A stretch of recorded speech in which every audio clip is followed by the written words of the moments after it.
All right, let's get into it. We got some games to play today, everybody. Hello and welcome on a very unusual Friday morning. Yeah, hello. I'm actually did it. I did it. I went every stream 5 days a week, and I didn't get that much sleep last night. Yeah, I was thinking about all sorts of stuff, trying to rest, and I couldn't rest for forever. It was funny because I went off early, and I said, okay, I'll go out early and I'll try to sleep, and then was up working on a little bit of stuff after the stream, and I said, okay, we'll try to lay down. And this is what's so horrifying about sleep apnea and a bit of insomnia is the fact that you're like, oh, I'm so tired, right? I was so dizzy at the end of the last stream, and I was like, oh God, I got to lay down. So I lay down, and literally the second, wide awake. It sucks, bro. It's the worst thing. So yeah, I was up to about 3, 4 o'clock in the morning. I just got up about 20 minutes ago. Yeah, that's 30 minutes ago. Yeah, that's not good. That's the worst part of sleep apnea. So you're just like exhausted all the time. And then I slept, and it felt like that. 1 second went by. Didn't even feel like 30 minutes. Felt like 30 seconds. But I committed to being on time and trying to get this stream back up and get that rolling. And I also had to, usually get up and get my kids, but I don't have to get them today. My wife took care of it today. She saw how tired I was today, so that was very nice of my wife to back me up in that way. She's always got my back, and I greatly appreciate that. 27 years plus, and she got my back every time. Even when I think, hey, Mom might beat us. I might go on and beat this really old, streamer who can barely walk around and who's dizzy all the time and all of that. I might get up out of the bed and become a partner streamer one day, right? This crazy idea I started doing this whole entire journey I'm on right now, right? Well, guess what? It's working. I'm actually I was like a normal person. I'm sleeping at nighttime. I'm getting up in the daytime. I'm doing 2 streams a day, working very hard behind the scenes, and I feel really refocused as well because taking care of the IRL, taking care of the stream, taking care of stuff behind the scenes. So much cool stuff lined up, coming down the road for the stream. They keep featuring me on the homepage. They didn't even tell me. Apparently people have been telling me, hey, I found you via the homepage. They didn't even tell me they was keeping that going. So featured on the homepage on the recommended tab. I do greatly appreciate all the love from all the different directions I've been getting in the stream. It's truly an amazing thing because since I was up, I was sitting there thinking about so many things that I need to do. And my doctor always told me to get out of the bed. And he said, if you can't sleep, get up, get out of the bed, do something else, and then go back and try again later. But I said, nah, I'm just going to sit here and organize all the things in my head. And that's what I did. I sat there and organized a ton of things. And I feel like that's a great way to do it. So you go to sleep, and all of a sudden you have all these issues that you want to work on. And then you go to sleep and you wake up, and sometimes you have some solutions, by the way. A little tip for you all. You don't want to get to a point, though, where you're so worried you can't sleep, though. That does not good. So what you want to do is write that stuff down. So I got my phone out and wrote down a list of things that I want to work on in the morning. And it's kind of like you're downloading all of those worries and all of those things that you need to work on the next day. And then, boop, right to sleep I went. I feel like that works pretty great. Works pretty great. So, hey, a little tip for all of you out there who have trouble sleeping like me. Who have medical conditions that make it difficult to be places on time and do all the things that you used to do. There's a great tip on organizing your stuff. I always typically do that anyway. Like after the stream, I'll do videos and I'll do all that stuff. And then I will get a list of things that I would like to get accomplished the next day, right? Like after streaming, I'll, spend time with the kids, which, doesn't need to be written down, but, that kind of thing. That's in my schedule, but not written down. And then things like, work on videos and try to do some stuff that I'm trying to work on, or we'll contact people who are interested in sponsoring channels, stuff like that, working on all that stuff behind the scenes. I feel like it always works better, and then always put the hardest thing first, by the way. That's always a great thing. Oh, Jammer Guy, JJB has added me to their list. I see in the chat that you'd like to join me from Astroneer. Cool, we'll get into that in just a sec. I'll let you know how to do that. But first, we're going to work on our retweets right now, everybody. We got 2 retweets. If we hit to 5 retweets, for every 5 retweets, I'm going to press a button right over here. Gives you 1,000 Kiz Caps. Again, remember that we are going to give away $25 gift card for getting the auger in 7 days to die. So you still have that chance to win. Still haven't got that darn auger. But that's okay. Again, I don't mind if they scale it up. I feel like a lot of the veterans know the game so well in 7 days to die that, we get it within the first 14 days. So if they want to stretch it out, so it's, day 18, day 25, day 50, and rebalance, because that's what they're working on slowly. I can see it. And every update, they're working on stretching that out further and further. And that's what a game should do, right? You shouldn't get a level, 50 perk card in Fallout 76 at level 3. Right? You should, progress over time. I love progression. I love actually Fallout 76 progression too, where you continually get cards. And that's a genius move, right? Because then you got a level 1 card, level 3 card, and you can use them for different sets. I feel like that's a real genius system. And I feel like 7 Days to Die needs a lot of love of that. But they're still working on the graphics. They're still working on the storyline and stuff like that. But they've done an amazing job. One of my favorite games of all time. Now, speaking of one of my favorite games, we're going to play some Astroneer today. I have switched Satisfactory with Astroneer today. I don't know why I put Satisfactory 3 days. I know. See, sometimes I'm doing this stuff, by the way, really late at night. You got to think that I'm a little loopy sometimes. I'm actually doing better, but I'm a bit loopy. And I was like, wait a minute, why did I put that on 3 days? And why not just Astroneer and Satisfactory with a little No Man's Sky thrown in there? Like Friday's going to be kind of my switchable day, right? And potentially a day I take off. If I'm just too tired, then I will take a Friday off. But I'm going to try to stick to that schedule, very rock solid, start in. And I feel like that builds momentum, not only in streaming, but also builds momentum in my life where it's more consistent. And that's been my biggest problem with sleep apnea and vertigo. And it is a giant challenge every day to be very consistent. And which is interesting because my entire life, I've never been late, ever. Never been late for work, ever. Never missed any projects. Never been late on any projects. Hundreds of thousands of projects. I'm a big stickler on being on time or being early to things. And it is always constantly worrying me when I'm late, when I'm behind on stuff and I do stuff. So that's why also I'm trying to get my stream started on time every time. And it might be, variance of a few minutes and whatnot because of technical reasons or whatever behind the scenes, things that I can't control. But trying to be way more consistent. So you guys know when I'm going to be here. You guys know what I'm going to be playing for that day, way above and beyond. Most streamers don't do that. I just put a schedule and they're like, okay, we'll play some games. But I know some of you like to know. Some of you like to know, hey, Kismet, you're going to be playing some 76. You're going to be playing some Astroneer. You're going to play some Satisfactory. And then you can plan your day around that as well. Now, I appreciate everybody comes in no matter what game I'm playing. That's the type of streamer I would like to be. That you feel comfortable, just come in, hang out, chill out in the chat, have a good time. That's what I appreciate all of you who do that. You're like, Kismet, I got you back. I hate this game. I've actually had somebody do that. It's one of my inspiring quotes. Kismet, I hate this game, but I love watching your stream.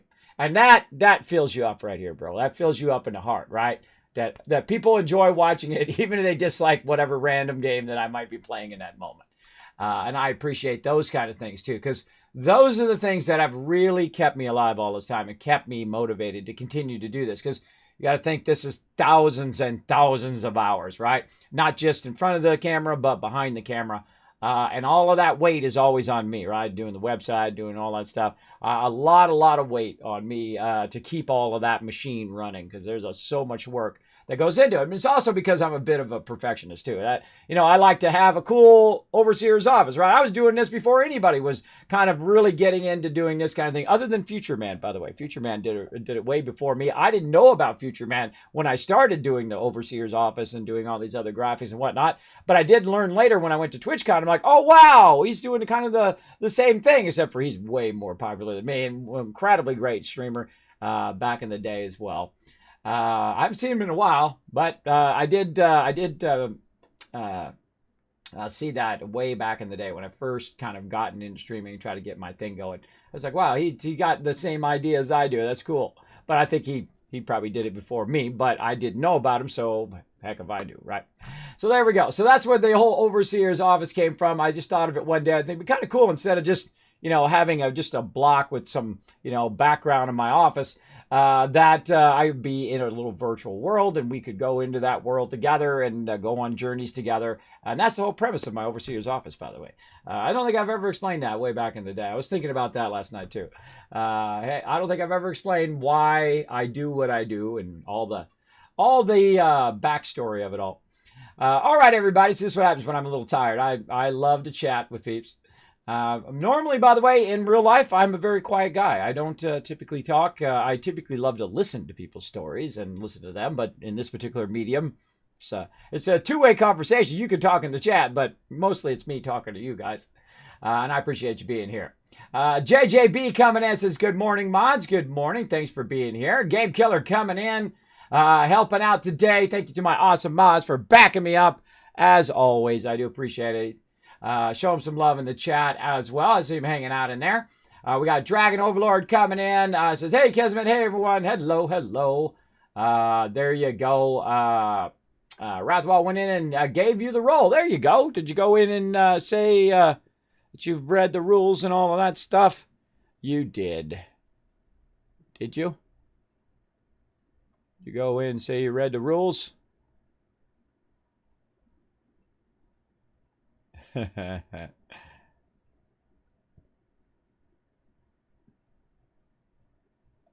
right. I see where you got upgraded. I'm assuming you said you read the rules in there somewhere of the server.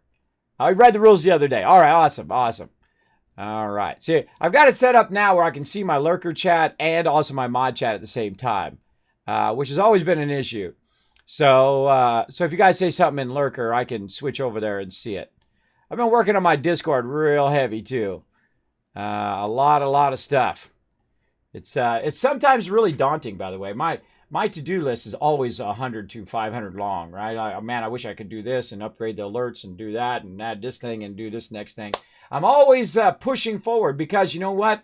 When you're going forward, if you stop, you start to feel like you're falling behind. So I try to always push forward here in the stream. Oh, RC Danda coming in. I love seeing kids in the morning. Good morning, RC Danda. Hopefully I can bring a little sunshine to your day. By the way, that's my nickname for my wife, by the way. She's like sunshine to me. When you're feeling cold and down and depressed, and all of a sudden that one piece of sunlight, oh God, that's make me get emotional, everybody. That one little piece of sun shoots through the clouds and just seems to go right through you, right, and warms you up inside. That's what it's like to be in love with my wife. Hopefully you find that in your life, everybody. Oh, my eyes are getting red just thinking about that. I get emotional now. I'm old. What can I do? I can't hold it back like I did when I was young. I was very stoic. Let's get it done, everybody. I'm a stoic, hardcore man. Let's do it. Now I'm like a baby. I'm like a baby. It's hard. It's difficult. You're already trying to not be dizzy most of the time, and then you're trying to hold back those emotions, and that's okay. That's okay when you don't worry about it, guys. Don't worry about it in your life if you're a little emotional sometimes. That's being a human being. It's okay. That's Mr. Non-You coming in with that cookie. I love that cookie. I want that cookie emote. I want it for me. I must have the cookie. Thanks for coming in and hanging out. The sunshine, that's it. You bring the peep, though. Hey, I try to be a little bit of a beacon of positivity here. Try to bring in a bit of love. And sometimes it's a little serious every now and again. But I try to bring a little moments of joy. And that brings me joy as well. Brings me the will to get up every morning. And I know some of you have trouble with that as well. I know some of you are like, Kismet, I'm depressed. It's tough out there. I feel you, bro. I feel you. But you just got to push forward. You got to do what you got to do, right? You got to say, hey, what do I need to do today? And what do I want to do today? Put your needs to do first and do your want to do's second. Because if you do your want to do's first, you're never going to get your need to do's done. Little life lesson there. Because I can tell you, I've done it both ways, and I can tell you that second way does not work out. Because you're doing all your want to do's all day, and then you're doing it the next day, and the next day, and the next day, and all of a sudden your need to do's start to get, all of a sudden you got 5 loads of laundry you need to do, right? You got, your lawn is this long, right? You know what I'm talking about. No pants! Sunmaster goes air natural in the chat. Hey, there you go. With no pants and cookies. I don't know how that combination works together, but hey, It's your life. You do whatever you want. Thanks for coming in and hanging out. All right, everybody. That's enough chatty chat. I'm going to try to keep my chatting down to, I don't know, 10 minutes or so. And then we're going to play some games. Let's do it.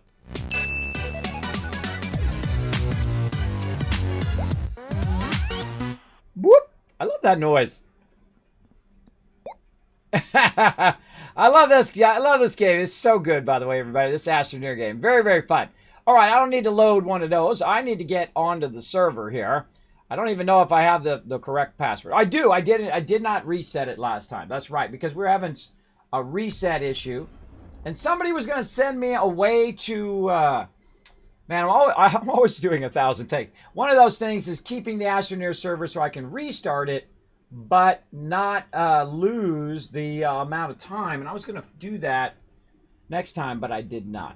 Now, if you do want to join me on the Astroneer server, you can come and join me in the voice chats. If you do want to join me in-game, here's how you do it. And we're actually, JJ just learned about it earlier. You go into my lurker chat on my Discord. So let me hand out my Discord here real quick. Right there. You go ahead and follow that link in Discord. It takes you in to the Discord channel, into my Discord, and you'll see a whole bunch of channels on the left-hand side. On that left-hand side, you're going to see a lurker chat, right? And then you click on that lurker chat. It's got like a little hashtag lurker chat. You can go ahead and go in there, and you're going to also see in the section that says hashtag rules, right? Or the checker thingy. I forget what the actual name of that. There's actually another name of that. What is it called? It's not the star. It's the, when you press it on your phone, it's the star. It's the, God, it sucks having sleep apnea. Every day, bro. Every day. This is my every day. I can't remember simple things like what the heck the name of that thing. Pound sign. Thank you, Radwall. That I can't even remember that stuff anymore. It's very rough, everybody. I wish it on nobody. Not even the most evil person in the world. I do not wish it on anybody. It is the worst thing. But we'll get it going anyway, everybody. We never give up. We never surrender. We keep it positive. We keep doing what we got to do. So yeah, the pound sign. So it looks like a pound sign or a hashtag if you're familiar with Twitter. You go in there, read the rules. Know that we are a teamwork server. Obviously, don't be disrespectful. Anybody disrespectful, my channel will be removed. If you are coming to my channel and you're obscene or whatnot in my voice chat, I will permaban you forever. That's it. I don't mess around. I give you one chance to be awesome, and I know you got it in you. I know you got it in there to be awesome. And so the way that we play is we work together as a team. So I'm going to go in and start working on who knows what, because I can't remember, but I did write it down in my little stuff over here, so I can remember a bit, and I even prove it to you. Let's see. Astroneer for next time. This is what I wrote down. Fill organic and turn it into carbon. We need some more lithium. RPG setup for gases. Large collection array for gases. And optimizing our inline nanocarbon production. See, look, I wrote all that down. See, then I don't have to remember it. I can just download it, put it onto there, and then when we come back, we can remember what the heck we're doing. So we're going to get that going on. Now, if you'd like to come in, help gather resources, all of that, know that I'm going to be working on the base. Here's a great tip when you're playing with me. Don't do the exact same thing that I'm doing. I do appreciate that, but it does make it a bit difficult. Like, if I'm making organic over here, and then you come up and you're making organic at the same time, it's going to be counterproductive, right? We're going to be in each other's way. So watch out for that. That's one of the things I will suggest to come in, relax, take it easy, to, make whatever you need to make. We've got extra vehicles that you can use as well. So you can go ahead and fire up a vehicle, put some hydrazine in there, gather resources, or help me kind of on some of those goals. Like one of those goals is getting a lot of these suckers. Look at these things. Oh, they're so awesome. They're so amazing. And again, if you have not discovered the wonderful Astroneer, this is an insta-buy. If you're a builder like me, if you like to explore space, if you like to do cool stuff like making mega bases and exploring really cool technology like we're doing right here, then this is your jam right here. This is my jam. This is my jam for sure. Now look, we got organic over there and organic over here. And we've got this cool little button right here where we go ahead and hold down F and get fired up. There we go. Now, again, if you do want to join me on the server, you do need to be in the voice chat so I know you're here and know you're ready to play. And once I see you're in the voice chat, then I will give you the password to get on the Astroneer server. So, If you need any help with that, feel free to ask my mods in the chat. We've got Game Killer in there helping out right now, so make sure to just say, "Hey, Game Killer, I'm confused. How do you get onto the Discord?" There you go. We'll be happy to help you out, or you can just ask me. I don't mind helping out as well. Boom, boom. All right, get in there, you. All right, get that fired up. All right, what was I fired up over here? I don't even remember. Back in the day. But I love the fact you can roll over it. It says holding titanium. That's what it was doing. Really, I thought I had a whole thing of titanium I was running. Didn't I have a whole thing full of titanium? Huh. Maybe that was the whole thing. That's 66 titanium. Yeah, I think that was right. That's still a lot of titanium, everybody. That's 66 titanium. That's pretty crazy. Oh, yeah, baby. Oh, yeah, baby. There's some more right there. I forgot I made those. All right, cool. So we're going to prep our ship over here. We're actually going to turn it around a little bit so we can see it over here. There we go. We're going to prep our ship with some more of these big ones. And we're going to go utilize these big ones. And we're going to do mega resource cat. What the? What else I got in there? Oh, more extractors. Man, I forgot.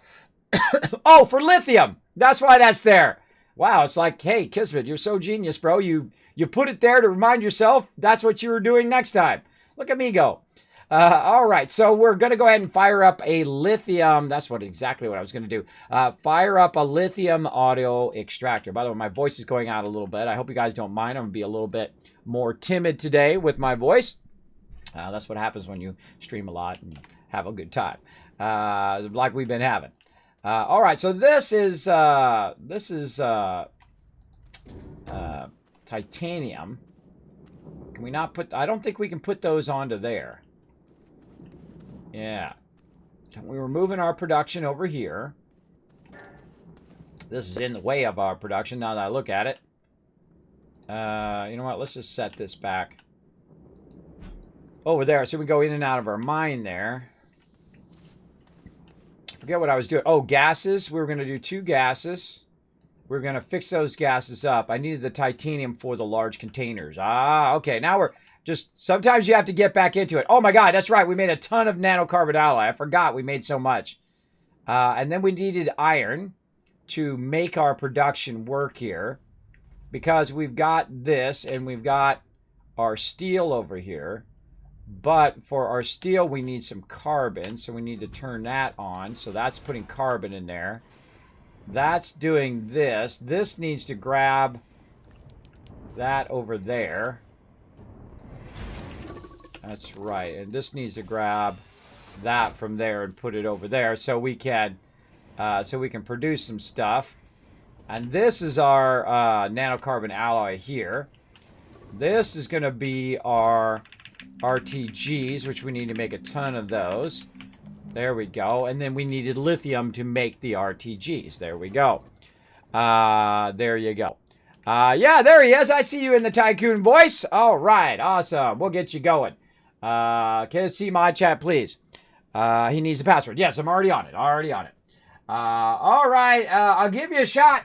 Come on in. Come play with me. We're going to have some fun. One of the things also I see sometimes people do is they come in and run in front of the screen. They're like, hey, kiss. Okay, don't do that. I appreciate the sentiment, but don't do that. Make sure just come in, relax, take it easy, that kind of thing, right? Don't be awkward. Don't be awkward in there. Some kind of disclaimer I have to say because it does happen to me quite often. But just come in, chill out, have a good time. Let's work together and make some cool stuff. All right, bam. So my kind of big goal right now, and I'll get into voice chat here in just a second, JJ. I went ahead and sent you that info. Oop, I sent it to the wrong place. My bad. I'm so used to sending it over there. Hold on. I thought I clicked the right place, but apparently no. There we go. Over here. There we go, JJ. All right, there we go. I sent it to you. You're good to go. I'll get in Tycoon chat here just a bit after I kind of get up and running. And again, if you you enjoy the game, I highly recommend coming into the mega server. That's what we got. We got the very first Astroneer server from Nitrado, or among the first. I don't know, maybe there was some secret one that got ahead of me. But I have server number 1, is what I'm going to call it, for private server for Astroneer. Now, what is so great about having a server? Well, reason why it's so great. Hey there, Airwet. Thanks for coming in. Hello, welcome.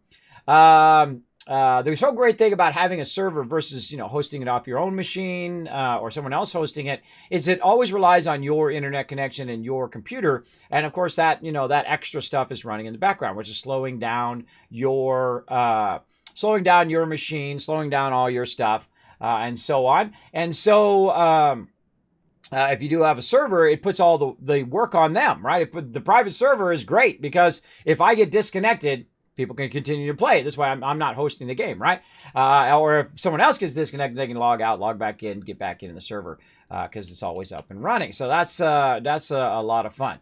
Now, often when I'm not playing, by the way, I do turn the server off so that I don't come back and everyone's done all of the tiers and all of that. Oh, look out, we're getting some love here. The Mighty Warforged says, let me drop that love on the stream. Woo! Making my little dragon dance. Norbert loves to dance.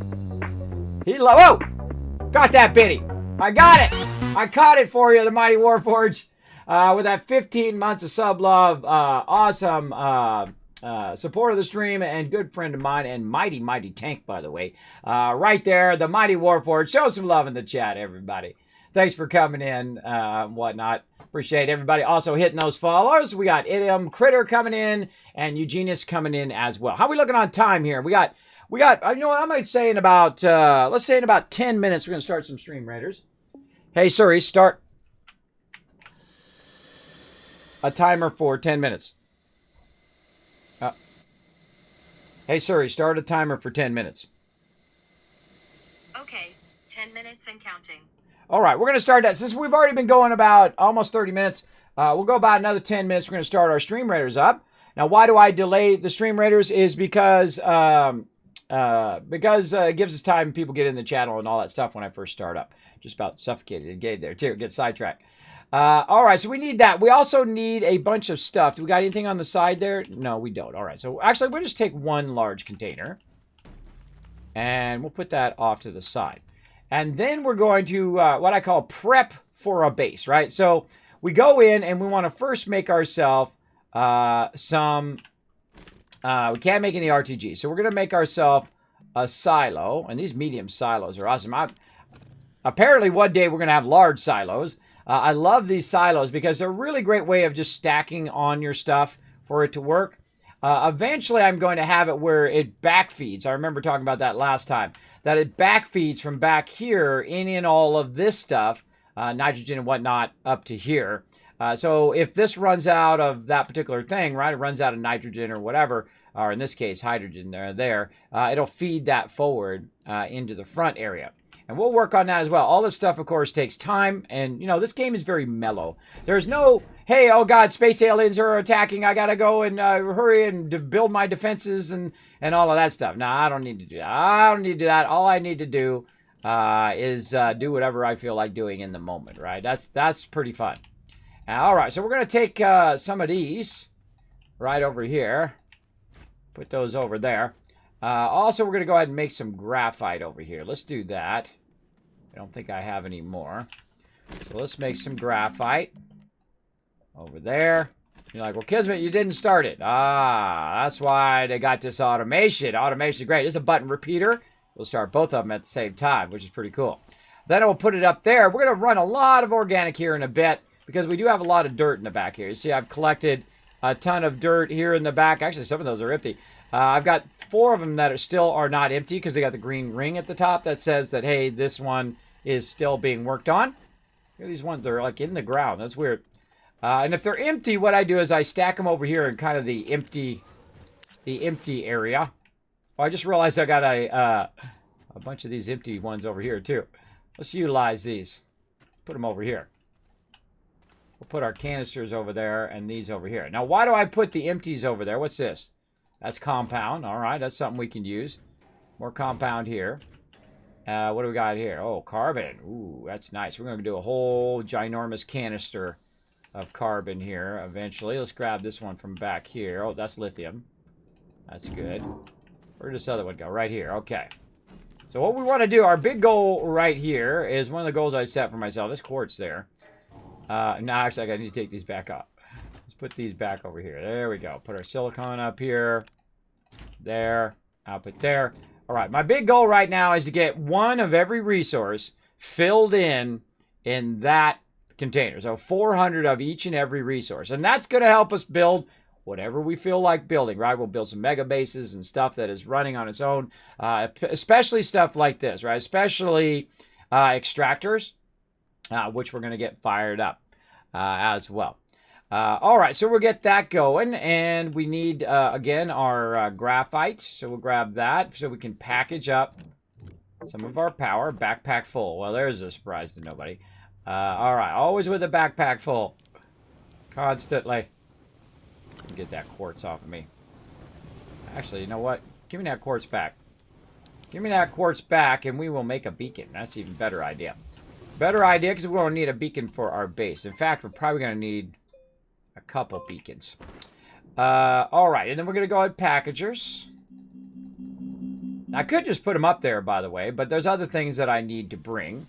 And so we're going to kind of go back and forth a little bit while we kind of prep all of these things. And we're going to bring our RTGs. Now, why are we bringing our RTGs? Well, our RTGs... Oh, there's somebody landing. Hey, there we go. What's up, bro? JJ coming in, helping out. I see somebody landing over here. There he is. What's up, JJ? Yay, let me do a little dance. Try to wave. He's always waving the wrong direction. There we go. Hey, what's up? Thumbs up. There we go. All right. All the thing I ask is be awesome. Be awesome. Above that, go and do your thing. All right. Let's go to it. I need to keep on stay focused because I am very easily distracted for sure. All right. We're going to go ahead and pull the silo over here and do that and put that over there. We got more of this. Let's just kind of move this a little bit out of my way. Okay, so we got some power. Now, what else do we need? Now, it'd be nice to get a large vehicle in there. I don't think I'm going to be getting a large vehicle in there because I don't have enough room. So we'll come back for a large vehicle. We also need a ton of lithium. We need to get that going. We need some power. We're going to probably need some tables. I'm not sure. I don't remember exactly what I did over there. I know I do have some gases running. So I could probably bring the extra one here and use it for gases.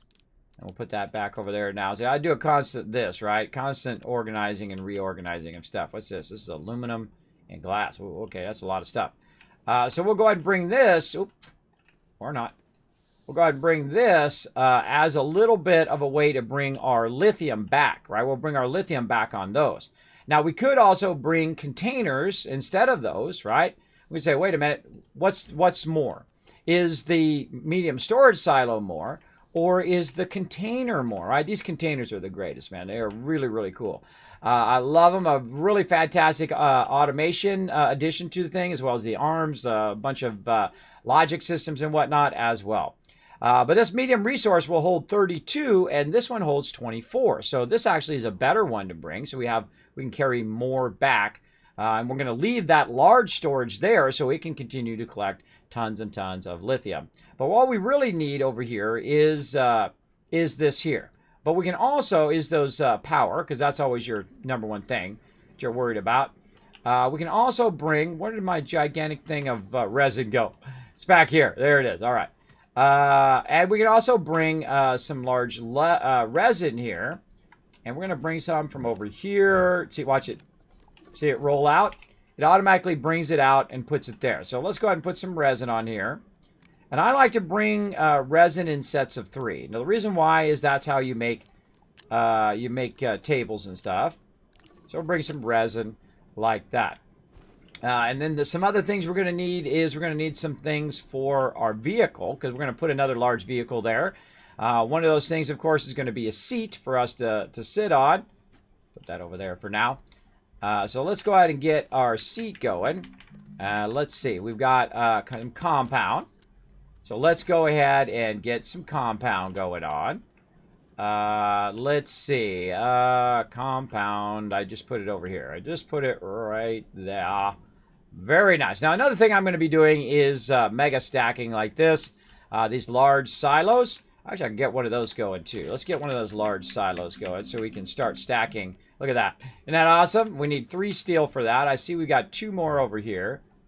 Go ahead, just put it in our inventory. It automatically grabs it from our inventory. It's going to create one of those large silos so I can set it in the back. Then I can set up really a lot of these smaller ones on there, which will hold a massive amount of resources. Then those massive amount of resources can then be used to 3D print stuff, which I think is a brilliant, brilliant mechanic in this game, by the way. Absolutely brilliant. So we're going to go ahead and grab some of this if we can. Oh, wait, we need to, I bet you this is titanium here. Let's go ahead and have that go back in again. There we go. All right, that's going to take that titanium out of there. Like that, and then we'll put our compound in, and there we go. All right, that's going to allow us to do a seat. We'll get our seat going, and then over here. Now, we don't have that much power. We've only got 3 RTGs, which is a pretty decent amount of power, actually, because it's an infinite power. It's not like solar. It's not like wind, where you have to constantly kind of be waiting on the conditions to make that happen. So we definitely want to make sure we have enough to run our base. But after a bit, you will get to a point where you're just like, all right, we got plenty of everything, right? Plenty of everything for sure. All right, let's turn that back. Look at all that lithium right there. Nanocarbon alloy. All right, that we'll go ahead and put back here, and I'll show you what I mean by stacking that up there. And then we'll go ahead and put this up there, and then this. Where can we put that? I feel like we could go ahead and do what I call back-to-back, like that, and then put that right there. Turn that away. You can also put these on the side, too, everybody. So if you want to run out a little bit of this, run out a little bit of that, onto there. Oh, time for some Stream Raiders. You can, and then what I suggest to do is to pull it off of there, like this. Oh, this is empty now, so that's good. We can put that over in the empty area. All right, sir, I hear you. Boom, right over there. So a great way to just kind of run it out, put it in your resources, but yet keep it also organized over there. So that's really useful. You should always have a little bit of extra room so when you're switching between items that you're making so it doesn't drop on the ground, which is what it just did, that you can keep it going. All right, what else are we doing? Do we have an auctionator over there? I can't remember. Just in case, we'll make one. How about that? We got ceramic and we've got aluminum. There's titanium there. We got this, which we're prepping for our journey, goes over there. This right here can be used over here, so we'll get that fired up. What do we got here? We got some aluminum over there. All right, let's throw some aluminum on there.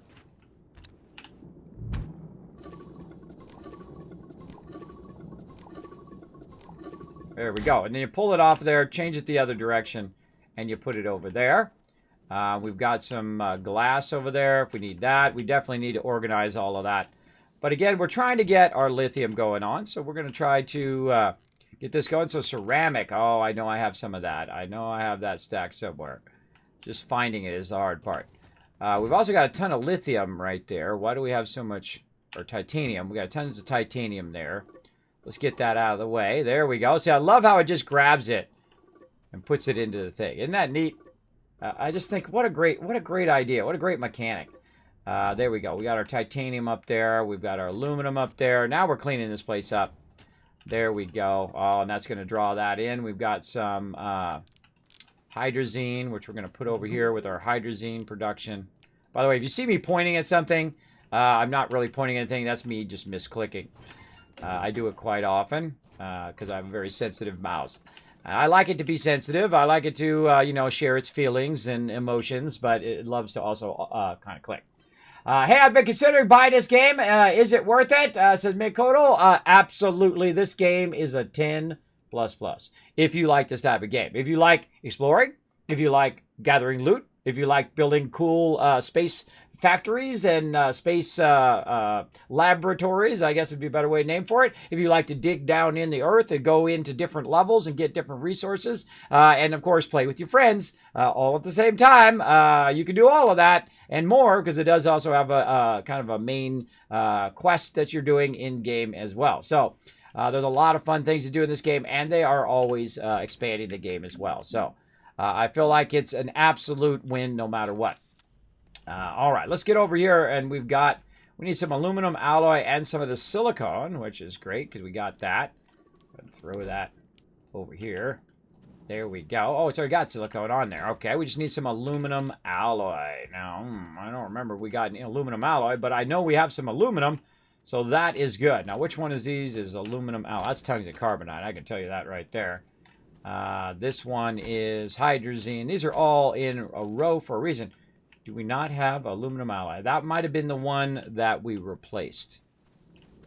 Yeah, I think that's the one that I'm currently not doing. So we got silicone over here and rubber. All right, well, let's take rubber real quick, and we'll switch that over. I like to have these all in their own separate thing, so that's actually where those resources go. The resources go wherever the chemistry stations are for me, because then you have a place for it. Okay, that's where the aluminum goes. That's where the copper goes. If you need any of that, then it's there. And I try to find stuff that does overlap each other as well. So there we go. There's our copper. And we already found our aluminum over here, which we, I think, put back over here, right? Oh, yes, we did. All right, there we go. And eventually what you want to do is get tons and tons of titanium, which I'm going to pick up later, to keep all of this stuff running, right? To keep all this running, and then you've got stacks and stacks of it. So if you ever need to make some aluminum alloy, you can literally just hit a button, and you're good. There we go. Got that copper in there. And then this one, get that aluminum in there. And then there is our aluminum alloy. Easy, easy. Put our methane over here. We're going to pick these two up. Run them over here, because silicone is like a final product, right? It's like you have your raw products or raw resources that you do, and then silicone's like a final product that you use to make that final thing, right? Just like nanocarbon alloy and things like that, titanium, iron, so on. It's you do all this stuff to gather it and then convert it, and then when it gets to that stage, it's pretty much the only thing to do after that is to make something out of it, and that's why you put it up there. Some things have multiple stages, or like organic has multiple stages, where you go in and speaking of organic, let's keep our organic going. Like you have multiple stages to go in and fire stuff up like this. And we're going to get that going. And so we'll take that, we'll convert that into carbon, then that carbon then becomes the thing, right? Some of those have that as well. Not all of them, but some of them do. All right, there's our seat. So we're going to get ready for our rover there. We've got our seat. We're working on a paver, I think the next thing was. Oh, an auctionator is what we're working on. We got to find out where our ceramic went. This is glass. This is titanium. So yeah, you got to roll over it. Also kind of shows you at the top. This is compound right there. So let's take that back out. We've got carbon there. Really? No.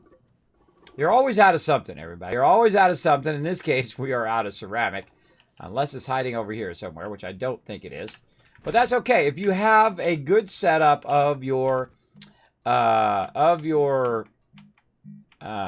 is what it is, of your centrifuges here, and you're gathering dirt to fire this up, then you do pretty good, right? You can just go ahead and fire that up. And it's going to put that right there in the front for me to utilize. Or I can just go ahead and take this off, and I can go ahead and use one of these containers to say it's empty, and then we'll say enable output, and what will happen is it'll take those and put those into that container, which makes that a lot easier. So I can just kind of walk away, let it do its thing. Now that's the ultimate goal, is to have so much resources that it is just working and then feeding the resource to the next one, to the next one, to the next one. And that's kind of what I'm working on right now, is to get our lithium setup going, and then we're going to put a gigantic container on there with our extractor. We're going to make a few tables and put our RTGs on there and so on. But I do want to, since I'm going to be going anyway, I might as well bring some of the stuff that I need over here. So speaking of multiple stages, we'll go ahead and go over this way, and we'll grab this now, and we'll put this over here, and we'll tell it to be output. Now it's going to take that clay and it's going to put it right here onto this particular smelting furnace. Take this glass and iron off of there. I really need a giant sorting thing where I just put it down and it automatically sorts it into these appropriate canisters, which we'll get to. I love doing mega sorters, right? We just literally just throw the stuff down on the ground and it's just grabbing it and putting it where it goes. That is awesome, bro. That is awesome. That's my jam right there. First, it'll grab it and just put it up, you know, mix it into a container, and then the next level grabs it and puts it into the appropriate thing. That's what I feel I love the most about this game, is that you now have that ability with the automation update. Again, I feel like everything about this game, it does seem simple.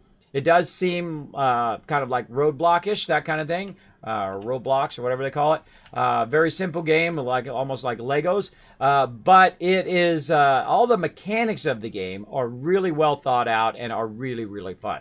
I've gotten lots of hours out of it, and I plan to play a whole lot more. So feel free to come on in and hang out. Our argon is on the ground for some reason. Let's get that up off the ground. There we go. All right, we got this ceramic, and now we can go ahead and make our auctionator. There we go. And while our auctionator is running, let's go ahead and work on our paver over here, which is our aluminum alloy. And we can grab that over here. So it's like it's like a bit of a factory here. And you kind of research your way up as well. You research stuff, and it gives you... hold on a second. Click a button over here. There we go. Oh, we're at 4 retweets, everybody. We got 1 more retweet. I'm going to give you guys some more caps to have a chance to win epic loot here in the stream. Feel free to go ahead and follow that second link right there. Hit that like button. Hit that retweet button. It does help the stream tremendously. I do appreciate everybody who does do that. All right. We got our paver now. There we go. We know we're going to need all of that in the long run. Actually, we don't need to put that in there. There we go. We'll take that out. Let's see. Now, one of the things I can do is put all these extra resources right up here. And if any of these canisters can grab it, they'll grab it off of there and utilize it. I've also got a beacon there. I've got an ability to do another packager. That's good. All right, so we've got our RTG. We've got our thing there. We got our next level. Again, this is your research thing here that you go in and research different stuff. For your different levels of vehicles, of power generation, all of that stuff. And the thing we're looking for here is our drill bits, which I think should be in here. No, maybe it's in the first one. No, it's not. It can't be in the first one. You have to use your printer to make it. Recreational sphere. Those are always funny. Come on, it's in here. I just got to... Oh, it's right here by the paver. There we are. All right, so we have drill strength number 1. Now, as you get higher and higher up in the planets, you need a stronger and stronger drill. Now, we definitely have enough to have drills number 1, but do we have enough to have drill number 2? We need some titanium alloy. I think we have some titanium alloy, and we have enough research to do it. So, you know what? Let's hit the button. Let's commit to it, and then we'll come back. We'll do diamonds and titanium alloy later on. But we're going to try to do a drill strength too. So, titanium alloy and tungsten carbonide. Now, tungsten carbonide... I do that so often, everybody. It drives me crazy. Drives me crazy. Misclicking. See, I try to grab the element inside there, and then I grab that instead. Come on, you. Come out of there. Oh, it won't let me grab it. I guess it's not me.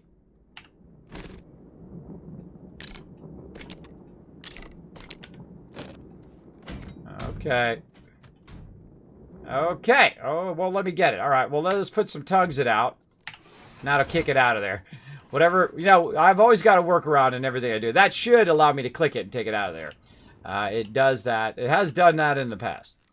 All right. Drill strength number 2. Now, we need some titanium alloy. Now, we're putting titanium alloy over here. And we actually have an extra one right here that we can go ahead and utilize. And we're using that for our arm. But right now, we need our drill instead.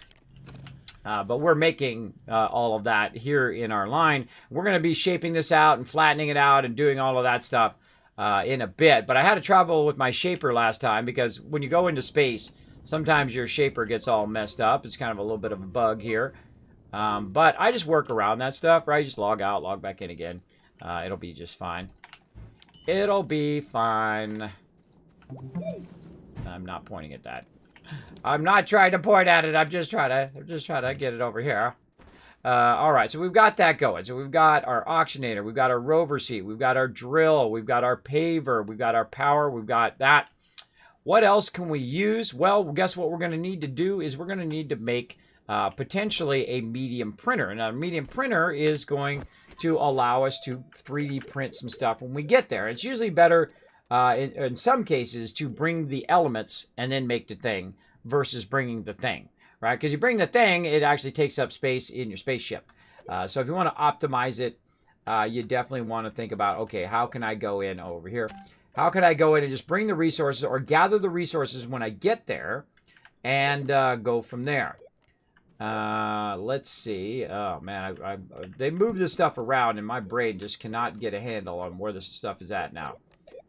I am doing a medium printer. That's what I'm trying to do. It is right there, small printer, and then I do the small printer, and then the small printer is medium printer. There we go. So we need 2 compound. We know we got some of that laying around up here, so we'll go ahead and grab that compound, put it right up into there, like so. All right, there we go. So we need that for that, and then for our small printer, which is the next thing we need to do, we need also some compound for that. Let's go ahead and grab a compound from over here. And we'll put that up there. All right, there we go. So that's pretty much all we need. We're going to put that up to there. We're going to look at our fuel down here. Yeah, it could use one more. Over here, it's making a bunch of hydrazine for us, so we'll grab that. And we really need resources, resources for just about everything, right? And of course, these big miner extractors do a lot of the work for you, so you don't have to stay there and do that all day, every day. Oh, speaking of, hold on. Speaking of those large ones, let's run over this way and take a look at how we're doing over here on our ammonium. Speaking of hydrazine, this has been over here cranking for a while. This has been doing 211, everybody.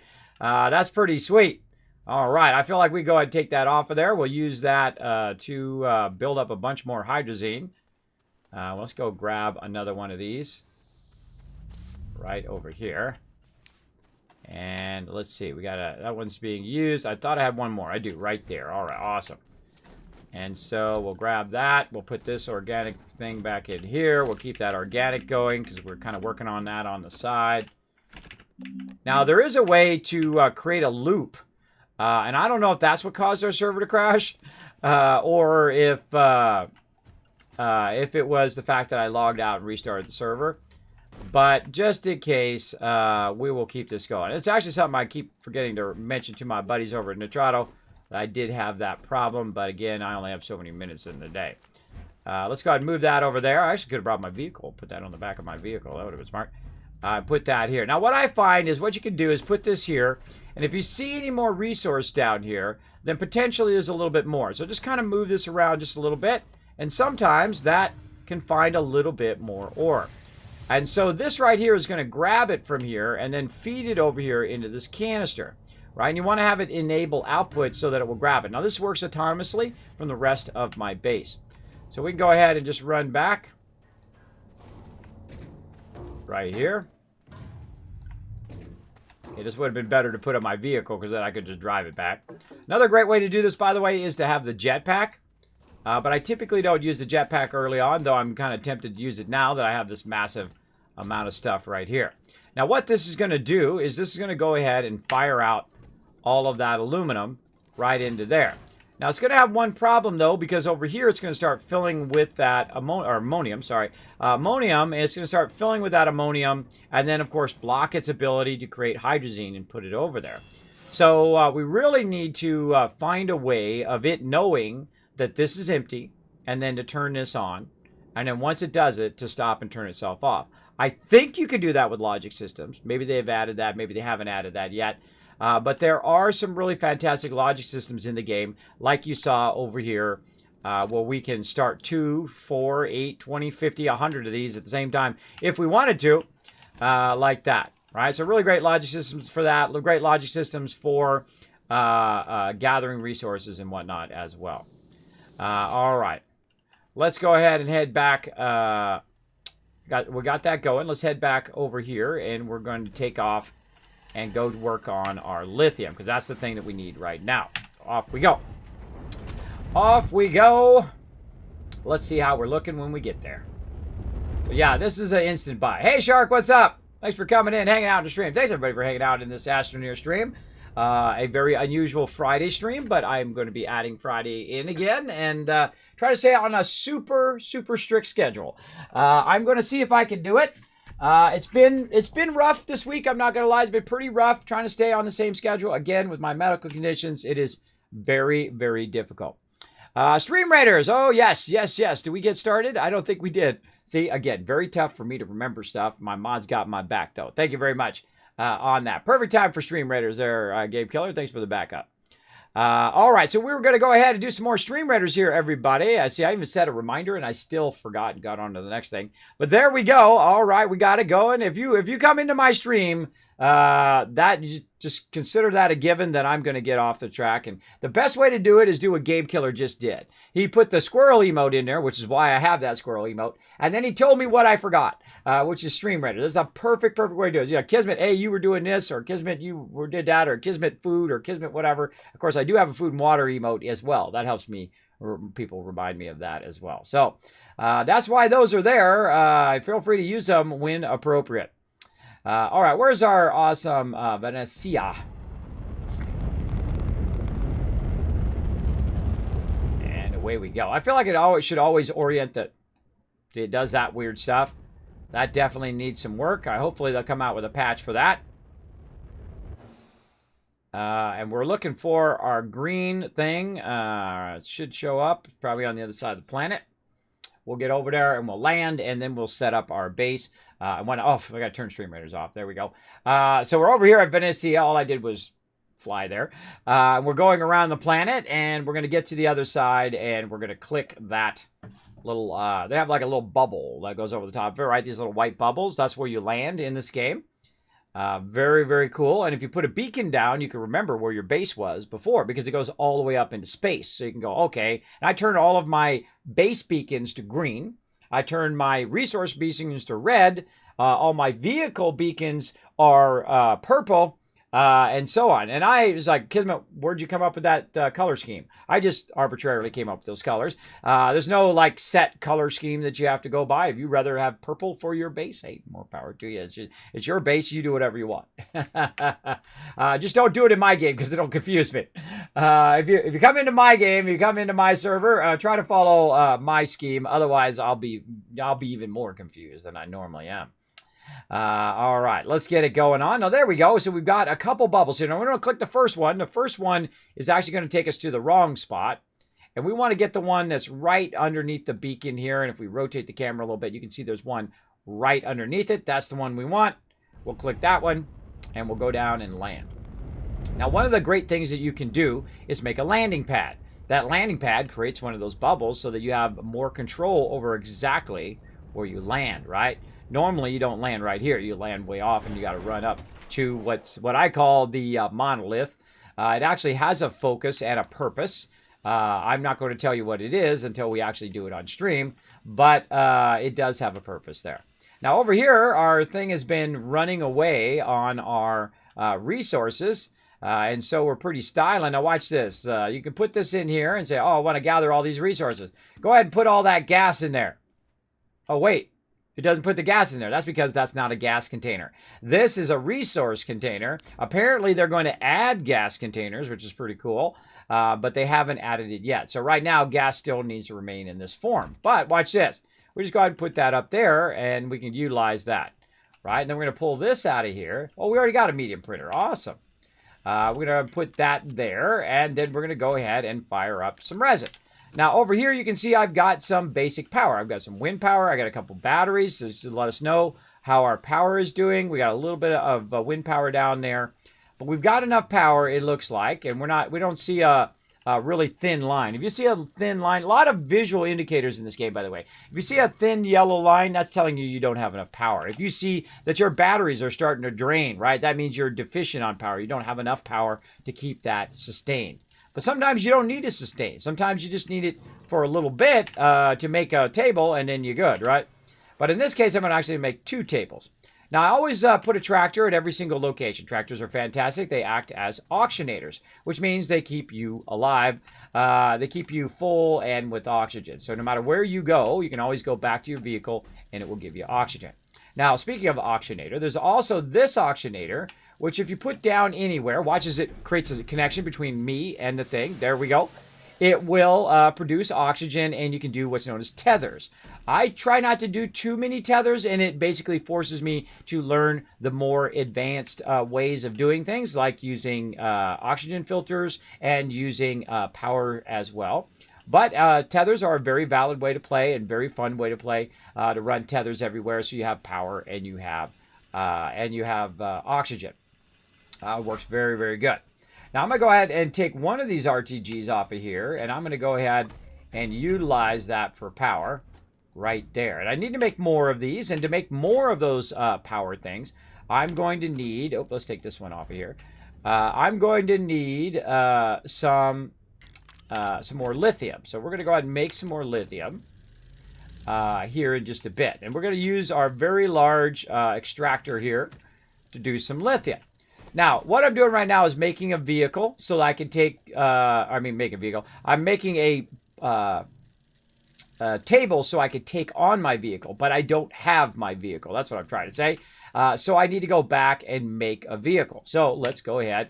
Back at our ship, let's take this argon back with us. That thing's just going to run, by the way, because it has unlimited power, because I put an RTG down, and now we can go ahead and leave. Let it do its thing, and it can collect gases. It could be running research. It could be doing a ton of different things while I'm not even around, which is one of my favorite things to do here in stream, which is set it and forget it.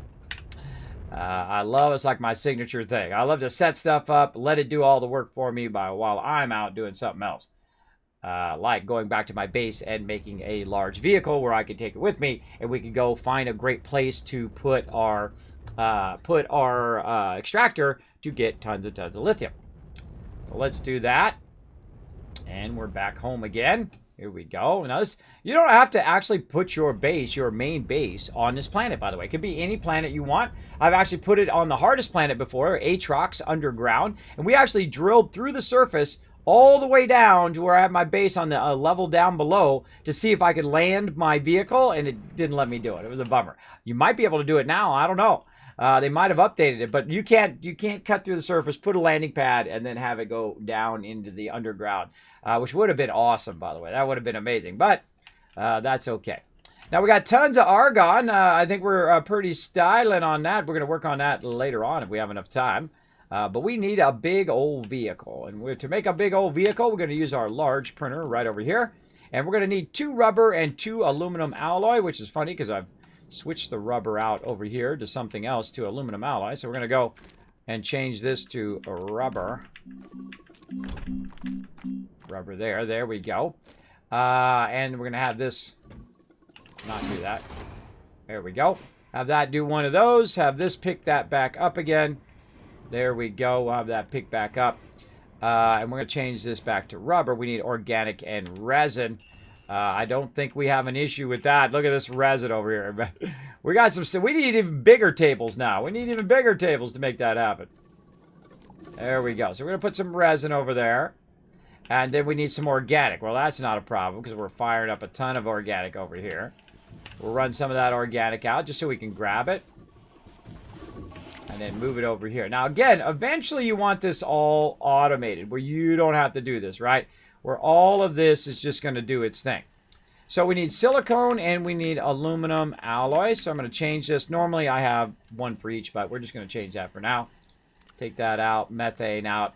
And again, now we need a little bit of aluminum. Now, this is the don't do it way, right? Where you have to constantly kind of micromanage all of these resources and, you know, kind of go in and out of here and grab the thing and grab the thing. That's what you don't want to have to do all the time. You want it to do it on its own, right? It's just like when you put it in there, boom, it goes in and it's making the item that you want. All right, aluminum alloy. We need aluminum and copper. So we'll go ahead and run out some copper. And we'll stop, and then we'll run out some aluminum. There we go. And do that. I went and grabbed some aluminum like I thought I was going to need it, but I don't need it. I'll put it back in the canister. There we go. What I really need is the end product. Now, sometimes what happens, by the way, because this should have made some rubber, but I don't see it. It is vanished somewhere. Sometimes it gets underneath something, right? So you go ahead and move this stuff around. Oh, there's that methane. Put that there. Move it around. Where'd that rubber go? I don't know. I don't see it. Don't see it. I have no idea. Where'd the rubber go? I don't know. Maybe because it didn't start it up. There we go. That's gonna be more helpful. All right, we got our aluminum alloy. Now, eventually, of course, we want to convert and make tons and tons of aluminum alloy, tons and tons of nanocarbon alloy. I actually made a canister full of nanocarbon alloy, which is pretty sweet. That's the highest end item in the game. Hey, Kismet, your stream will not load for me. Twitch page looks fine. Other streams load okay. And your chat is okay as well. But the video error says there was a network area 2000. That's typically an internet error when you can't see me. But I will double check. Let me go ahead and refresh my stream. Looking good for me. Everybody in the chat, can you see my video? Let me know, everybody else, so to see if it's on Twitch's end or my end. I can see myself. I can wave myself. Hi, self. And then over here at about 20 seconds. 3, 2, 1. There it is. I just waved at myself over there. Hey, you know what? You got to have a little fun in life, right? Good for you. No problem. Anon says it's good. All right. It must be on your end, Sita. Here's what I suggest to do is to quit completely out of your web browser and relaunch your web browser, and that should help. If you're on mobile, by the way, say you're on your iPhone, the way you quit out of a thing is you slide up and hold, and it will show you all your apps, and then you can go ahead and slide your apps out. I forget what it is on Android. If somebody knows how to do that on Android, I forget. Or if you have an old iPhone, you can press the button. I know, a little iPhone tech support. Or if you're on an old iPad or something, you can double press the button and it will show you all your apps and you can slide them all out. Something I always suggest, especially when you're playing a game on your PC or on mobile, if you're having an issue with apps, close all your apps, turn off your phone by sliding them all up, and then you know they're actual closed. Because most of the time, those apps are still running all the time in the background. They're sleeping though, but they're running in the background, so you can have instant access to them. But if they start acting funny, you just slide them out. It's kind of like, quitting out on your PC and reloading. Same thing on there. Oh, somebody running around. There he goes. Go for it, JJ. He's heading down. That JJ? I think it is. Whee! He's having fun. Look at him slide down there. He's having a good time. All right. Let's keep on going. So we got that going. We're making something, which I've already forgotten now. We're making vehicle. That's what we're making. Vehicle. We need 2 rubber and 1 aluminum alloy. That's what I do. We already got our aluminum alloy there. And now we need some rubber. There we go. It made 1. And then again, we can go ahead and run out one of these over here. Now, eventually what I wanted to do is backfeed all of this stuff. So it runs out the resource, and then it custom feeds those resources forward. And I've tried to put it on there and do that, which also does work, by the way, because you can put 2 on that side and 2 on this side, and they will feed into there individually. So if I wanted to do that, I could go ahead and switch this around a little bit, like this. And I could go ahead and say, okay, well, this one goes to this, right? This is aluminum. That goes to there. And then it's aluminum and copper, right? Aluminum, copper, they go on that side. On this side, resin and organic. So to do resin and organic, though, we're going to need to use one of these containers. And we're going to tell it not to do that. There we go. Have this one input that into a smaller container so we can put it on there. And that's just going to fill that up. We'll let that fill up for a second. And then we're going to do the same thing here with resin. Right? And we're going to see if we do have an empty container. I might not have one. What do we got here? Oh, that's empty. All right, perfect. And we're just going to kind of offload that. And this is one of the things that I really like about this game is that when you get it set up, that it can just auto run. Right? And it will just kind of, it'll either just, run out all your resources, or it'll run one out and it will hold that resource for when you need it. So we're going to go ahead and grab that, put that over there. Now we're going to go ahead and put this back into this canister. We'll take this out of here for a minute.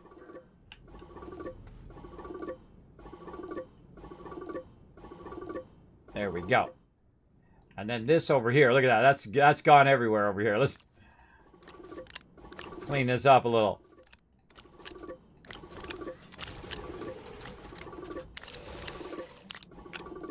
This is exactly how you shouldn't have to do this. But sometimes, you know what it does? It does a little crazy stuff like it's doing right now. I took the canister off of there. It's my bad. And then we do this, and then we move this over here. Watch as it grabs the rest of it. It'll grab anything that's connected to that table and run it into that canister. So very nice. Okay, then we do the same thing here. We take this, we run that out, and then we tell it to run it into the small container. And while that's running, we'll go ahead and grab wherever the heck I just put that one. Where did I put it? Put it over there already? No. Ah, God. What did I do with it? All right. I moved all that stuff. That sucker's vanished, bro. I don't remember where I put it. Where did I put it, chat? Were you paying attention? Apparently, I was not. There we go.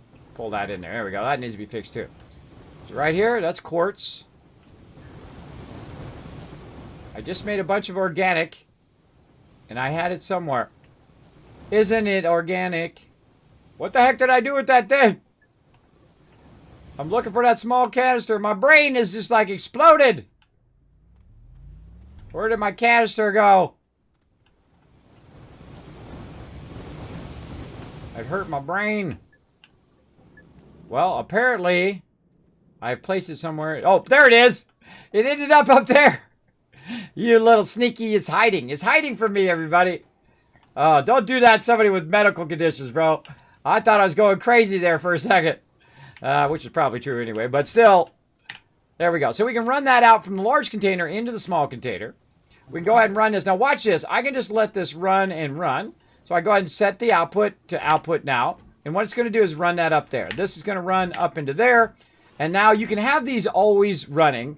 My backpack, no, it was actually a large canister. So we found it. It got up in my ship. I must have been acting like I was going to put it down over here, and it ended up in the ship. Now look at that. So now it'll always just kind of hold some of those there. And the second I take this out, it'll automatically fire up another one. So now this is completely automated, right? It has all the resources that it needs to constantly make those particular things. And now I never have to worry about having one of those anymore. It'll automatically have one over there. So that is very, very useful. Now I have another, I thought I had another one somewhere. What did I do with the other thing of rubber? I think I threw it on the ground right there. Let's utilize that. So, and then also if it has gases, we could feed the gas from behind, which is what we want to do in the long run, right? And the same thing here for nanocarbon or alloy. We want to have it just have all steel and all stuff, and then it just makes the nanocarbon alloy, and then we have another one in which it collects the nanocarbon alloy, right? That is just putting that final product into there, and we can make a lot of those. And the same thing over here.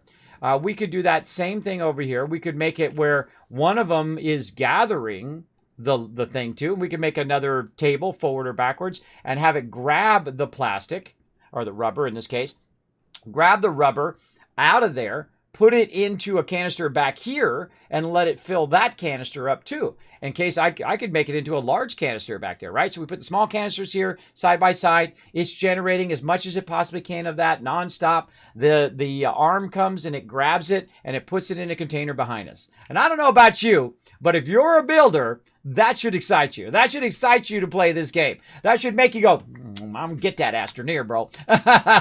That's why I'm playing it right now, because I'm excited to do this kind of stuff, to go in and make all this stuff work.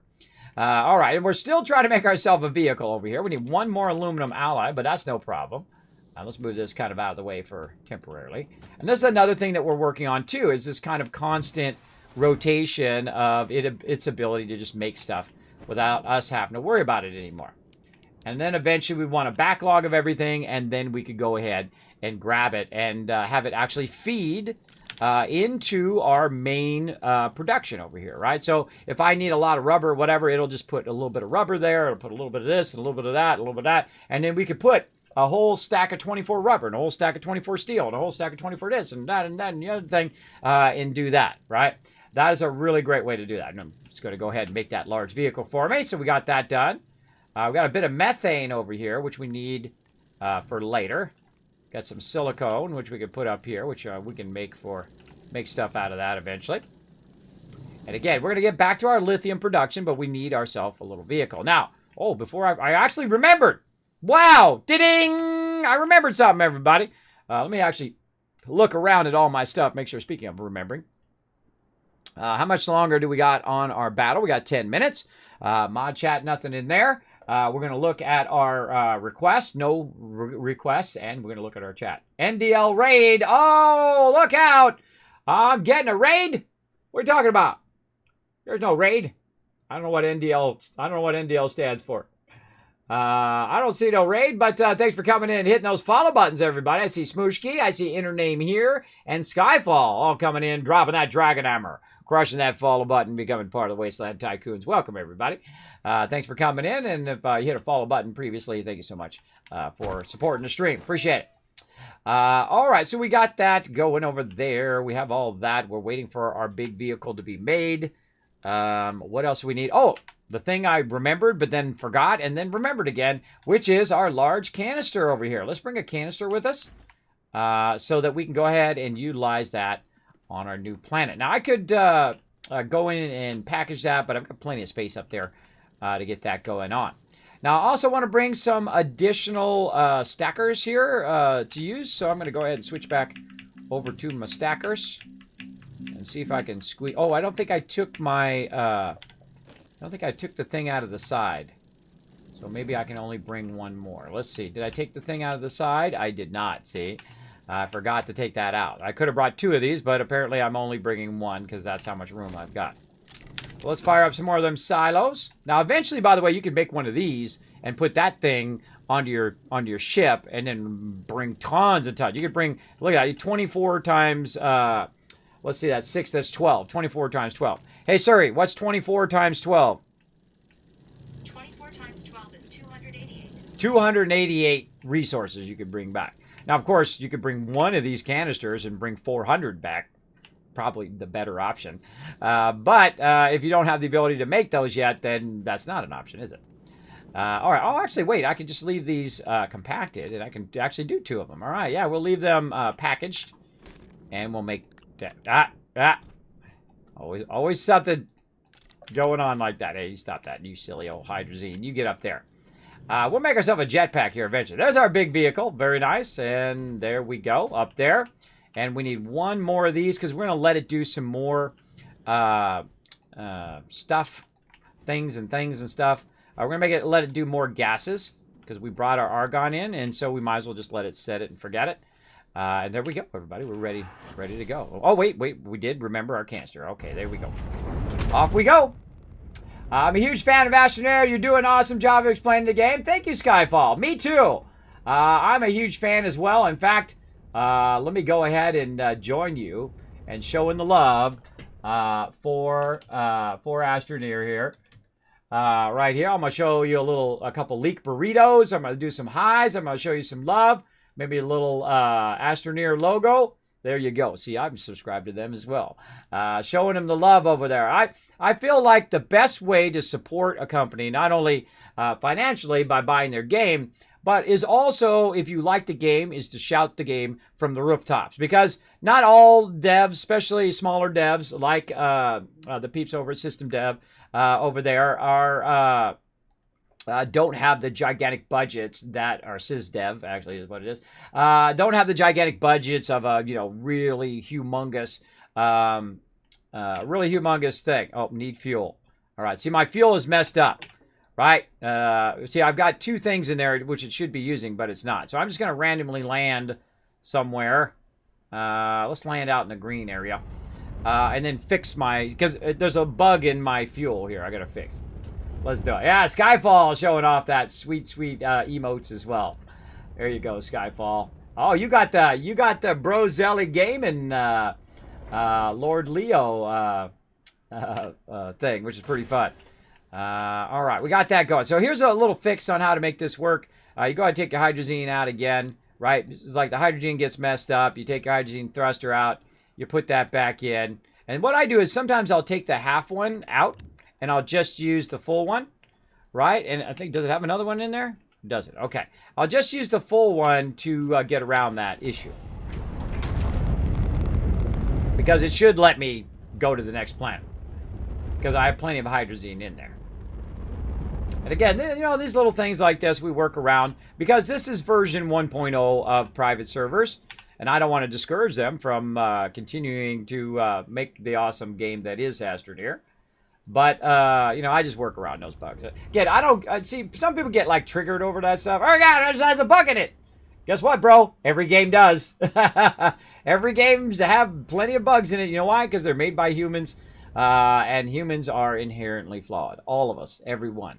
Every single one are inherently flawed, and that's actually a good thing because that's how you learn, right? You learn by mistakes. You learn by issues that you come across. You say, how can I solve that issue? It's like, oh, I had a similar issue to that before, and if I take the what I've learned from this and I apply it to this problem, and I can solve that problem too.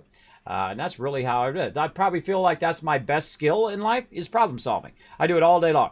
All day, every day, right? You know, sometimes the camera's not working and I'm flipping into the matrix or whatever. You know, I got issues behind the scenes where I got to fix technical problems constantly, which is basically the life of a streamer. It's just like, you know, trying to make everything keep working. Now, in my case, my stream is at a whole nother level, right? I have 3D graphics. I have all sorts of stuff going on and all sorts of transitions and videos and things like that that pop up at the same time. And plus all the bot stuff and things going on behind the scenes. And that stuff is always, you know, just like, you know, juggling. Right? You're just trying to juggle to make sure that stuff works. And sometimes it just goes whoop and then it doesn't come down. And you're like, oh, God, where did it go? Right, it went into outer space. It's just orbiting the planet. I've got to go and figure out where the heck it went. Or, you know, Microsoft update comes in and it costs me an hour to redo my video, redo all my audio every single time here on the stream. That's the one that really triggers me because it's just really a waste of time. I mean, if you're going to make an update, make it where it doesn't change my settings. I'm just saying, right? I'm just saying, don't change my settings, please. Don't make me waste an hour redoing all of that every time. Because I have a complex audio setup as well. I don't use a mixer board, by the way. I refeed the audio into OBS, so I have complete control over the volume. I have complete control over whether when I record it, it actually goes in different tracks, so I can take out, you know, if I'm talking and someone else is talking over me, I can take them out, or vice versa. If they're saying something truly inspirational, I take me out. That kind of thing. See, I'm not above taking myself out. If someone's saying something way smarter than me, which is probably most of the time. All right, there we go. And we got our platforms. We've got our thing we're going to put right there. We got our canister. Where is that ginormous canister? It is over here on the side. We're going to take that with us. There we go. And now you know why I prepped all this stuff ahead of time. Because it's going to allow us to use all of our things here. I love it when a plan comes together. We go ahead and put that there. We've got our paver. We'll fire that up. We're going to bring this RTG with us. And we're going to go ahead and utilize this RTG. Put that over there. Take this out. That one's almost empty. We might use that later. Move our auctionator over somewhere else. Where can we put that? Let's go ahead and put that way over here, because it's going to work all the way down the line. As long as you have your tables connected, it'll work along that line, as well as it'll send power down that same line. And then we're going to put this back. So it's continue to do our argon. Then we're going to take our things that we brought.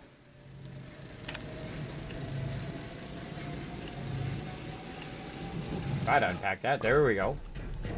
Put that over there. There we go.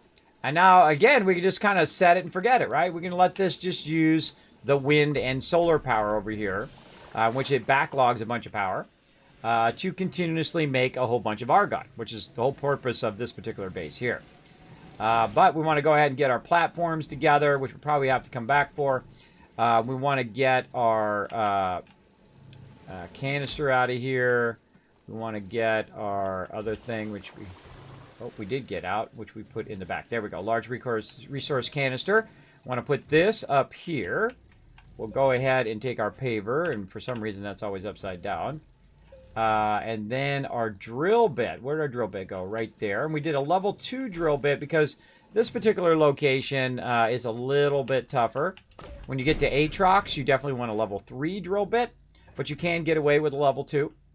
On there. And now there we go. Now look, we don't have enough room. Now, by the way, this game is really awesome because you can actually add a trailer, another big vehicle behind that, and another big vehicle, and so on. You can have up to 3 trailers on top of there, which is pretty cool. Pretty cool, but that's okay. We'll start with this. We'll come back for our tables and our other RTG. We just want to kind of scout out a location first. Now, right over here, you can see I've got a bit of a downward thing going on right now. Very steep, like this. Now, also what I can do is I can go ahead and start to pave and cut out at the same time to kind of widen this a bit.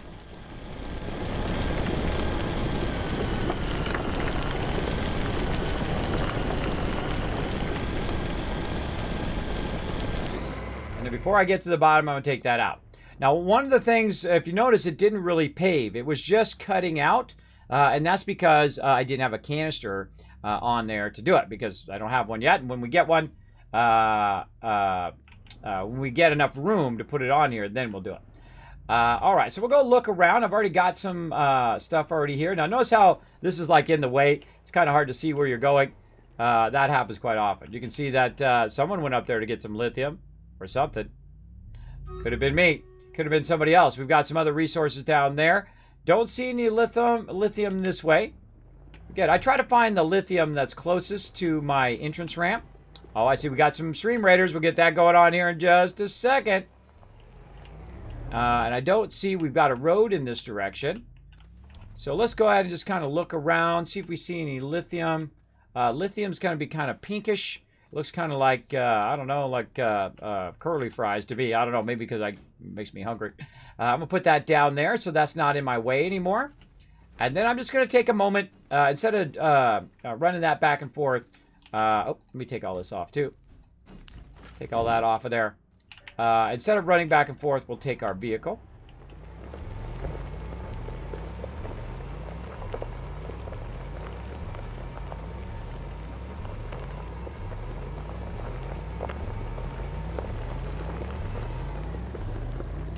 We go.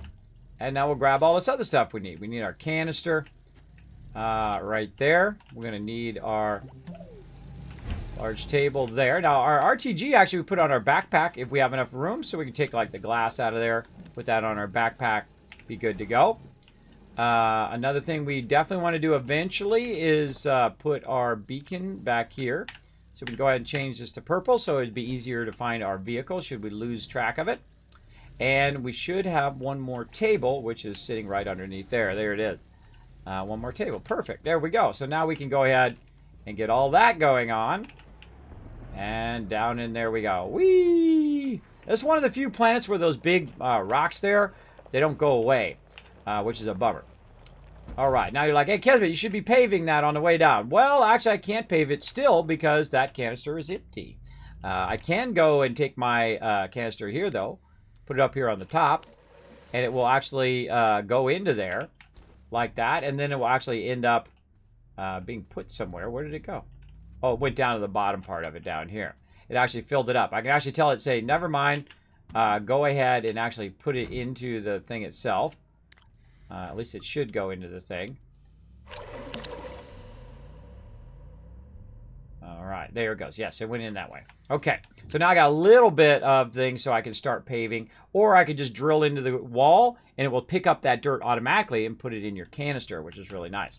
One of the things I want to fix here is I got this in the way, so I'm going to go ahead and just fix this by taking this out. Now these actually do go away if you take them out. There we go. And one of the biggest things to learn in Astroneer, if you only learn one thing from my stream, hold down control. See those lines that happen? Watch this. If I let go of control, it's no lines, lines. This is the greatest thing ever. It is the Ramp Maker 1.0. Or maybe 10.0. I don't know. It's a really fantastic way of filling stuff back in and whatnot. Now, we could, you know, fine-tune that and whatnot. But I'm actually going to use my vehicle on the way out to fine-tune that. All right, there we go. And you have a really fun shaper that you can use as well to keep this going. I feel like there's like a hole behind there. To keep this going as well. But now we're going to go ahead and move some of this out of the way. Sliding around everywhere. Over here. And we're going to gather a bit of dirt. Now, if you have enough dirt on your character, or enough soil is what they call it, when you turn this on, not only is it going to drill, but it's also going to pave. And based on how I rotate my mouse is whether it's going to pave it up or down. And it does take some getting used to and practice to learn how to make a nice flat road. Now, also, I'm gathering dirt right there, by the way. Not only making a road, but also gathering dirt. I like to go a little bit down, so I'm always kind of gathering and making a road at the same time. Like that. Then you hit V to turn that off, and then you'll see that your vehicle actually drives faster. I'm pretty good as a backwards driver. Sometimes I drive better backwards than I do forward. So there we go. So we made a bit of a road there, and we got a bit of dirt. Now, I actually don't like the road to go that way. I actually like the road to go directly down the ramp and go directly forward, which is how we're going to do our road. And that makes it easy. You just come down and you do your thing. But we got a little bit of problem here. We got some debris in the way, in which this particular debris you can just pick up and move, which is great. Some debris you cannot. Some debris you cannot pick up and you can't move, the larger debris. And I actually had someone in the chat tell me, Kismet, you should just blow it up. And then, like you have your extra vehicles, blow those vehicles up. Then you have them in pieces, which I've never tried before. And then you go ahead and scrap them. And I'm thinking, oh, wow, that's next level genius right there, bro. That's next level. All right, and speaking of, let's flatten this out a bit using our kind of flattener there. And keep our stuff handy over here. And now what we're going to do is we're going to go try to find some lithium. So we're going to, now that we have a bit of dirt, we got ourselves nice and lined up off of here, or at least somewhat lined up. We're going to go ahead and make this nice straight road. Now, while I'm making this road, we're going to do some stream raiders. Let's do it. Bam! And now away I go.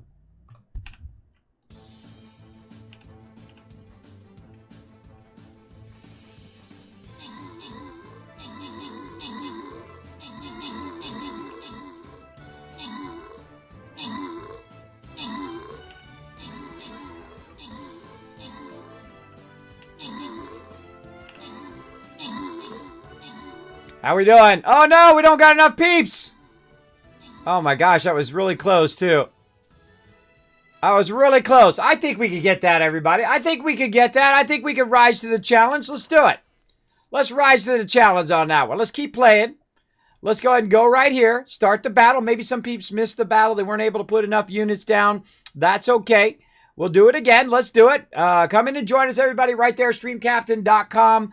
Find me, your Captain Kismet. You can sign up. It's free to play. You can play it in your web browser, or your Chrome browser, whatever browser you like to use on your desktop and on your laptop. And again, it's a really fun side thing to play. And again, it is free to play. Very, very fun. Come on and join us. We're going to get it. We're going to get it this time. Come on, put down as many units as you can. Put down 1 unit every 5 minutes in game.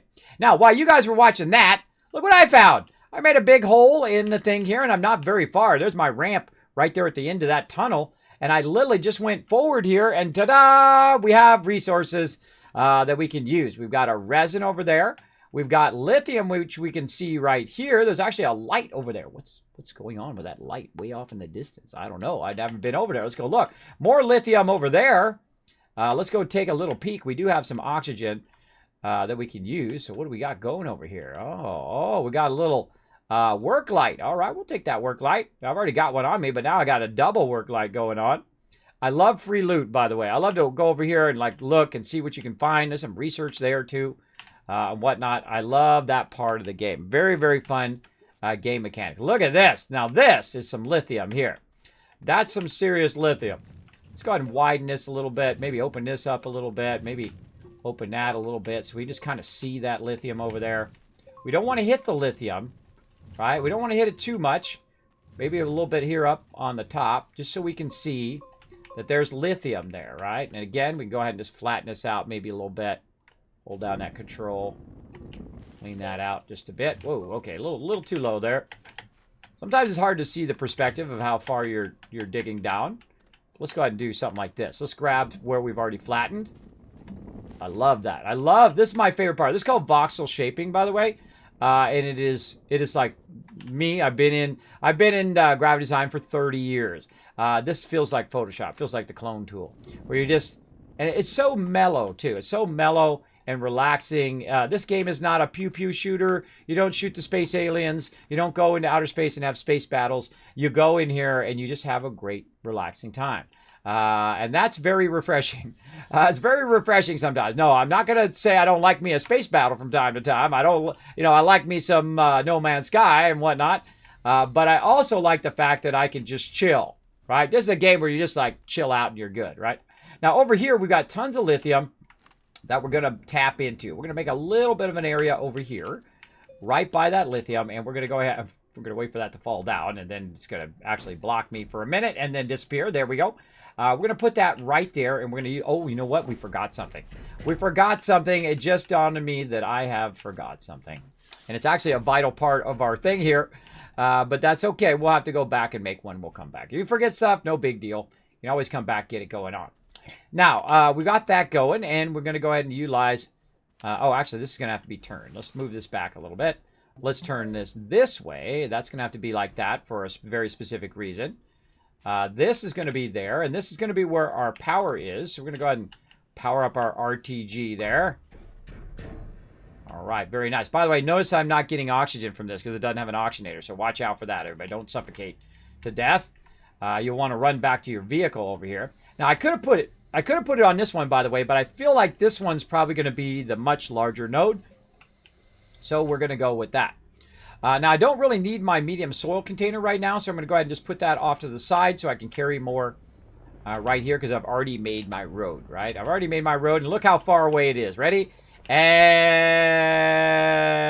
we're back. I always find, I don't know what it is about just going straight off your ramp, even if your ramp is just kind of a random thing. Oh, wait, we don't need that yet. It's kind of a random thing that just right off the end of the ramp, you can find it. All right, that's what we need. This is for us to grab some in the meantime while we're going to let this run. Sometimes this will run for hours, by the way, if you have enough power, if you have some RTG power to let it run. But we're also going to need to kind of manually collect some. See, look, we've made a nice little spot for us to come in, and then we're going to use our extractor, and we're going to use our large resource container, which can hold up to 400 in it, which is pretty sweet. Now we're going to put this right here. We're going to go ahead and undo it. Now, just so you know, you can put this on the ground, and then you're going to see the green right there. Actually, that's not that big of a node. You can also put it up on the wall if you want. Ooh, that's a bigger node. You can also put it on the ceiling if you can reach it. Let's go over there and grab it. You can also put it way up on the ceiling. I can't reach it. I can't reach it. There we go. Put it way up on the ceiling if you want. Again, it has little spikes to grab it. All right, so we saw that the actual best place for this is not here on the ground, which I thought it would have been. Look at that. That's actually not even that big. Okay, that's better. Let's go ahead and try it here on the wall. But that's way better. That's way better. That's a lot more resource. So the big resource nodes are right there. And it's going to grab as much as it can in kind of a bubble around this giant extractor. This is new, by the way, in the automation update. But we have a problem. We're like, oh, God, how do we take it off of there and feed it into here? And that's going to be our biggest issue. Let's try to see if we can bring it down just a little bit. Yeah, we can. Okay. And so we're going to try to have an arm go and grab it, take the resources, and put it into this massive container that we brought over here. Now, one small problem of I forgot to make the arm. That's the important piece of this puzzle that we need. I'm going to turn it also so I can see if it's full. The important piece of this puzzle that we need is that arm. But I'm going to go ahead and try to reach and see if I can reach up there. Power, it's not close enough. I can do an extender if I want, or I can literally just disconnect this, move this a little closer. A little closer. There we go. A little closer and see if we can get that going on. Nope, still not going on. Let me go get some oxygen. Let me think about how I want to do this, right? Now, we can adjust the terrain, so that helps us a lot, but we don't want to hit the lithium, because if we hit the lithium, we take out the lithium, it's going to have less lithium to extract. There we go, a little oxygen there. Keep me going. So I'm going to go ahead and just try to do it just a little bit more without hitting that lithium. There we go. Maybe get this a little bit closer. Just a little bit closer. Dee-dee-dee-dee-dee-dee. Little, what is that? Aaron McGregor. What is that called? What is that thing called? Oh. Gotta take some out. I gotta take some out to get a little closer. There we go. Just so I have it on a nice, flat, even area. Okay. I can't get it. The resource is blocking me. Don't worry, everybody. Never give up. Never surrender. There we go. All right, now power firing up through there once we get this reconnected. Now we're going to use our other RTG as well on here because you need 2 RTGs to make it work efficiently. But we're just going to turn it on. And off it goes. Now, you can't put this large container on the top of there, but you can put the smaller container on there if we so desire. We can go get that going on, but we're not going to do that right now. We're going to go ahead and do this. We're going to get back on our vehicle. And I really need RTGs for all my vehicles. I need RTGs for all my bases, for all my gases, for all of that stuff. And that's why we're working on these specific resources toward that specific goal. All right, we'll go ahead and just pick this up. Put that, that on there. Yep, all right. And then we got to go make one of those arms. All right, now while we're going up here, we're going to go ahead and start with this. And we're going to go ahead and fix this on the way up.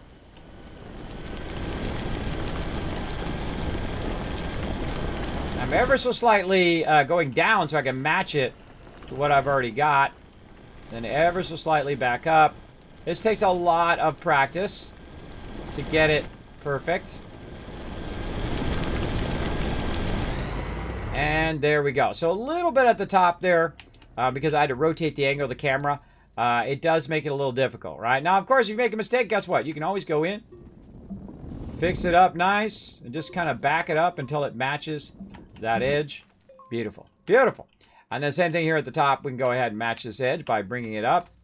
And if we run too high here, then we go to this side and we hold down control and we just fix that edge until it's butter. Until it's butter. Love it. All right, that's good. Now we got to go ahead and get back on our ship because we forgot the thing and the stuff. Look at it, just working away on that Argon right over there. Aragon from Lord of the Rings. Hey, Meza, thanks for hanging out. It does look like curly fries, doesn't it, Rampant? I think it does. It's like purple curly fries. Makes me want curly fries right now. Someone was talking about spaghetti last night. I was like, oh, God, now I want spaghetti. I'm trying to be good, though, everybody. Trying to be good. Tried to work on the health. I have lost 5 pounds, again, because I gained it and then had to lose it again, by not drinking soda. This is me, sans soda and coffee. I don't drink coffee. I don't drink soda. There you go. Now you're hungry. There you go. I actually didn't have breakfast this morning because I was running behind on the stream, so... Normally, I'm a big believer in breakfast, at least a small breakfast to get you going. So your body has fuel. You know, your body's just like a vehicle or just like anything else. It needs that proper fuel to keep it going. Let's go. Right over to here. And we back from outer space. All right. Hey, what's up? Hello. I love the emotes in this game too. Pretty great. Doing a good job, bro. Oh wait, where's my good job thing? There it is. Good job. Good job. Now you have up to 8 people playing at the same time on the mega server, which is really fun. Sometimes we have tons of people in here doing different stuff and running different stuff. Oh look, he's running that organic over there. I appreciate that. Appreciate it. All right, we need to make ourselves an arm over here. Let's get over here into our production facility. And we need ourselves one of the new things. This is new, by the way. Very, very cool. It's called an auto arm. And it only takes graphite and aluminum. I'm absolutely stunned that I had some graphite there. It takes some graphite and aluminum, so we'll go ahead and run that. The graphite's another thing that we need to mine at some point. There's a really great place on Glacio for graphite. And really, we want to mine everything, right? Now, this we just put in our backpack, so we can carry that with us. And then we can go ahead and run back over here. Put some more of this fuel in our vehicle. Hopefully it works this time without getting glitched out. We'll see how it goes. There we go. And then we'll get in there and off we go. That's all we needed was that auto arm. And it's nice to have the resources already ready, right? So you can just make whatever you need in the moment. Or if more people come in, they're like, Kismet, I want to make a vehicle. Kismet, I want to do this, whatever. And then they have plenty of resources to do that. And of course, the more people that join, the more fun you're having because you're building larger bases and people are expanding and gathering resources. So it benefits everybody in the long run. And those are the type of games I like, where the work that everybody is doing benefits everybody equally, right? It's not like I'm taking all the best stuff and that kind of thing. You know, Most of the time I don't. Most of the time I say, oh, well, you know, would be better to give to this person, and this would be better to give to that person, because they're doing that particular role, right? Especially in a game like 7 Days to Die, where somebody's doing like the food. Well, hey, it's better that you give them all the food resources and let them deal with it, because that's what they're doing. You give someone who's out scavenging, you want to give them the food and water, and maybe I'm going to starve to death. That's okay. I'm standing in the base. If I die, I literally die, spawn right in the very place from which I died, right? So it's better to have them have the food and have the water and have the better guns and the better ammo and whatnot, so they can better do their role as part of the team. And I was thinking that way. That's like my basic thing. And really, my job is to facilitate awesome people working together. So if you do want to join us on the server, you're welcome to come on in. As long as you can follow the chat rules and or follow the server rules, you're welcome to come on in and have a good time. Let's do it. And I am going to be putting Astroneer for sure on Mondays. And then Friday, I might just be rotating through stuff, whatever has like the newest thing come out, or whatever I feel like playing. It'll be like my kind of random day. I might put that on my schedule too, that it's just a random day. It's a random game day. So I might choose a game that I might have already played in the week, like Astroneer. And then I might choose something like No Man's Sky, which now has a new update, which we want to check out. Or whatever game floats my boat for the moment, right? And the great thing about doing your own thing is the fact that you can do your own thing, if you know what I mean. I don't chase views. I don't chase go play Fortnite, go play all of that stuff just to get the viewers and all of that. My goals are very different than most people who aspire to be a streamer, right? Some people aspire to be a streamer to make money and get clout and resources and all of that stuff. I've had all of those things, and I do appreciate all of the peeps who have helped me along the way. Back in the day when I was a graphic designer, all the mentors who mentored me, because back in those days you mentored as a graphic designer. You were like an apprentice, and then you had a grandmaster level or master level person who already been doing it for 20, 30 years, and they taught you about printing and publishing and paper and how it all works, right? And I greatly appreciate all those mentors along the way. And then I went on to be a mentor of other people, and that's how it works, right? You take your knowledge and you pass it on to the next group, and then they pass it on, and so on and so forth. And that's what I feel like here on Twitch, right? I have people I look up to as streamers who do the same thing. They just do their own thing. Right? If you're doing what everybody else is doing, I feel like in life, a lot of times that it is actually a waste of your time to do the same thing as everybody else. Because if they're doing it and they're doing it much better than you, they're going to be much more typically successful at it. And it's always better to do your thing. Your thing is unique. It's different from everybody else. Like my thing here is to inspire people, bring moments of joy. Some other people do that, but they don't do it the exact way that I do it because they're not me. That is the factor that makes things different, is the factor that you're awesome the way you are. You're the factor. You're the thing that makes it successful or not successful, right? That is why I love Twitch in that way. You can earn it just by being who you are. You don't have to put on an air. I don't have to be a character, but big love to people who like to do characters and cosplay and all that other fun stuff. Hey, man, if that's your jam, go to it, man. But for me, I just like being me because I'm always me anyway. It takes no additional effort to be anybody else. But sometimes I do dress up as the Wasteland Tycoon just for a bit of fun for all of you, for all the love that you've given to my mods all the years. For sure. Oh, we got some lithium already. All right, we got our auto arm. That's what we need. We need to get back in here and get this started up. Let's get it started up in here. Then we can set it and forget it. Oh, thank you, Subquake. Speaking of awesome people, there's the mighty Subquake hanging out in the chat. Appreciate you coming in, showing that love. Hope you've been... Whoa, look out, look out, look out. Oh, we got to watch out when the server hasn't updated.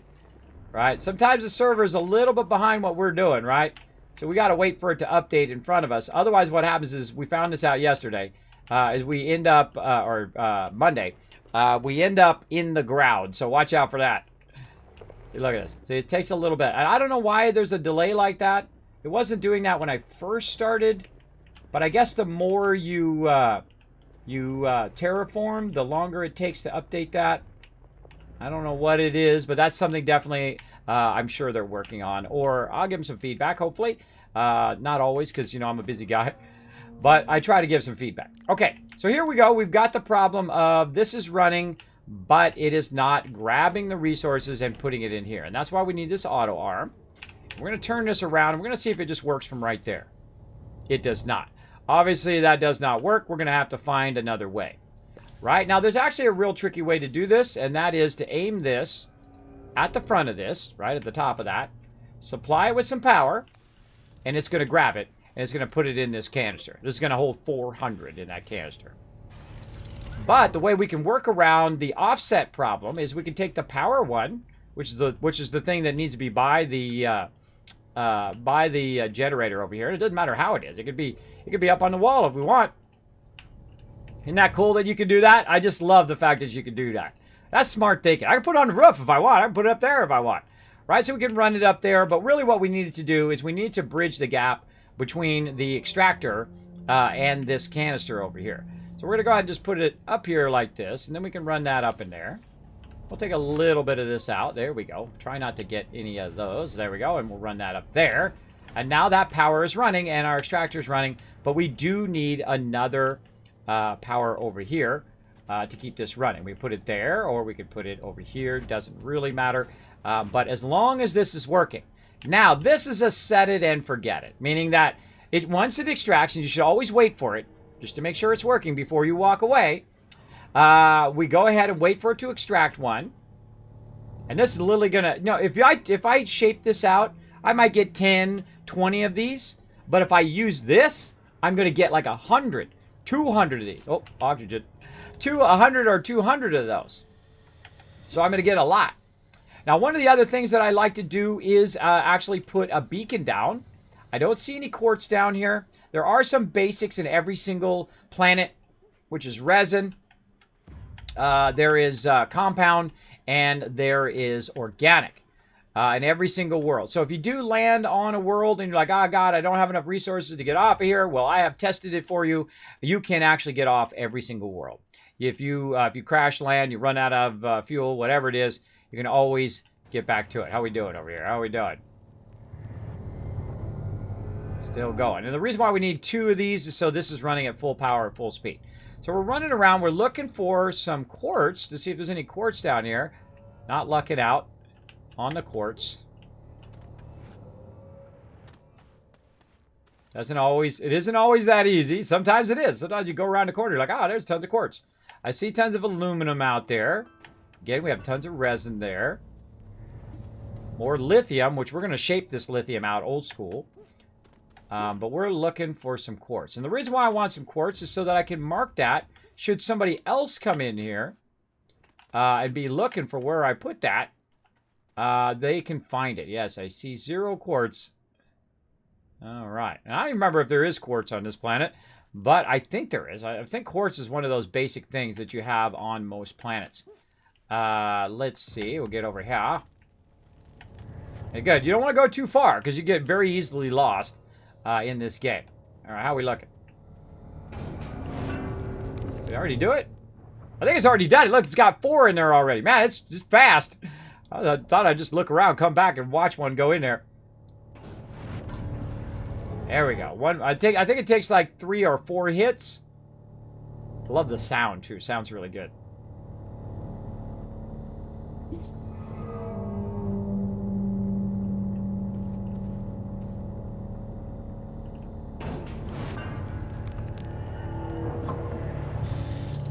There it goes. All right, we know it's working.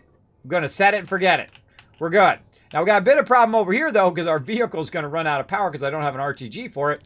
But that's okay. We're going to leave it like that for right now. Now, here's what we're going to do. We're going to do some manual extraction over here where I just kind of shape it out. It's going to drop in my backpack. If my backpack gets full, it's going to go ahead and look at... Oh, there's the quartz. I thought I saw it. It's right up there. Basically, we can go ahead and manually shape it. There we go. Wow, lots of quartz. Lots and lots and lots of it. Oh, there we go. See, we started dropping some resources there.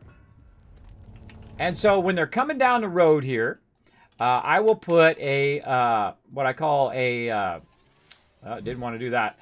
What I call a mining beacon. Mining beacon. There we go. And we'll make a beacon. We'll put this off to the side. I don't like to put stuff on my main road because I'm going to keep that road going through there. And then we have a beacon. And so I'll put the beacon right here on the side so people know, oh, there's something here. You can also find your way back to the beacon should you run out really far and whatnot. And then we can also put maybe some resources by there so kind of know what resources are in that area, like lithium. And then we're going to back up. And our vehicle is very quickly going to run out of fuel. Very, very quickly, by the way. You can see already it's running out. So what we're going to do temporarily is we're going to scalp a bit of this. And we're going to set this and forget this once we come back. But we're going to borrow our RTG again. We're going to run this back over here. Now, again, eventually we'll make another one. But we need lithium to make more of these. So we're going to go ahead and get this going. And onward.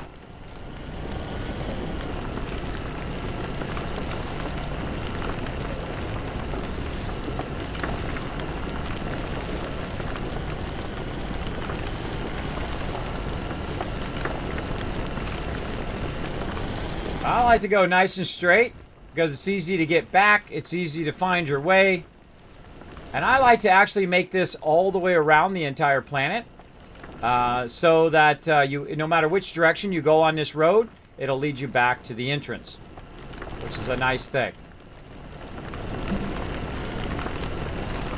All right, I feel like we're up just a little bit.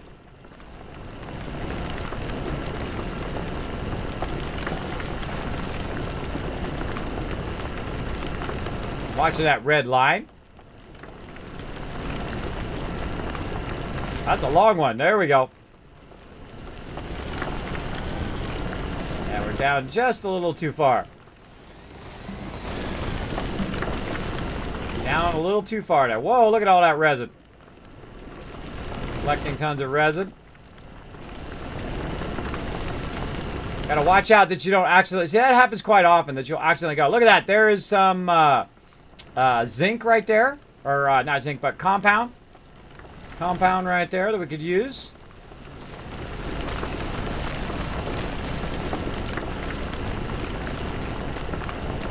The interface for the mining is a little tough. Definitely takes a lot to get used to, and I'm looking for lithium as I'm going along here. But you can get used to it. I feel like they need a heads-up display where it's not in the front of the vehicle, that it's just literally in front of you all the time.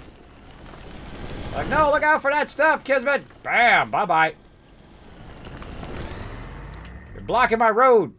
So I feel like the most thing I do in this game is just make roads. It's very fun, though. I really enjoy it. It's like Road Maker 10.0. It's very, very fun. All right, not seeing any lithium, but then again, you got to look up from time to time, too. Sometimes you can find it up in the ceiling, for sure. Let's keep on going. I love the fact that they made it where you can destroy stuff like that, too. You're literally just wiping stuff out.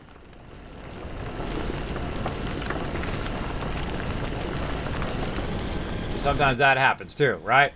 You have problems with stuff getting in your way. It'll fall. It'll make you kind of mess up your road sometimes.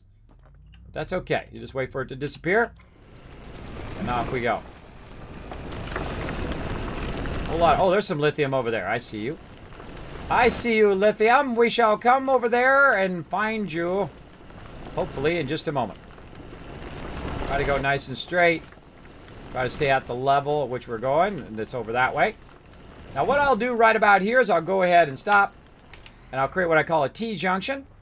A T-junction just basically goes straight off like this. Or it could be an L-junction, depending on how you look at it. And then we'll just go straight over here.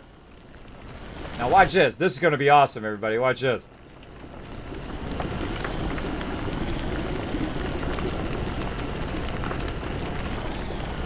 I just shaped all that out and let my vehicle get it. But it made a giant mess. Why did it make a giant mess?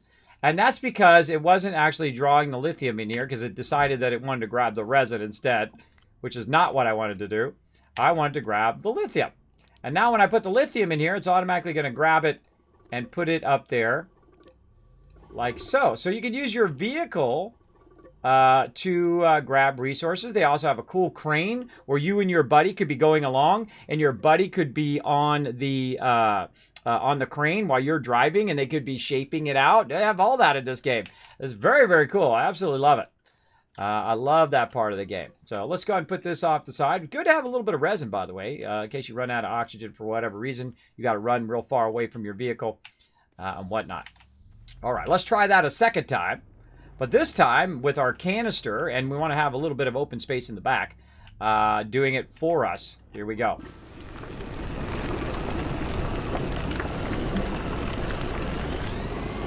Hey, notice I made a ramp too because I'm controlling it by that line in the center. It allows you to adjust the ups and the downs of it by moving my right mouse. I'm holding down the right mouse button. I'm moving my mouse forward and backwards. That's how you adjust that. I love a first-person view when it's driving. Yeah, I doubt they're going to add a first person, but I would love to see it as more of a heads-up than a thing here. Now, also, by the way, I can make this a little bit easier on myself, which I just realized, by swapping these containers. I can put the container in the back, put my beacon up here, and put those containers there, so it's not blocking my view as much, right? That also works as a great way of doing that. So, also, if you have the paver and the drill bit, you can much easier get up to the top stuff, right? Oh, wrong button. I hit F all the time instead of V. You can get to the top stuff because you just pave your way right through into it, right? Like that. And then it grabs it, right? And then we'll come back down. And then maybe we'll go down, right? Go down into the thing. And see we got some down in there, right? Now, sometimes I feel like this is harder than actually just getting out and shaping it yourself. But it is fun to do. Especially if you have a really good node. And you can just go ahead and do that. Again, you have the power of controlling the angle of that. Now, sometimes you'll free fall. And you don't have the power to control it. And whatnot. I'm always wondering if there's any stuff left when I do that, though. Right? Now, be kind to whoever's coming in next time. And I could do it with my thing here. Go ahead and get this backed in here. There we go. I could do it, go in and do it with my vehicle here and just pave it. But you can also just say, okay, hey, anybody else who comes in here, I don't want you to fall to your doom. Let me go ahead and just shape this back in like this. Oh, we're going to need some more dirt to do so. Again, I got to put the dirt in my canister. Then I hold down control. Oh, there's a battle. Then I hold down control. And that's going to allow me to flatten this so people don't fall in this big, gigantic hole that I made in the ground, right? And again, you can do that with your paver as well. We'll look around, see if we see any more lithium while we're doing this. This is what I call like a fog of war reveal right here. It's kind of like the wall of war. If you ever played any games with a fog of war where you can't see, certain parts of the map, that's what I feel like this is, right? You kind of go in and you shape out this so you can see what's off in the distance and what's over there, what's down that way, right? Hope out of some power. I always got myself a generator up there too for that power. All right, so there we go. Now, here's something I do quite often is once I do side area is I will go in and fix it so people don't think that's part of the main road. And so I'll go back and let's see. We were going this direction. Like this. All right, we'll reorient ourselves back in the direction in which we were making our primary road. And then you can go in and you can shape sideways. So I'm going to hit E, I'm going to hold down control and say, yo, there ain't nothing down there for you to go get. So I've kind of shaped that in so that it just kind of keeps people focused there. And it keeps me focused too, because sometimes I forget. And we'll just kind of touch that up a little bit on that road. Make that nice. There we go. Onward we go, everybody. Just keep on keeping on down the road. Now, while I'm keeping on down the road, looking for some more lithium, let's go ahead and do a battle. I think we got it this time, everybody. Come on, let's go. Let's do it.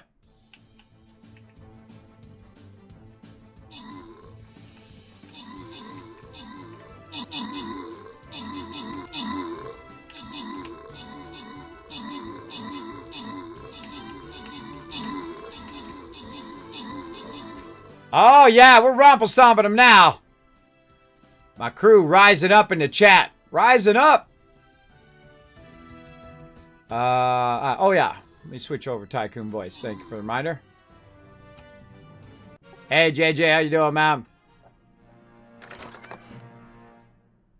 All right, grants and rewards. What's going on? Can you hear me? I can hear you. How you enjoying the mega server? I'm enjoying the mega server. How's everything going? Going good. I'm out here getting some lithium so we can make some more RTGs, make some big vehicles, have some fun.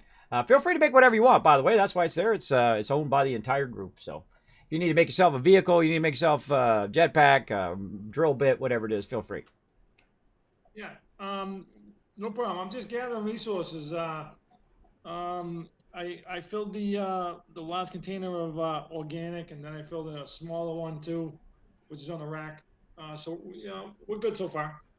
Awesome. Yeah, that large container I was filling with organic, I was going to put on the forge if you want to do that. That's really fun. Put on the forge, and I have another large container on the forges to take the carbon and run the organic from that original large container into the other large container as carbon. So you want to have some fun. That is going to be really, really fun. Enjoy. That's really fun. Because you're going to take 400 organic and make 400 carbon. I know, right? That's pretty awesome. That is pretty epic. Okay, let's go ahead and keep this going. So we're going to go ahead and keep drilling down the way. I got to go back to the map first. Hold on. Back to the map. We're going upwards here so we get you guys some chest. And where are we going to go? We're going to go... let's go over here. I feel like that's pretty good. Okay, come and join us. There's the link right there in the chat. Now, we're going to keep going down this way. Now, while you guys were watching that, I went forward just a little bit, as you can see right here, and bam, there's some lithium right there. Which is pretty sweet if you think about it. Pretty sweet that it's literally just like, 2 steps ahead. Now, I'm going to take the lithium off of me. I'm going to put it right here. It's going to feed it in this container. We're going to look at what we're at. We're at 31 of 32. We only need a little bit more, right? A little bit more, and we go make ourselves some more RTGs. So I'm going to get this right here in the ceiling.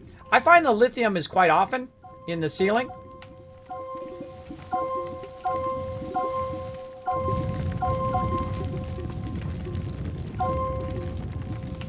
Sometimes I just have fun making a big old mess. Like that. So let's go ahead and put these onto here. Let that feed in there. Like that. And you notice, by the way, that it's got, that's got exactly 32 on there. And one of them, by the way, is on the top. Actually, 31 of 32. One of them ends up on the top. I think I messed it up because I was trying to run it out and then run it back in again. Yeah, I messed it up. But normally it has 31, and the 32nd one is actually on the top of the container. But we're going to go ahead and just put a little extra because, heck, we're here, right? We'll put some extra on us right over there. And we'll put some extra up here because we might as well, hey, we got room in our backpack. Now, there's no real thing you can do with some of this stuff, meaning that you can't put it in one of those canisters. Like we can put a work light down. Okay, somebody comes down here, they'll have a work light.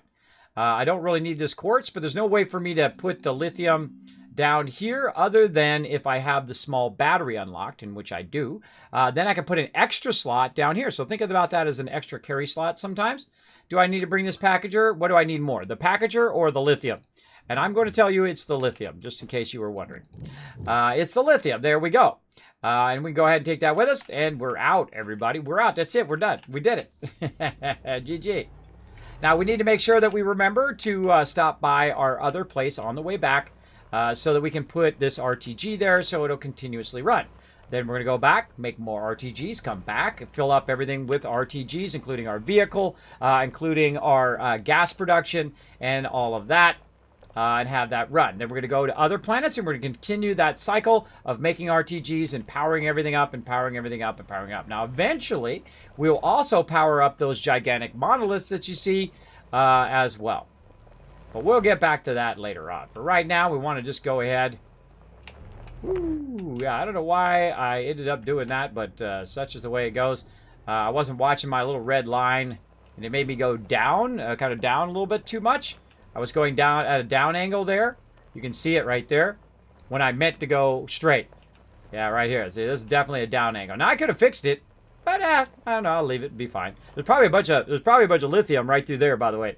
That's typically how it works out. Now, again, look how I put that beacon. This shows me, oh, hey, Kismet, on your way back, bro. Make sure to do a little pit stop over here so that your lithium is running at full stop. Now, even with one of them, we can go over here and see how much it's gotten. It's gotten 17 already. But now it has 2 RTGs, and this is literally going to extract like 100 of this when we're not even around. It's just going to keep running when we're not around. Set it and forget it. That's what we do. And now we off. Bye-bye. And it's going to burn power. Well, look at the power being burnt on the side. It's going to burn power like crazy. By the time we get over here, we're not even going to make it up this ramp. By the time we get right there, you're like, Kismet, you're out of power. What are you going to do, bro? Well, I can use my little baby battery. Put that up there. Oh, no, I put the lithium up there too, apparently. I put my battery up there and use that little battery as the power to this, to just get us up the top here. Maybe we can make it, maybe not. Let's see. Not gonna make it. Not gonna make it. Now, why didn't that work, everybody? Why didn't that work? You know why it didn't work? Because it's trying to power me up, not the vehicle. Right? And when that happens, it's going to drain all of those resources into me instead of this. That's why that happened. And I only got the thing. But you can also, if you do get stuck, you're like, okay, let's look around for some organic. We'll see if we've got some hiding around. Sometimes you do. Sometimes you don't. Sometimes we're going to be walking out of here. Walking here. And whatnot. I think this one, not so much. Yeah, we get a little bit by taking this out. Over there. Take that out, just because I feel like it. I don't see any organic close by. Go for a little walkabout. Oh, tons of lithium. Watch this. I'm going to leave myself a little note. Watch this.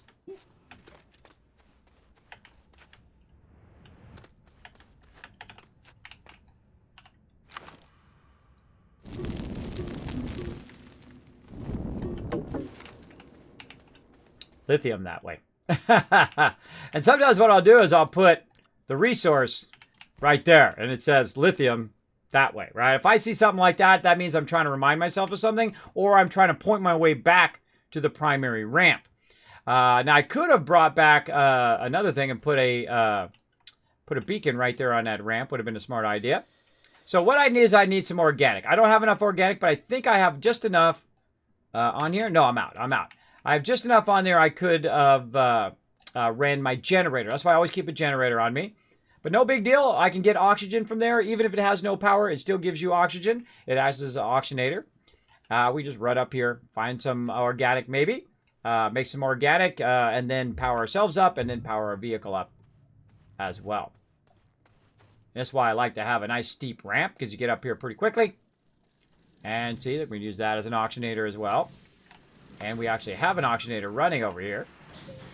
We've also got some generators here. We can grab a little extra generator. Take that with us. And you can see that it's draining the power from these batteries and putting it to me. But that's going to run out as well. Now, there is tons of... Oh, there's some graphite down there. Tons and tons of oxygen on this surface of this planet. There we go. So we got 2 of them going. Now, we'll take one and put it up here, which actually acts as another inventory slot, by the way.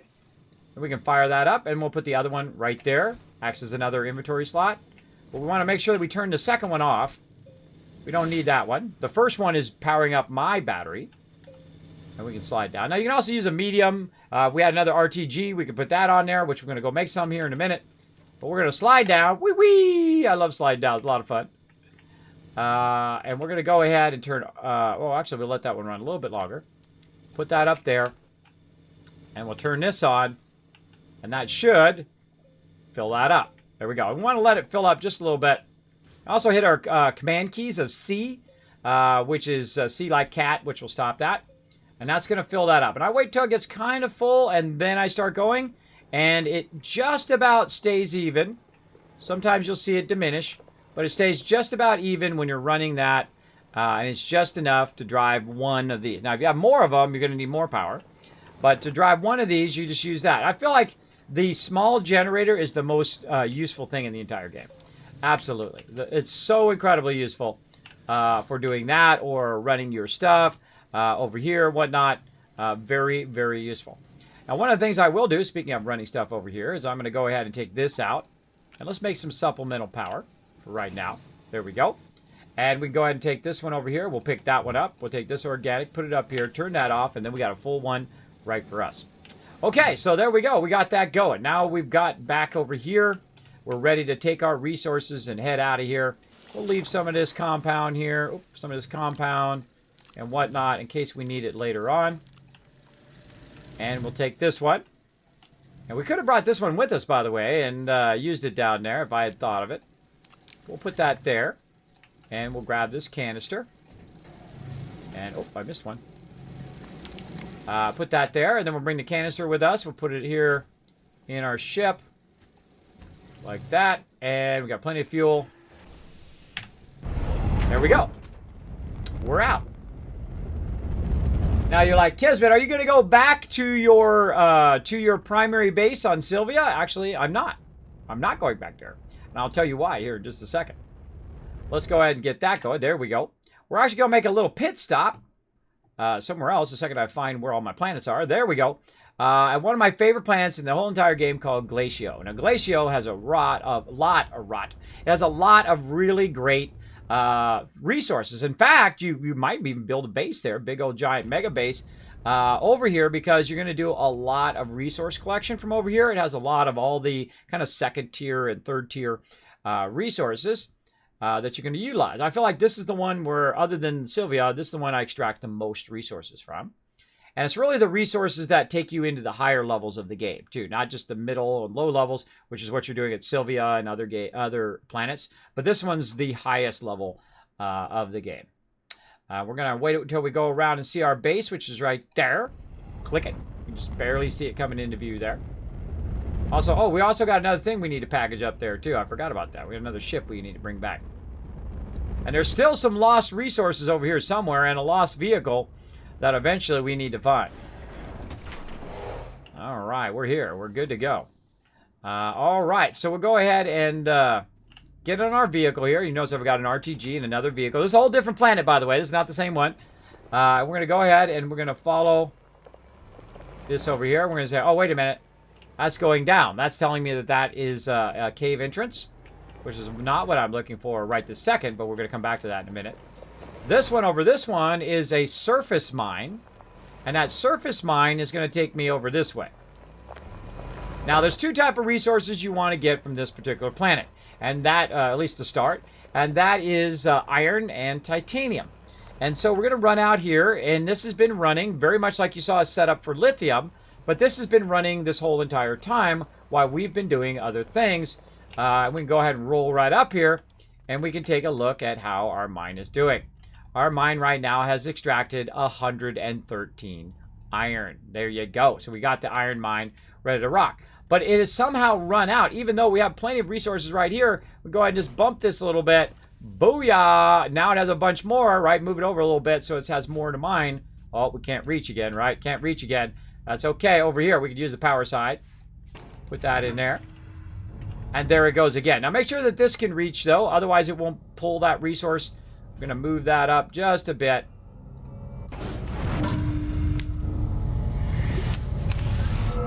And make sure that this, see the little green circle, is actually hitting the area where it grabs. Now, also, it'll try to put it up at the top. So sometimes you might want to be a little bit closer. Maybe like something like that. And then it's completely encircling the whole thing. I can highlight it. There we go. See, it's completely encircling the whole thing, so it will grab from the top as well. So let's see how it does. Now, again, do not walk away until you're sure that it is working. Oh, I forgot to bring my thing. So cool, bro. So cool every time. I've seen it do it 100 times, and it is cool every single time. Big love to Peeps over at SysDev. Nice job. Nice job on that. That is a really fantastic update. I'm doing great, Lego. How you doing today? Thanks for coming in. Yes, that's in my iron mine there, Rampant. That's what we got going. So we're going to let that run a little bit more because I forgot something that I was going to bring from the actual ship over here. Forgetting stuff is like my signature thing here in stream. All right, let's go ahead and grab this. Right there. All right. And we'll put these in the back. There we go. All right. Now, I'm going to leave that lithium on there for right now.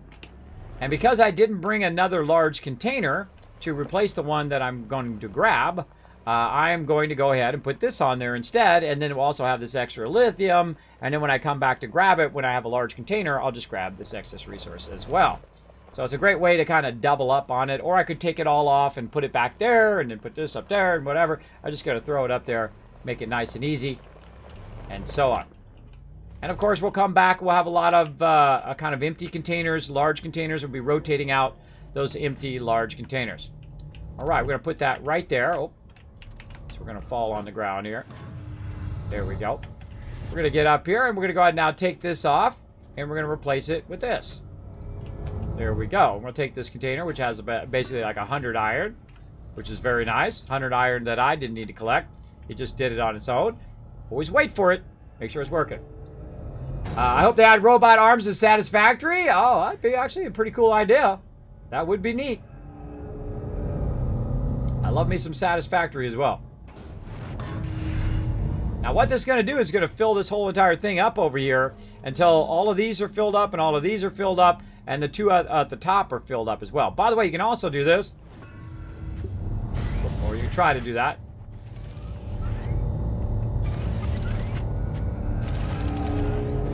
Put that right on the top. See, that arm will grab all the excess and put it down there, which is pretty cool. Until this is full, by the way. I just think that's the coolest thing, man. Now, we want to watch it go 2 more. Now, why do we want to watch it go 2 more? Because it's going to grab 1 more and it's going to fill this table up. And then the rest of it is going to run up there. Right?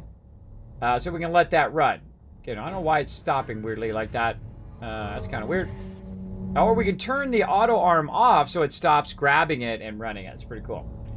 Could work for layered sorting. Remove the need to stack sorters. True. True. Of course, they do already have an auto sorter, so you can go in and use those advanced splitters like I'm doing to create basically an area where it gets rid of all the junk like the ore and stuff like that you don't want.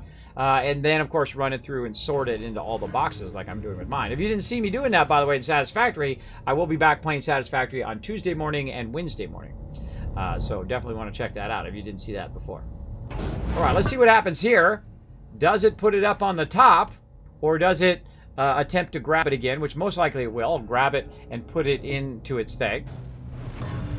I got to watch my oxygen here, too.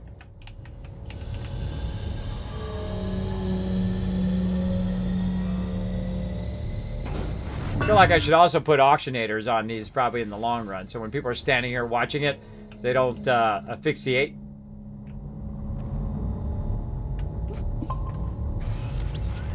All right, so grab that last one.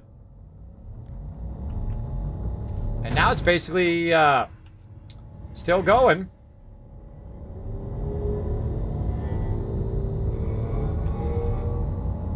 I could also grab one of these and put it over here. There we go. So that's going to keep on going and then fill this down here and eventually fill up there. Now I'm going to go ahead and turn this off, this auto arm off, and then we're going to watch it and see if it puts it up above, which it should, which we just saw it do it anyway because it went up and grabbed it. But let's just make sure that it is working.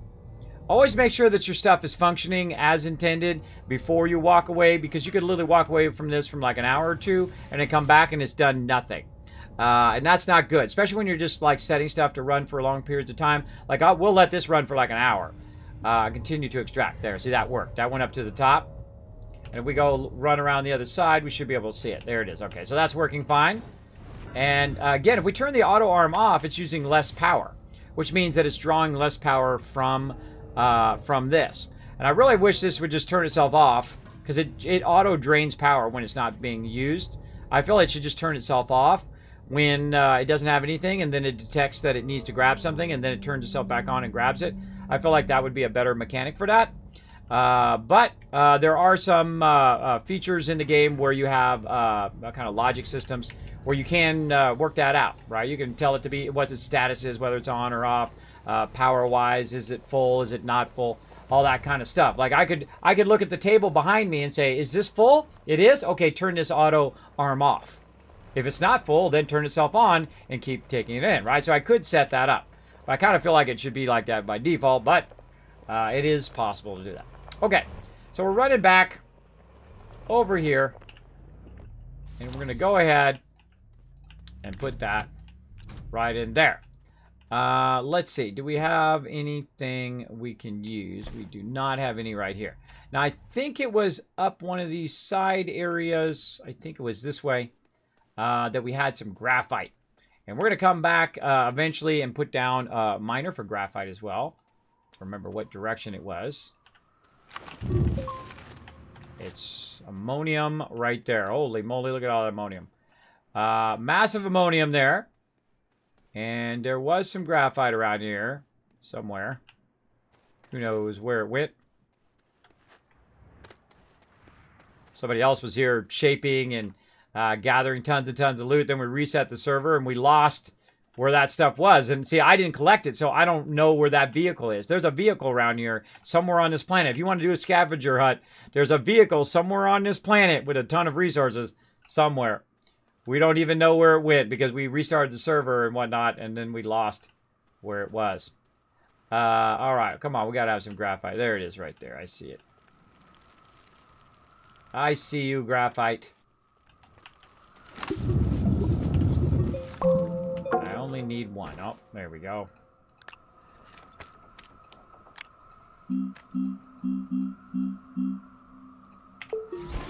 All right, we're going to make a packager.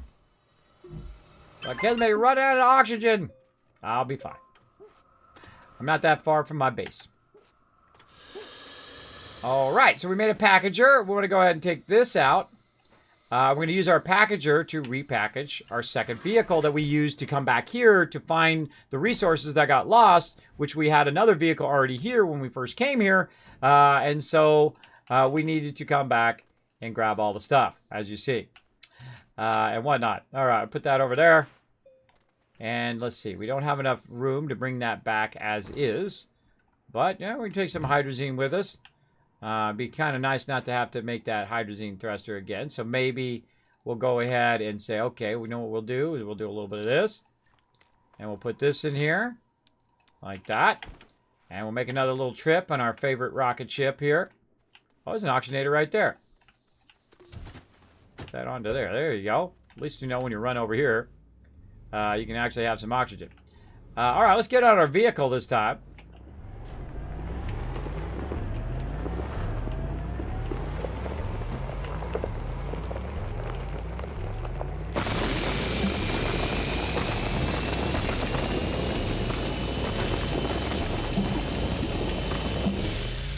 Make ourselves a road right to where we need to be. Now, we could use one of the extractors to do this, but I just need a little bit. Like that, to make a packager. And then we'll put this... I mean, hey, it's some resources. By the way, you can also use your auto arm. If you have a bunch of stuff on the ground, you could run around and put your auto arm down, and we'll pick up all those loose items for you, too. It's really cool. Is this game like Minecraft? It is. It is like Minecraft, only like on a whole nother level, bro. You can shape out in Minecraft, but watch this. Watch how beautifully elegant this is. Watch this.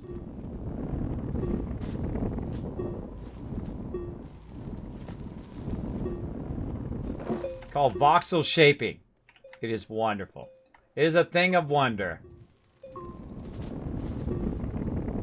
Just so you know, you could shape out this entire planet, the whole entire thing. You could take out mountaintops. You could make mountains if you want. You could drill all the way to the center of the planet, which is pretty big, by the way, some of these planets. You could take everything out of here. You could replant the stuff. You could do research. You could build big vehicles. You could build rocket ships. You could do all sorts of fun stuff, which we're doing right now. We're having fun doing all that stuff. Right now, we need to make a packager, though, to bring some of our vehicle stuff back. So, say... JJ wants to make some stuff, well, or use a vehicle, he'll have a vehicle as well. All right, so we put our vehicle back in there. We've got our large container full of about 100 iron there. Now, we've got one more thing to do before we leave, and that is go check in on another thing that we need, which is in this direction. And that's going to be right down here underground. Speaking of drilling underground, now I could actually use this vehicle to drill this hole. And guess what? I did. I did. Notice the shape of it is exactly the same shape as that blue circle there. So there we go. So now we've got our mining there, and we've got our little thing saying, hey, Kismet, your entrance is back that way, though it's pretty obvious with this giant road. We're going to roll down the road here, and we're going to go up to here where we've got a little red thing here. Now, what does this red thing mean? That red thing, and again, notice we have the arrow pointing backwards, the shape. Now, red thing says, hey, Kismet, there might be some resources around here, or I might be just leading you back to where we need to go out, right, to where the exit is. So we'll say, okay, that one's just a beacon that's telling us how to get back. Then we'll run up here, and you can see we've got some more resources in the ceiling here. Oh, another beacon. Let's get out on this beacon. Let's look around. Nothing much there, but if we look over here, it's been over here extracting a whole bunch of titanium. So there's 46 titanium there. And we can see that our thing needs to be moved just a little bit. Let's say over here to get some more. There we go. And I kind of feel like I like doing the power first, like just putting the power over here. Make that easier, right? Put that right into there. And then we'll take this one and we'll aim it right at this. So it'll go ahead and grab more of those resources and put it in there. And you want to move this around from time to time so it'll grab that, and it's like industrial strength ore collection. Is that awesome? Now, just so you know, I could put this on the wall. I could put it on the ceiling. I could do all that. Look at all that in the ceiling up there. I don't know if you can see it, but there's a whole lot of it right up there in the ceiling that we can get into as well. So again, this is just going to extract it, put it in this large container, then we pick it up and we use it for making stuff, right? So this is really industrial strength stuff. Whoa, that's cool. Isn't it, JD? Yeah, there are pretty amazing stuff. And this is the automation update. If you've been waiting to get Astroneer, or maybe you might have had it on your PS4 or your Xbox or whatever, maybe you got like Game Pass or something like that, I would definitely fire it up and have some fun. Incredibly fun. Now, if you are on the PC, you can come join me here on the Mega server. That's right, we're going to have up to 8 people here. I have the very first Astroneer server from my buddies at Nitrado. Now, if you want to get your own server, hey, you're like, Kismet, I want to do my own thing on my own server. More power to you. Let me make you some money by saving you some money. That's right, you go ahead and drop my name right there. You click that link, use the name Kismet, get yourself a server, save yourself 10%. You're like, Kismet, what do you get? I said, I don't get nothing. I already got a server. I'm good. I don't get nothing.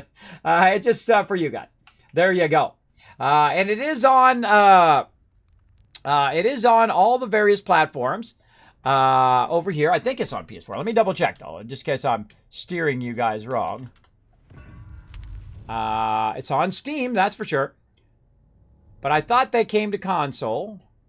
Just because sometimes my brain don't work right. So let me just go make sure I'm thinking of the correct game.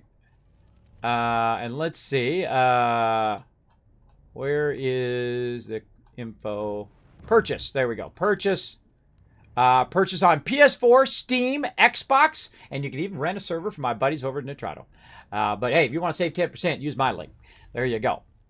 Because that's what I like to do. I like to hook you guys up. So yes, PS4, Steam, and Xbox, and also obviously PC, because that's what Steam is as well. So there you go. All platforms. See if you already have it, too. You might already have Steam, so go on Steam and buy it up there. If you have it on PS4, maybe you got PS4 now. I'm not sure if it's still on there right now, but I would go ahead and double check and see if you got Astroneer there. If you have Xbox and you're like, hey, Kismet, I love me some Xbox action. I've got an Xbox and a PS4 right over there, including a Switch as well. I've been playing some Animal Crossing with my kids. Also been playing some Stardew Valley on previously on my PS4 and Xbox over there. As well as I play some Fallout 76 with all of you sometimes here on the stream as well. Okay, so that's going to just let that run. You're like, well, Kismet, aren't you going to get that? Well, I don't have enough room in my spaceship right now because I'm bringing another spaceship with me. But we can come back and just let that run. We're not hurting for titanium right now. We need lithium primarily. And we'll just go ahead and bring our steel back. Since we happen to be out and about, running around, we'll go ahead and bring a little bit of steel back as well.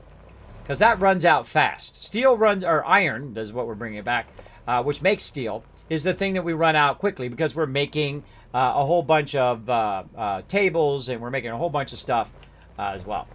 Animal Crossing is fun too. It is. I just started getting into it. My kids wanted me to play with them. Because, usually we play like Minecraft together, but they're now all into Animal Crossing. So I said, okay, well, I'll be the person who starts the island, and then we'll all get in there and we'll work together and we'll make tools and we'll build up the island together. We've been doing that in the afternoon. So after I stream, I spend time with my kids playing little games. We play for about an hour or so, and then we got to make sure we're always doing, not just playing games and not just watching videos and not just doing that. You got to have your kids rotating and firing this thing up every day, right? You want them to fire up that brain every day. You don't want them just to be going, watching TV or watching YouTube videos for 8 hours on end. I'm a big fan of watching some YouTube videos. I've been watching lots of surfing videos, but not of YouTube's back end, by the way, of putting videos up there. Not a fan of that at all. But I am a fan of watching some videos from great creators. I've been watching a lot of surfing videos because I've been missing surfing because I feel like I'm getting a bit stronger now and I'm trying to get back into shape. I feel like one of my big regrets, and I didn't know it at the time, but it's kind of building up more and more now, is I went to TwitchCon one year, and I went, there it goes with that weird fuel thing again. All right, it's broken. It's broken! All right, there's a bug that messes up your fuel here. I got to go back and fix that. So I went to TwitchCon, and I went with my buddy Banlish. If you're familiar with him, he's an awesome streamer here on Twitch. And I went with some of my mods. And a part of the thing that I do every time I go to California, because I'm in East Tennessee now, born and raised in California, lived there for like 30 years.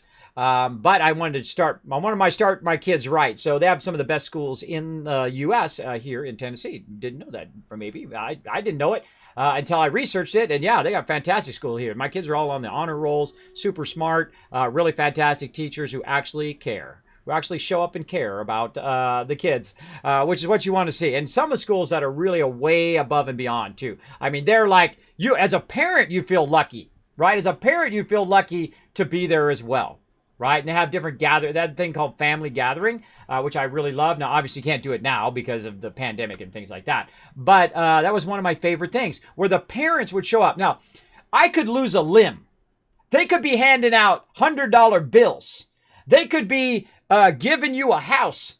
I don't know what more to say. They could be turning you into the king of the world, and my parents would never show up at school. That's the old school, bro. That's in the day, right? Your parents are just like, go to school, right? I'm busy working, right? That's my old school day, right? They don't care. They don't care. They don't care about, your schooling. They don't care about it. That's the old school way of raising kids.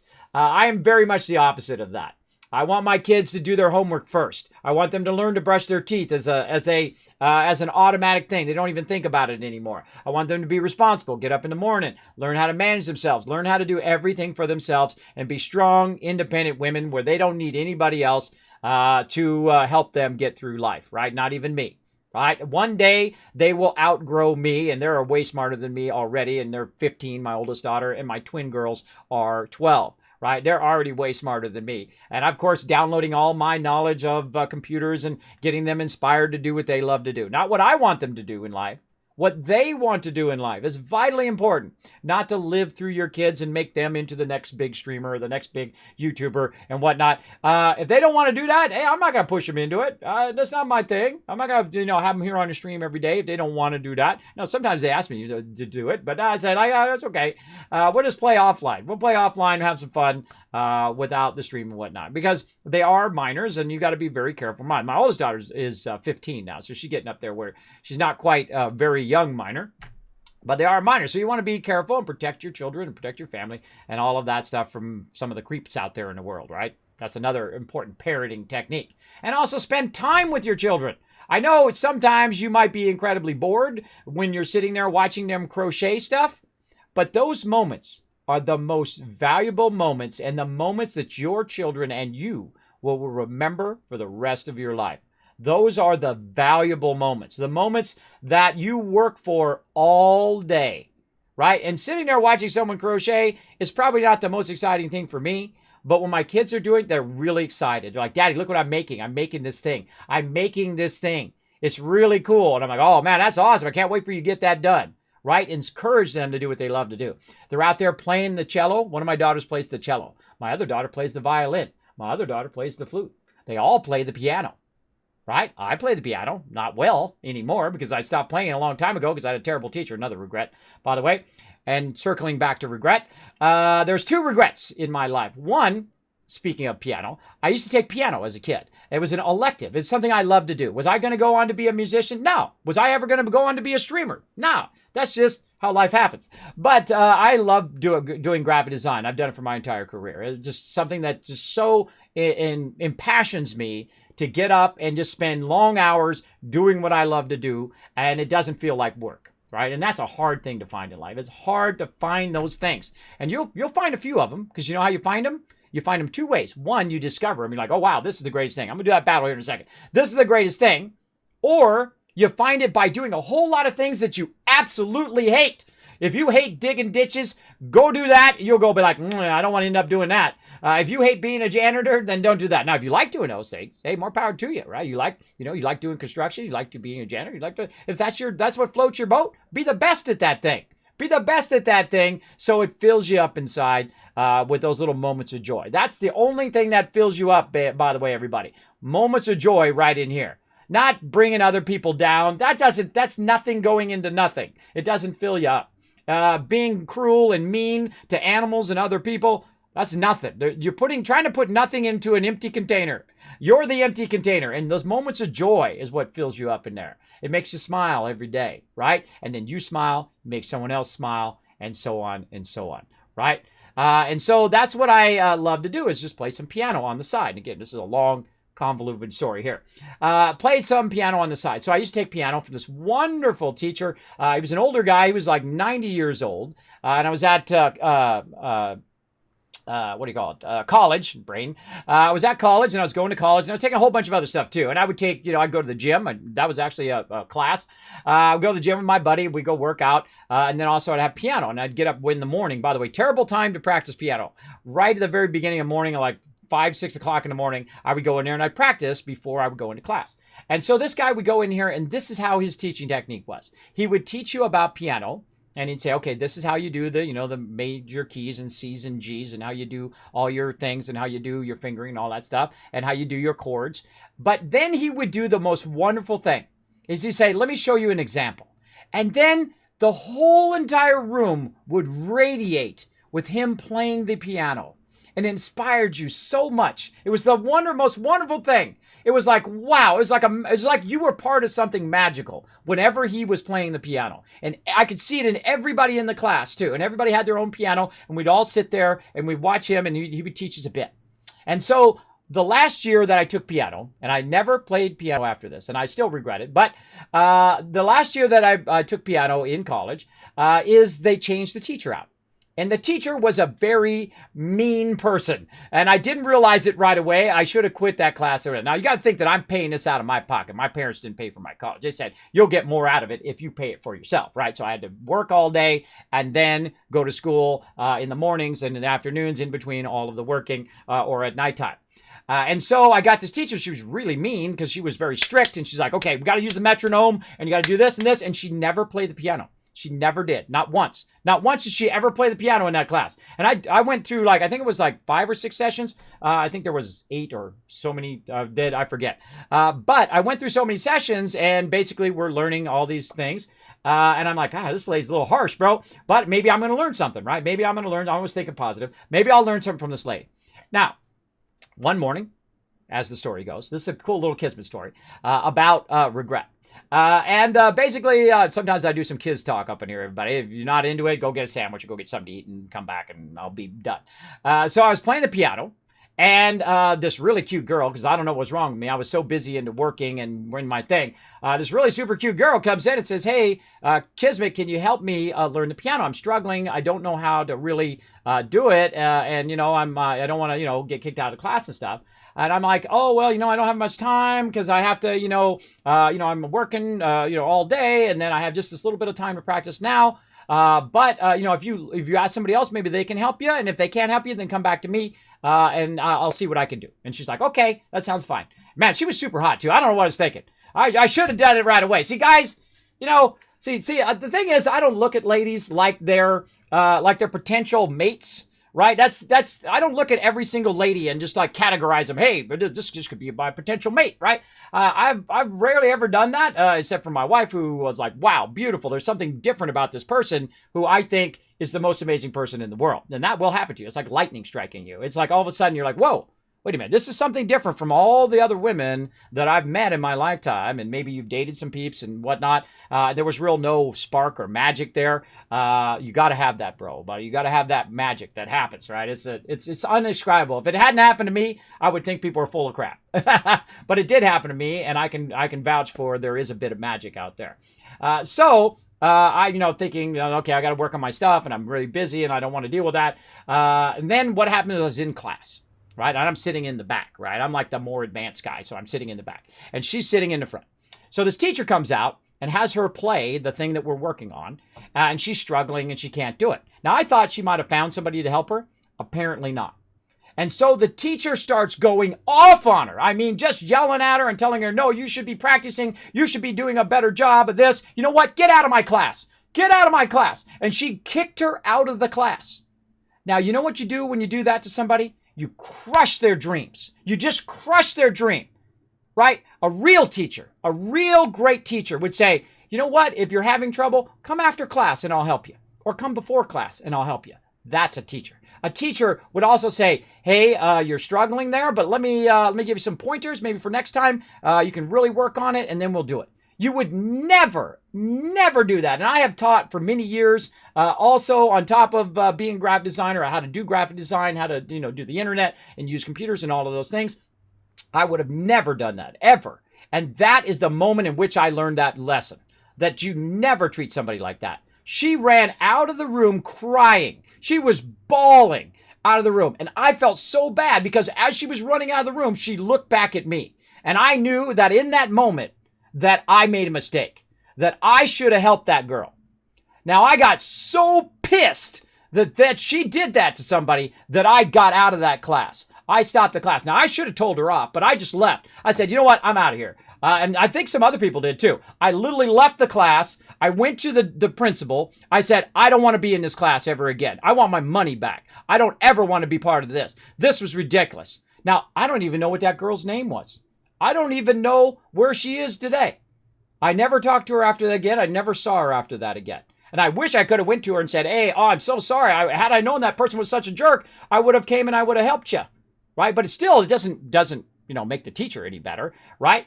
Still, I mean, me helping her is not going to make the teacher a better teacher, but still, that was totally inappropriate. That probably, she could have went on to be a great artist. Maybe she did. Maybe that fueled her to say, screw this lady, I'm going to go learn it from somewhere else. And then maybe she's like a famous artist now. I don't know. I didn't even know her name. I don't know.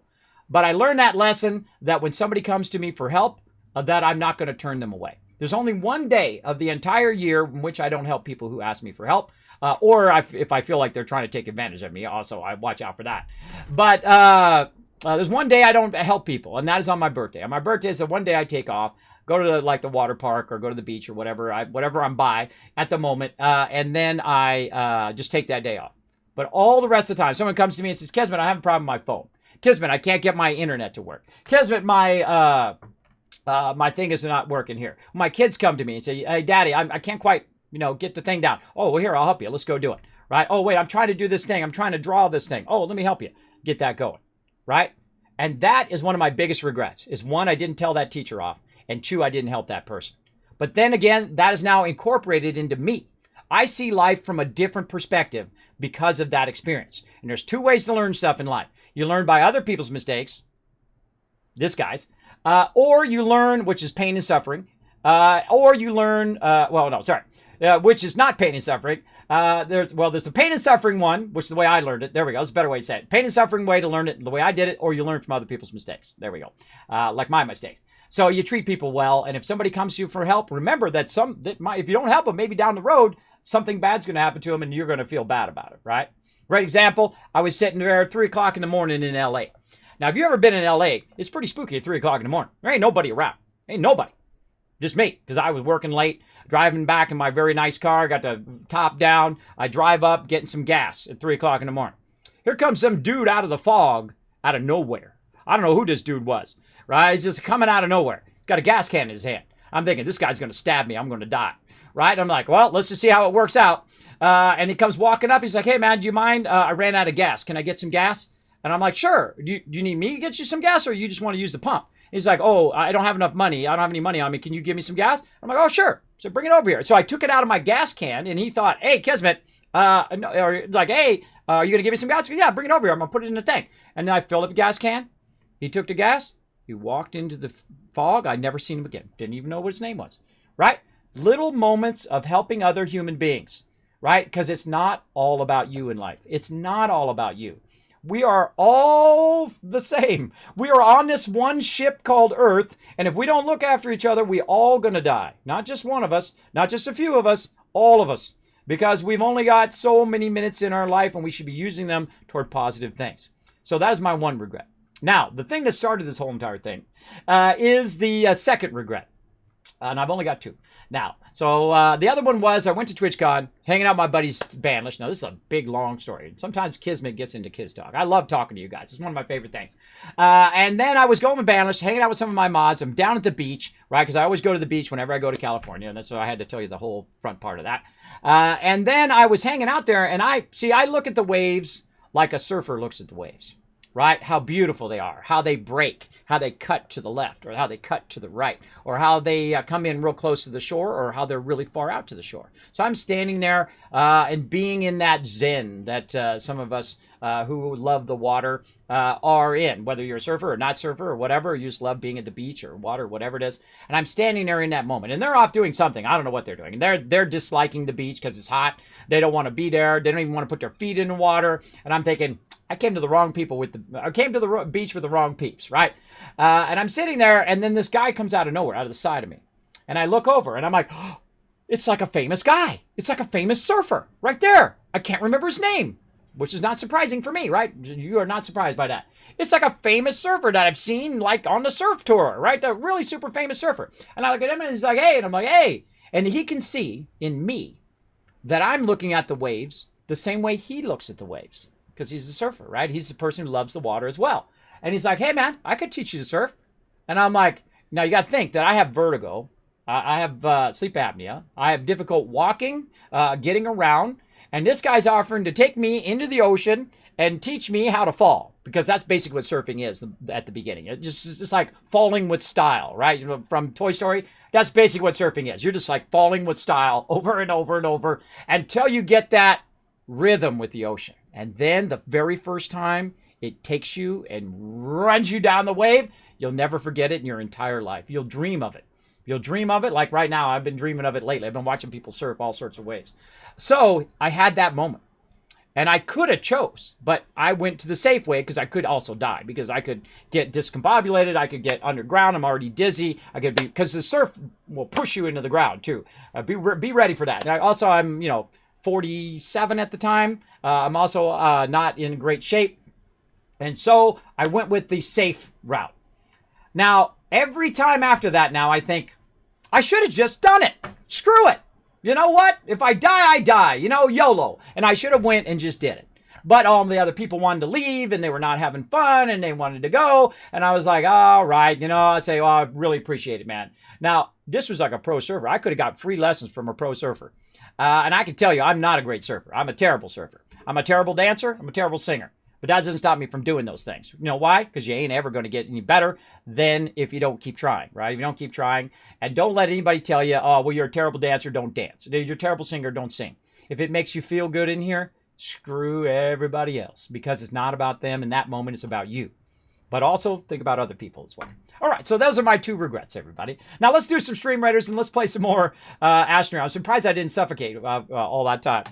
Let's do some Stream Raiders right there. Now, again, one of the things I do here in my stream is I try to inspire people to do what they love, right? Maybe through stories that I talk about, maybe through moments of inspiration. But that's what I try to do, bring little moments of joy. And hopefully those stories help you. Now, again, it's your life. They're your life choices. They're all on you. I'm not telling you what to do. I'm just telling you what I've learned along my journey, and maybe it'll help you along yours. There we go. Rotisserie G getting that love. Also, Rotisserie G coming in MVP. Very nice. Very nice. All right, there we go. Now, look, it was worth the wait, everybody. We annihilated that one, too. Let's go in here, and let's go ahead and get you guys some gold. I'm just going to go for the boss, because the gold doesn't help me. But you guys are going to get some tons of gold. Come and join us, streamcaptain.com, and we'll have some fun. All right. back to work here. Now we got to fix our thing. That's what I was doing there. I guess I could have been doing that while I was telling the story. But oh well, we got to fix our hydrazine thing again because it's all wonky.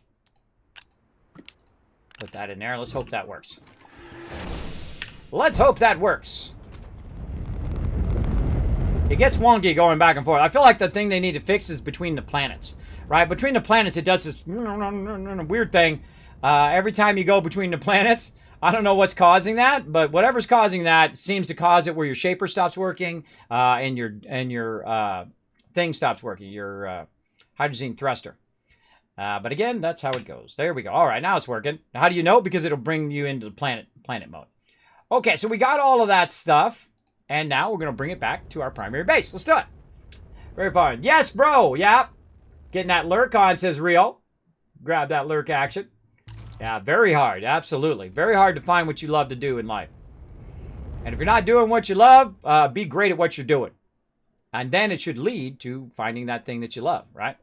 I don't care if I was a dishwasher. I'd try to be the best at being a dishwasher. Oh, God. What's going on here? Oh, God. No!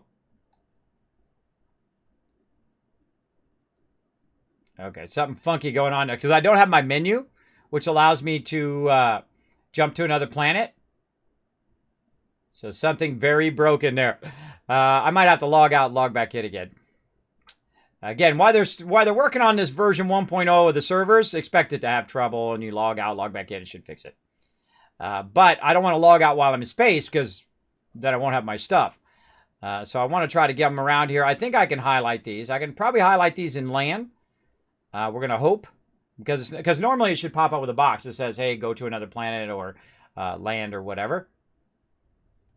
But we're going to go around our planet here until we see our beacons. And we're going to click it and try to land. Take a minute.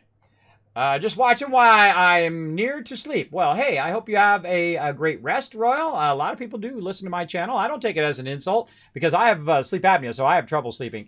Some people take that as an insult. Kismet, I listen to your stream before I doze off. I'm like, oh, that's fine. Go for it. Hey, if I'm helping you sleep, then I'm doing it right. See, some people are offended by that kind of stuff. You know, gotta take life with a little grain of salt, right? You know, loosen up a little bit, everybody. Don't be too hardcore, right? You know, lighten up. It's okay. How's your 7 days to die base? Oh, it is a thing of beauty. It is sweetness encapsulated. It is pretty awesome. You want to see us play it? We're going to play it Saturday night, 9 p.m. Eastern Standard Time. We're going to have some fun doing that. Psych! Okay. Oh, God. Oh, God. Yeah, I feel like we're broken. We're so broken. Yeah, I got no... I can't land anywhere either. Oh, and there it went. I knew that was coming. Hopefully I got onto the ground before it kicked me there. I think we caused the server to reboot. Not bad. The server reboot for you, Jay? Yeah, it did. It just kicked me out just now. I wonder if it's set to a certain time, because it's right at 12 o'clock on the dot. Maybe that's what was causing it to be funky. Let me check. See, there's an automatic cycle on the server, which will automatically restart it. I might have to change that. Let's see. Automated tasks.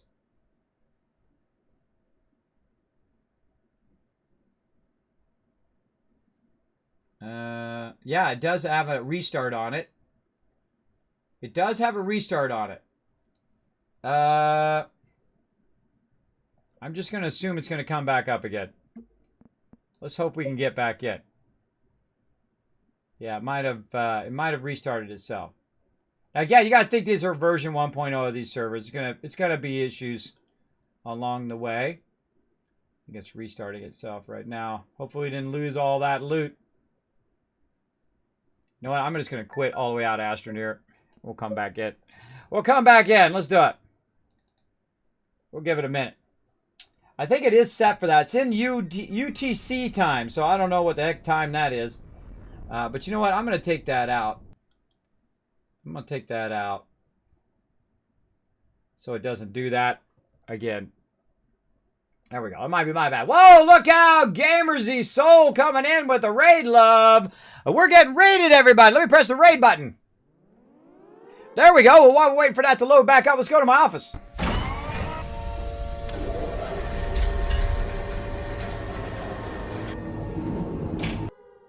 All right, hello everybody. Welcome to the stream. I see you guys in the chat right there. Thanks for coming in. We got Fearless coming in, showing some love. Also dropping that Dragon Hammer. Thank you so much for that follow. We got Emo the Great showing some love as well. Gamer Zool, I see you in the chat. Clan Raid, Z-Clan Raid coming in. Ooga Booga says Pills for Drills. Thanks for coming in as well. CJ, thanks for coming in. Who else we got? Sergeant Hugo coming in, showing the love. You like my office? Yes. I either look like I'm in a space station. I've had this for 5 years, by the way. I've been streaming on Twitch for 5 years. I'm a partner streamer as well. If you are new to my channel, I have trouble talking sometimes. If you're new to my channel, my name is Kismet. Obviously, it's right there on the side of my desk. They call me Overseer Kismet or the Wasteland Tycoon, sometimes the Space Tycoon. That's right, because we play a lot of building games. We play a lot of space games. We, of course, play lots of Fallout. We play 7 Days to Die. We play Satisfactory. We play, of course, No Man's Sky. And, of course, the wonderful, the fantastic Astroneer. We're going to get right back into it. Let's go.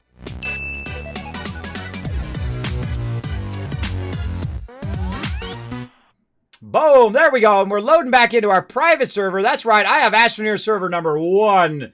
That's right, number 1 for my buddies over at Nitrado, who are my official server hosts. They are fantastic.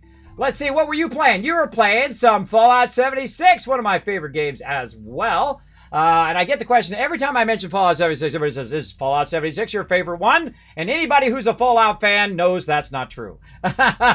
Any Fallout fan, I don't think Fallout 76 is their favorite. Now, do I like to play it? Oh, absolutely. We're having the greatest time. Yesterday, we were running around and running the White Spring and getting tons and tons of legendaries and getting tons and tons of loot and doing the events and getting all sorts of sweet stuff. Whoa! I just died. I wasn't paying attention. There we go. Oh, God. Oh, God. This is really going off the rails now. I can't get up. I can't get out. All right, everybody. All right, this is going off the rails here. Hold on. Go back to the main menu. Yeah, I think it rolled me back. I think it rolled the server back. We'll be doing all that again, everybody. I have to roll the server back. Gotta go. Catch you later. See you later. Thanks for hanging out. Appreciate you bringing your community into mine. If you do like building games and you like troubleshooting, which is what we're doing right now, then you're in the right place. So hit that follow button, hang out, put your feet up, relax. It's okay. You can put your feet up on the furniture. I don't mind. As long as it's your furniture. There you go. So there we go. Now we got to switch back over here. So we're able to load in. I wasn't watching. It had rolled me back to a different location in which I was before. It had rolled the server back again.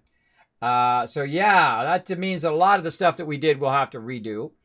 I don't know what's going on with that. The server is not saving as often as it should.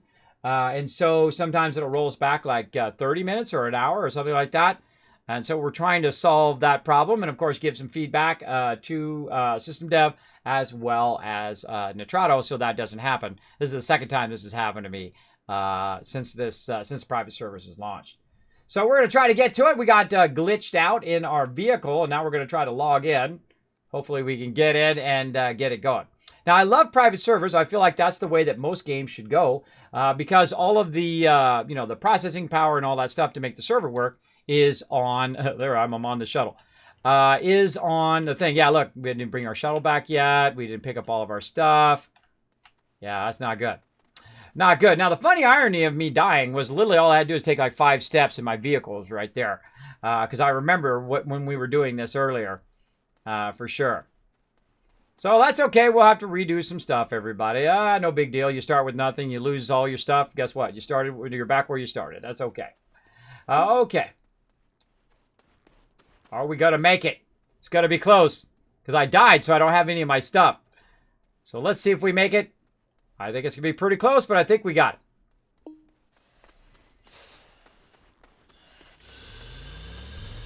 That's GG. There we go. We were standing up here when we died. We were working on our iron. Look at this giant extractor. Isn't that awesome? Very, very cool mechanics in this game. Where is my backpack? Oh, I think it's because I died twice. Yes, so I can't see the backpack, but it's actually right there. I died twice and then I had to log out, which means I probably died a second time. So let's go ahead and grab all this loots. Put them back where they go. Like so. It's no big if you die in this game, you know, as long as you don't, like, lose your stuff, right? Look how weirdly it puts it back. It doesn't remember where you had your stuff. I always find that very odd. Let's put that there. Let's put this here. Put that there. This over here. Drill bit up there. Put that there. I like my work light. Actually, this. I like this to be over here. That to be over there. This to be there. All right, there we go. Now, everybody has their certain way they like it, right? Now, literally, I was that close. And that tells me yet again that I should make an auctionator and put it on that thing. So when you're standing there, you don't get wiped out.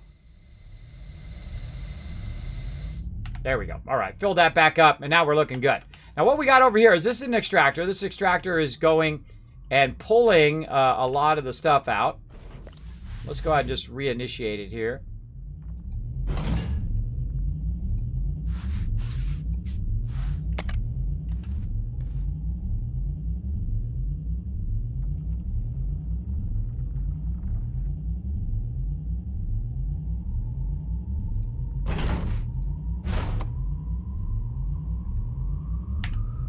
Can't turn it on and off either.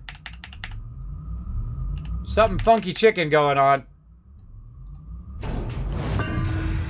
That's what it was.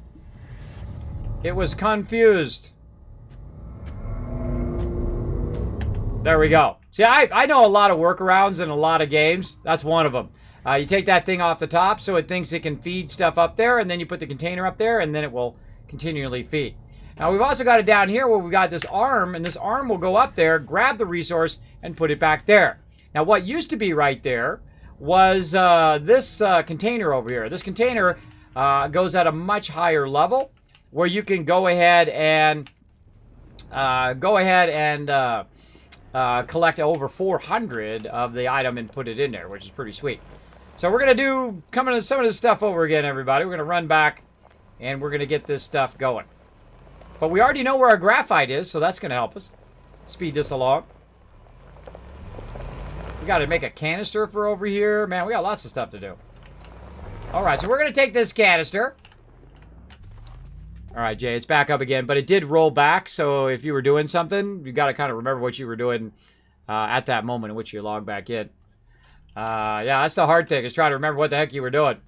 Like I found all kinds of equipment and extended the road out on the far end of down in the cave, and but that's all right. I'll get it done again. No biggie. I always feel it's twice as fast the second time, right? Because then you know what you're doing at that point. Yeah. Speaking of auctionator, put that right there. All right, so we got this, and we're gonna go check on our stuff over here. Was it here that we had the thing? No, it was this side. It was this side where we had the graphite. It's funny I can remember that stuff, but people's name, I've 2 seconds later, I've already forgotten. It was right over here. Whoa, whoa, whoa, whoa there, bro. Try to keep that road at the same level. There we go.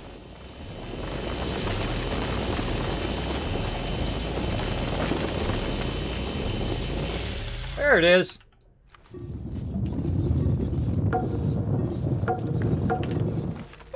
A whole bunch of it. Now we could have took one of those extractors and extracted it, but I need some graphite to do this. And again, I gotta remember to do that. I think I'm gonna do that this afternoon. Is take the couple clips that I have, make a note. Clips of server rollback. All right, clips of server rollback. That should remind me. So let's go ahead and put this up here temporarily. We can pick up some of this.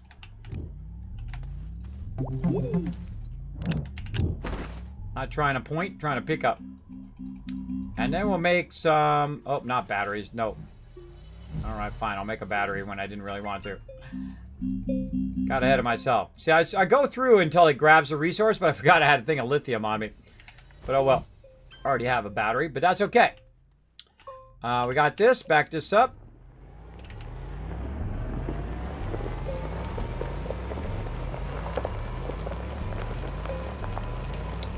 Okay, we got lots to do, everybody. Lots to do. But we already know what we want to do, so that's easy. Take that hydrazine thruster.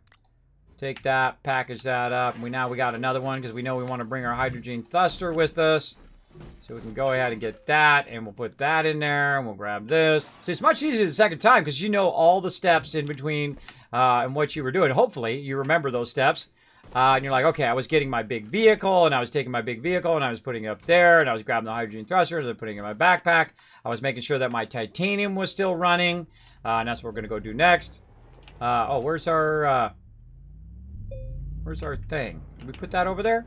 Well, we did. We put it on top of the extractor. We already did that. And now that we did this earlier, I remember that it's not the first red beacon. It's the second red beacon. That is actually where our stuff is.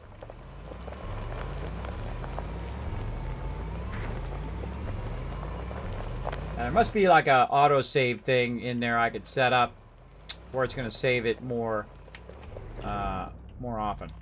I also want to move this beacon down just a little bit so it's easier to see from the road. There we go. And that's going to bring me over here to my titanium extraction.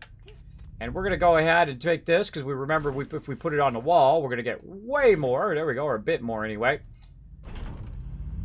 Maybe something like that. Looks good. And then we'll go ahead and switch this, and we move this over here so it would be easier for us to run the power like that. There we go, and that'll start back up again. Move this closer. Look at where that's going. It's going right over the top of that. Looking good. Running this in here, getting the power. That's going to go ahead and extract that. And then it's going to go up here to the top, and then this is going to grab it and put it in this container. And that just works completely standalone. Not need to do. Now, you should probably wait for it to go at least one. Let's see how many it has right now. That's 46. Let's go over here and get some oxygen while that's working. And make sure that it takes one out and puts it over there. That's what the arm does. The arm grabs the resource and puts it there. Still at 46. I think one more hit and it'll be done.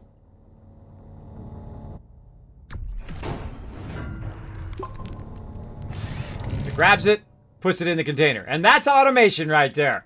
That's this update in Astroneer. And if you have not discovered this game, I feel like it's, even though it's won awards and all of that stuff, they just don't have like the advertising budget of something, you know, like Assassin's Creed or, Call of Duty, something like that to really advertise the game. So it comes to us, people who really love the game. I suggest you go and grab it up. Absolutely. You can get it sometimes on Game Pass on your Xbox. You can have it for PlayStation, as well as you can get it on Steam. I would definitely suggest going and supporting them by grabbing up the game. It's one of my favorite games of all time. Incredibly fantastic mechanics. I love the shaping. The shaping is really fun. And now with the automation, by the way, which is a free update, it is really, really fun. Including all the updates actually are free. There's no paid DLC in here. They did add a little bit of a cosmetic shop. I have no problem with cosmetic shops at all, as long as it doesn't make the game pay to win. You make the game pay to win, you're going to lose my support. You make it, hey, we want to keep our free updates coming. Go for it. Automate. Go ahead and put in a little shop, because I love cosmetic stuff. I'm not gonna lie. I love, getting little things for my guy and, putting little stuff on here and having different outfits. I've actually spent more time organizing my outfits in game. Like Guild Wars 2, I was making a whole outfit and getting a red katana and all this cool stuff. And I spent 5 hours doing it. 5 hours going through my virtual closet. I can tell you I've never spent 5 hours going through my real life closet. Ever.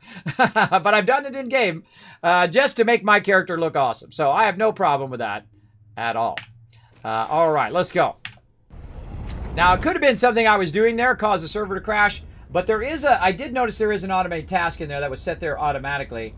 When I set the server up, that does restart the server. So it could have been one of those two things. I expect it to be a little wonky, and you'll never be disappointed. All right, here we go. And let's go over here to Sylvia. All right, back to our base we go. Kids, have you ever plans to say Star Wars Old Republic? I did. Yeah, SWTOR back in the day. I played it before it launched. I played it in the beta. I also had my guild in there. That one of the things about Star Wars: The Old Republic, or Star Wars: The Old Republic online, I guess, is that it basically had a website where all of your guild members could be added into that website, and then when you roll into the game, it would actually automatically create your guild. And of course, you as a guild leader, me, I would be the guild leader. And then everybody else would get an invite to the guild automatically. So I don't have to go and click every single person and invite them to guild. And bam, everybody just like started at the same time. They were already in the guild. We hit the ground running. We got our lightsabers and we got our blasters. And we had a greatest time in Star Wars: The Old Republic. Incredibly fun. Now, before I played Star Wars: The Old Republic, the online version, SWTOR, I did play the Knights of the Old Republic because I had never played it. Can you believe that? I never played it up to that point in which that game was coming out. And then I said, I go back and I'm going to play it and have some fun. And holy mackerel, still today, that's a fantastic game. And one of the best Star Wars stories ever, by the way, other than the original Star Wars.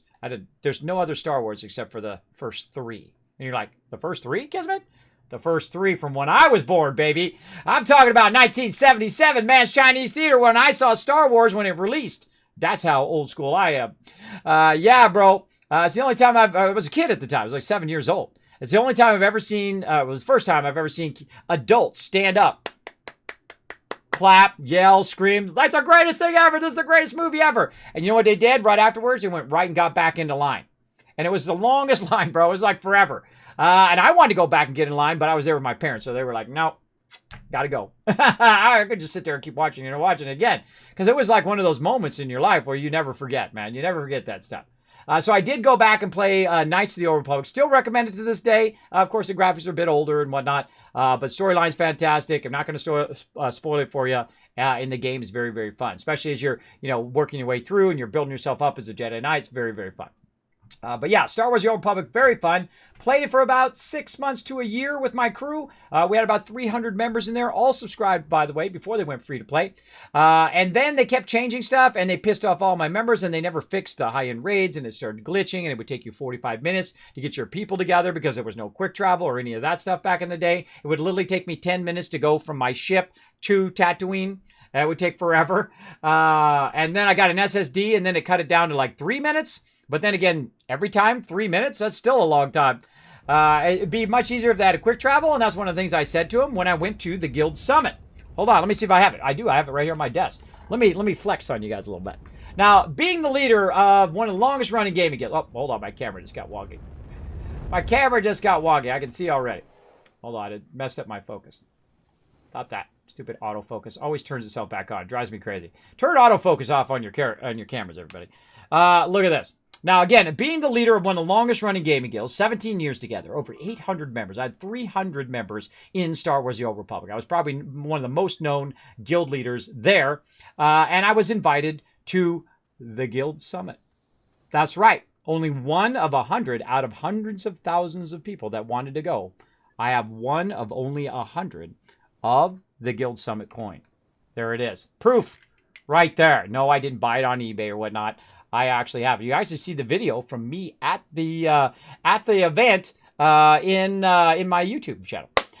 So yes, this is one of my tokens of I earned that. As being a guild leader, because all of you guild leaders know, being a guild leader ain't easy. It ain't easy, bro. Being the leader of any team ain't easy because it's always, some drama or something you're trying to, keep everybody not, being disrespectful to each other or being rude or, it's always something, right? Someone stole my ore node and then you're doing all of that stuff constantly, right? But there we go. It's not easy, yeah, especially when you have that many members. When you get past 300 members, it becomes a crippling amount of people because, you're tracking everybody, at least I am. You're tracking everybody's level. You're tracking what they need. You're tracking also, at least I did at that level. And then, you would send out things to peeps, and I had a website for everybody, and they'd have all their characters on there. I go a whole nother level, guild leader, bro. And of course, you're running really high level raids, like when we were in World of Warcraft, another 300 members, we do dual 40-man raids, and we were like, okay, who's looking for this? Who's looking for this? We always prioritize mains. So if I was on there on an alt character, and I got to the end, you're like, oh, well, I'm the guild leader. I'm going to take all the best loot. Now, that's a jerk thing to do, bro. I've actually been in a group who asked me to come help them, to come help heal their group because they lost their healer. And I said, okay, I'll come with you. And that's what the leader did. The leader took the high-end item and put it on his alt when somebody in the group needed it for their main. And I never do that. I never do that. If you need it for your main, I will run that sucker again and again and again and again. How many ever times we need to run it until you get your item. That's just the way it is. And we always prioritize people. It's like, okay, we're running this instance for this person, right? And we're going to go and try to get them gear. Now, if some other gear drops, people can roll on that and whatnot. Sell in the auction hall or use it for their alts or whatever. But we always do that. We never use like dragon kill points and things like that. I feel like that is a great system if you have people who are with that system and want to manage it and do all of that stuff.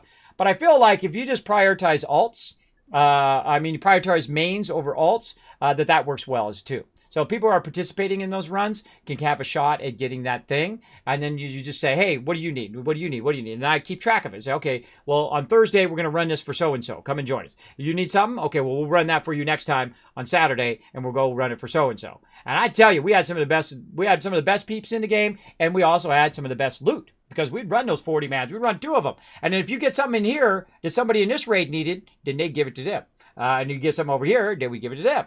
Or they could sell it, right? That's the thing. Of course, give your buddies in your guild a little bit of a discount, right? Go check in the auction hall how much it's selling for. Not the highest price, but, somewhere at the bottom or somewhere in the middle. And then, discount it a little bit, give it to them. Because you know what? Next time when you're looking for your gear, they're going to have it. And then it's going to help you out in the long run. Or just going to be a kind thing to do for other members so that they're there for you when you need them.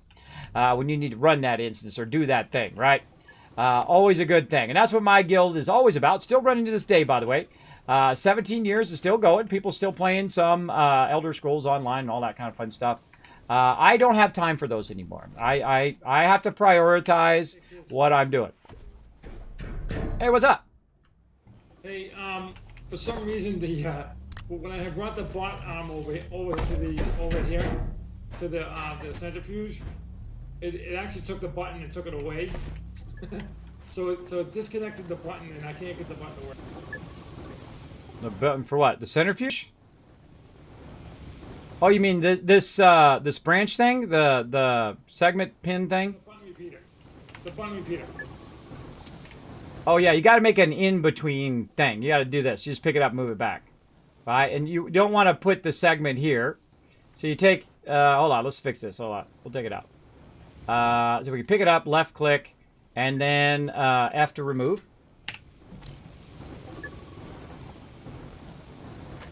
How can we reset this? I don't think we can. We got to take this. You got to be able to get to the pin. Yeah, the pins are. Yeah, all these pins are nestled inside there. Let's see if I can work around it.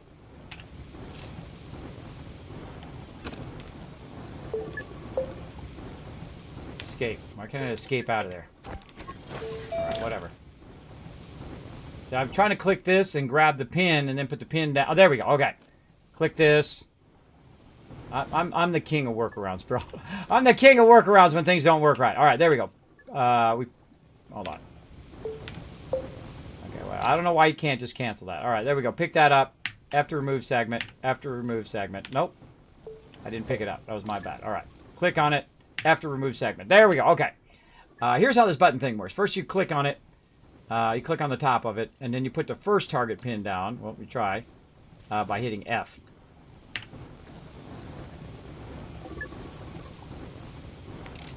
Then you attach it to the first one there, and then you create another branch with F.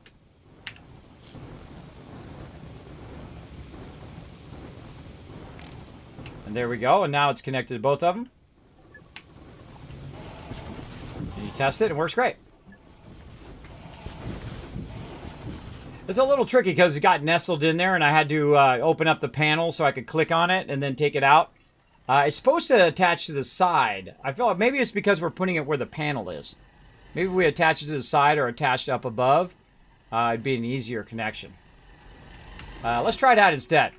Well, I would think that the panel would make sense because that's where the control is. But who knows?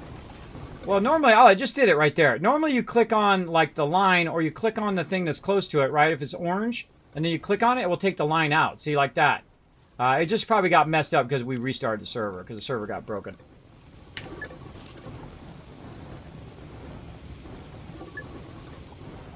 There we go. Yeah, much better to put it on the side. Yeah. You got to remember, this is version 1.0 of these servers, so they're going to act pretty wonky. They're going to act pretty wonky. All right, look at this. Oh, he's doing it. He's doing it and doing it and doing it well. Oh, no. Oh, no. I screwed it up. Ah. I'm just trying to turn it. I'm just trying to turn the darn thing. There we go. So I can see how full it is. There we go. I was just trying to turn it to see how full it was. It was a total fail. There we go. So, yeah, awesome. That is awesome sauce. All right, speaking of turning it. So I like to have it turned like that so you can see. I was hoping on the server restart that wouldn't, like, we wouldn't lose the organic and then have nothing in the other, have no carbon. I'm like, oh, hopefully that did not happen. No, that's awesome. Great thing about RTGs right there. Those RTGs are going to let that sucker run. All right, where did I land? Where's my stuff? Oh, I think I already took it out. Yeah, right here. All right, I'm next in line here. All right, this stuff right here is iron. This is next in line when you're done doing that. Oh, I got to set the output again. So we're going to burn up some iron. Oh, actually, I could have stopped it right there. All right, we'll let the rest of that go. We'll let the rest of that go, then we're going to do some iron. Get that going. Or actually, I kind of need iron first. You know what, let's turn this off. And then we'll take this off. Actually, I'm going to do iron next, because that's actually what I need next. And then we'll turn that on. And that'll start to melt down iron. Now, what it's going to do is it's going to run out, though. Because when it does the iron needs to go somewhere. And it won't have the ability to do the iron. Watch as it stops. Watch this.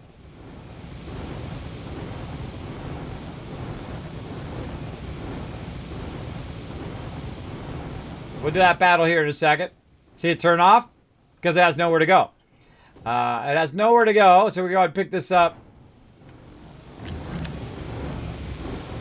We want to let it do this first, right? Because see how it's prioritizing the iron? It's prioritizing the iron over the organic now.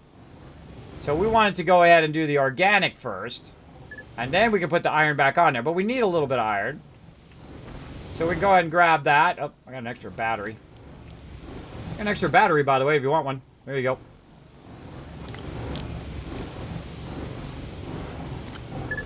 Cool, that works. And then we'll go ahead and put our organic back in there.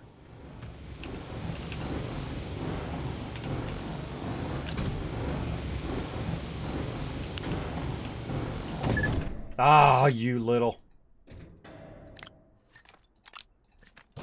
Just when I was about to get it on, I try to turn it where I can see the resources popping out the side here. And I turn it inward so you can see it all at the same time. See? You can see it coming out. That's what I look at when I'm doing that. All right, we'll let that run. We'll come back for this iron. Right over here. Do that later. And we got a little bit of iron, what we need over here. And what do we need next? Well, we need some RTGs. Now, how can we make some RTGs? Well, first we got to make this a lot more sexy over here. We got to get our sexy on. Oh, God, I'm pressing E, everybody. It doesn't work. See, when you travel between planets, sometimes your shaper doesn't work. All right. Well, let's go ahead and I'm going to pop out to the main menu. My shaper's not working. I'll be right back. All right. So if that happens, just pop out to the main menu. But that gives us a moment to play some Stream Raiders. Let's go. Let's do it.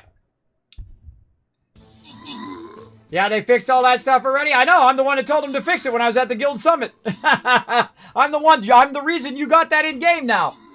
Yeah, that's right. Way back in the day. I'm the one that told them. I said, my peeps are getting frustrated. You got to add some quick travel. You got to add the ability to go right to the raids. And we did come back again, by the way. We left and we came back again. And then it was getting really fun, and lots of members were playing again, and we were doing a whole bunch of stuff. And then right in the middle of when I spent 6 months getting tons of people back to play some Star Wars Old Republic, guess what they did? They changed all the looting rules again, and pissed them all off again, and then they all left again, and that's why I don't play it again. Because they're making dumb choices. Oh my God, that was so much work getting everybody back in that game, too. I love the game. The game itself is very fun. I feel like the people who are making the choices are not making great choices. And they actually did change the loot back after that, too. The way the loot goes, which is not good. You know, I understand you're trying to make changes, but, you know, you might want to consider the community before you do that. Talk with some of the community leaders, maybe, you know, get some feedback, maybe put it on the test server and let people tell you if it sucks. All of that stuff. You definitely want to do that first. All right, everybody, let's go ahead and do some more battling. Let's go ahead and see if we get you guys some love there. I can play the tutorial. Yeah, let's do it. Let's play the tutorial. No, we're not going to play the tutorial. We're going to get back on the server here. We only got about an hour and a half, and then we're going to have some fun. Hey, Unforgiven, what's up? Thanks for hanging out as well. Thanks to my awesome mods. All right, I do see we're at 6 retweets there. Let's go ahead and give you guys some love. Bam! Right there, 1,000 kids caps going to you guys right now. You're like, Kismet, retweets, what's that? Boom, right here. We got a link right there in the chat. The second link, it will take you to my Twitter. If you go ahead and hit that like button and hit that retweet button, I give out 1,000 kids caps for every time we hit 5 more retweets. So at 5, 10, 15, whatnot, I got a button right over here. Press that button, give you the love. Now, what you can do with those kids caps is you can actually win thousands of dollars worth of loot is up for grabs here on the stream. Every single year, I give away tons and tons of stuff. I convince all those awesome sponsors down there to show you guys the love. All right, so make sure to also patronize those sponsors down there. If you're looking for Kismet Candy Bar, click that link, that Fraser down there. If you're looking for a server, hit that Nitrato. If you're saying, Kismet, I'm going to buy some on Amazon anyway, I like to contribute to the stream. And that way, then you go ahead and click that Amazon link down there. You're going to buy it anyway. You might as well show a little love to the stream. And it basically doesn't cost you anything other than the thing you were going to buy anyway. That does help a lot. So make sure to click that Amazon link. Show me some love here in the stream. Because know that I do put every penny right back into it anyway. So it only goes right back to you in the long run, if you think about it, or right back to everybody in the chat in the long run. There we go. Look at that. We're going to have a whole canister. Look at that. 300 there. Now, our goal today is to get as much as we can. We want to get a large canister of as many resources as we can. And right now, we're doing a pretty good job. We're getting some, there's some more titanium right there. And we want to get over here, and we want to fix up our assembly line. Now, over here, we're doing, you know, kind of what I call individual stuff. Plastic, tungsten carbonide. Over here, we're doing hydrazine, which is like the beginning of our production, right? This is what I consider the beginning. Because hydrazine, not hydrogenes, hydrazine is going to go from here, and it's going to feed in, or it's going to go, the ammonium is going to go from here. It's going to feed into here. And it's going to make hydrazine. That hydrazine then going to go up here to where the graphite is, and that graphite is then going to combine to make graphene, which then the graphene is combined, and then move down the line over here, which is then combined with our titanium alloy. There's our graphene, and then you're going to need some nitrogen, and so on down the road, and down the road it goes. Eventually, it'll reach that nanocarbon alloy. Though we need to go in and kind of fix this up a little bit. It looks like it's down in the thing for some reason, probably when our server went a bit wonky. There we go. And we're going to just kind of extend this area by holding down control. It's wonderful every time, everybody. It's wonderful every time. It's very hard to create that magic in games, I think. I think that's very hard. That's a hard thing to do. To make that fun every time, to make that enjoyable every time, that's a great game mechanic when that's going on. All right, let's go over here. And, oh, look, we can throw this in the thing. Look, that's another thing that's got sunk down in there. Look at our landing pads, a little wonky.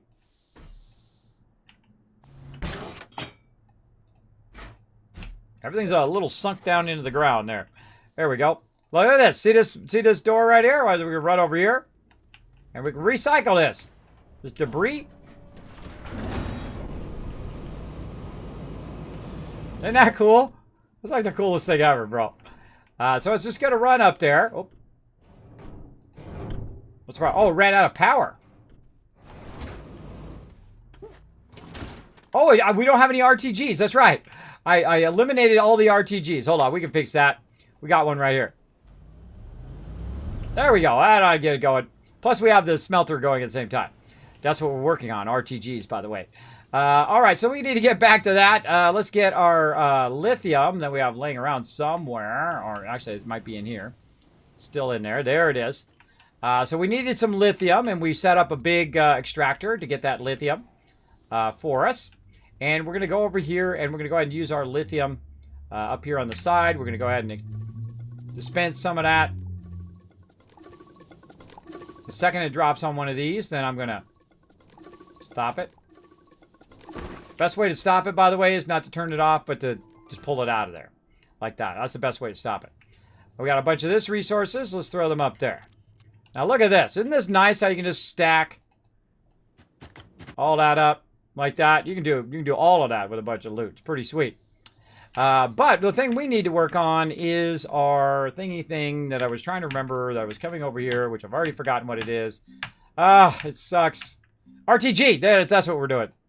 RTGs. That's what we're doing. Now, RTGs are endless power. So let's get to... Wait a minute. Don't we have 3 RTGs? Hold on. I thought we had 3 RTGs in the back here. Where did them RTGs go? Yeah, we do have 3 RTGs. Did we disconnect it? Oh, we disconnected it right here. That's why it doesn't have any power. Yeah, I already fixed it. All right, I fixed it. Now, one of the things that I do eventually is what I call the Tower of Power. And I actually made it here, but our server rolled it back previously, which really sucks.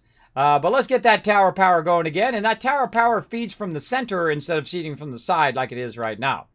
We're going to need some steel, so we're going to grab steel from there. I thought I saw some steel somewhere over here.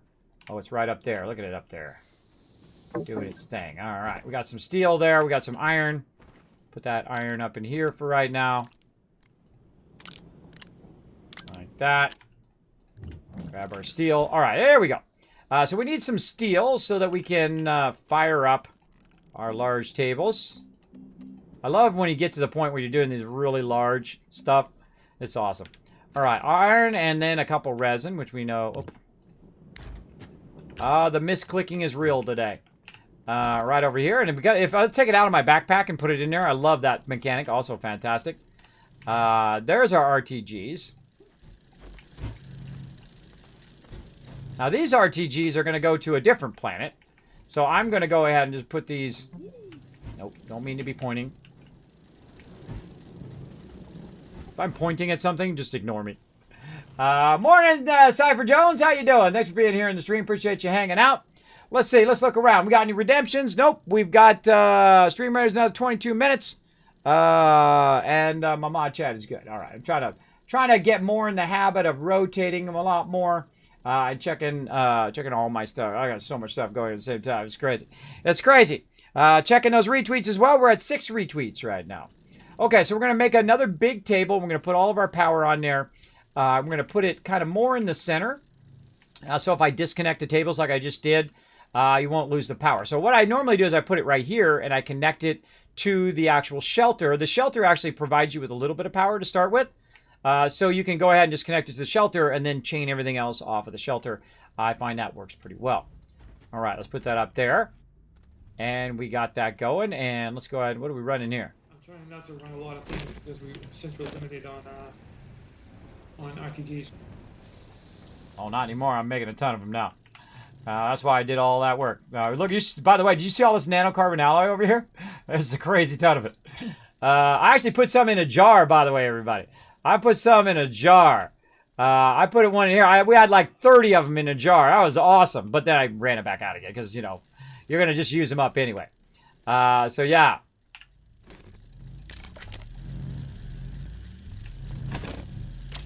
So I took a bunch of them from the base and I moved them elsewhere to do gas and extractors and all of that. But then I used it to get the stuff that we need to make more RTGs. So we're going to make a bunch more here. And I'm going to be moving my power back over where it was before it got rolled back in a previous rollback over there. So there we go. Okay, cool. All right, so we're gonna move all that power around, and we're gonna take this off of here because we're gonna mention. Oh, there's my thing I was looking for earlier. My ceramic. Oh, it's not done. I thought it was done. Hold on, I gotta put it somewhere. There we go.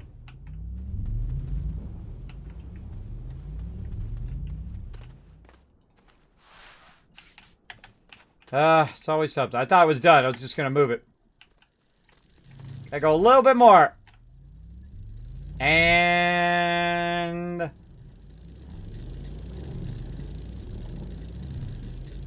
done. That took a long time.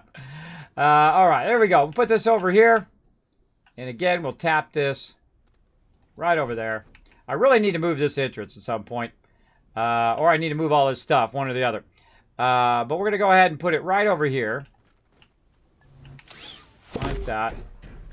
Run this around here, into there. And now we won't ever have that problem. So if we disconnect a table or whatever, most of the stuff will stay online. Oh, that's not it. That's the wrong one. Wrong one.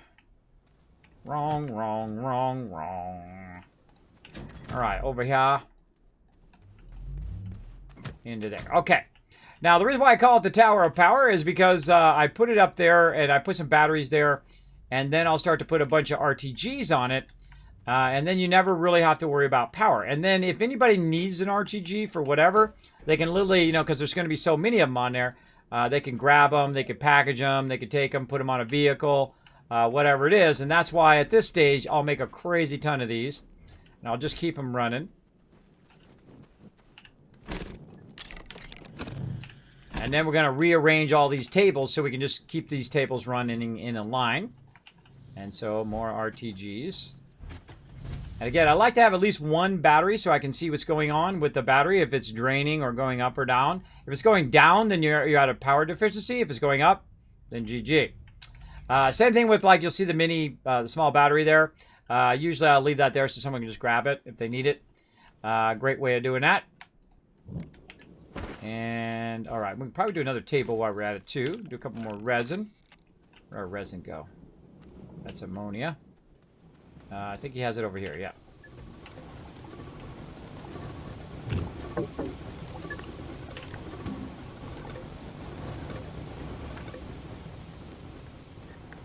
I'm still going back and forth whether I prefer it to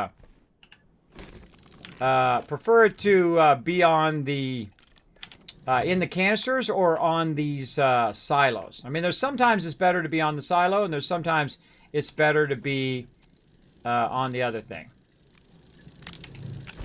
All right, let's go ahead and turn this to something else so we don't have to look at that the whole time. There we go. And then we've got this, which is our thing, and we're just going to run that all out of there. And we'll have that stacked up there. Just make as many of these as we can. This is in my way. Can't see what I'm doing. There we go. What do we run out of? Nanocarbon alloy, I bet. Yes, okay. We're out of nanocarbon alloy, but that's okay. We can get this going on. And we want to bring this RTG with us. This one we're going to bring with us, right? Yeah, we already got one. We're going to bring another. Oh, we already have two over here. That's right. We have two over there, and we have one on us. Okay. Or two on us. Let's put these over here. Yeah, I want it to feel like, hey, there's plenty of RTGs. Grab one if you need one. If you want to set up gas, if you want to set up stuff on other planets, you know, hey, more power to you. Grab what you need. Now, also, we can use these RTGs for powering up the planet later on as well. So, very, very useful. So, we need three more there. 3 more there, and we should be good. Let's rotate this around so it's not blocking our view as much. All right, one more here. And now we need to get our production in line here. And maybe I want to move the production to right here. Keep going back and forth on this middle area here on how I like my production.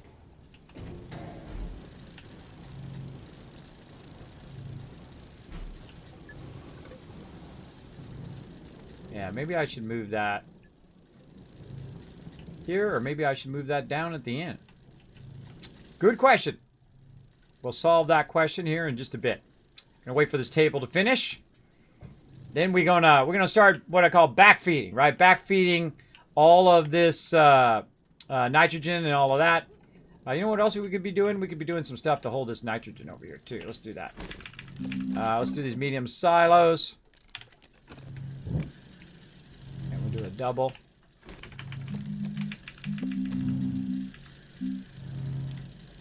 we need more titanium, which that we have. Laying over here. Tons of it. Take this off for a second.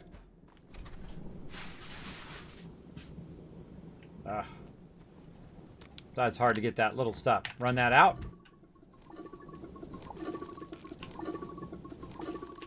Look at that.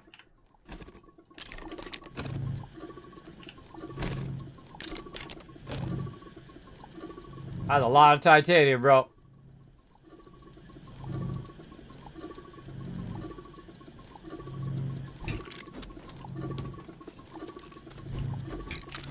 These are going to be for our gases.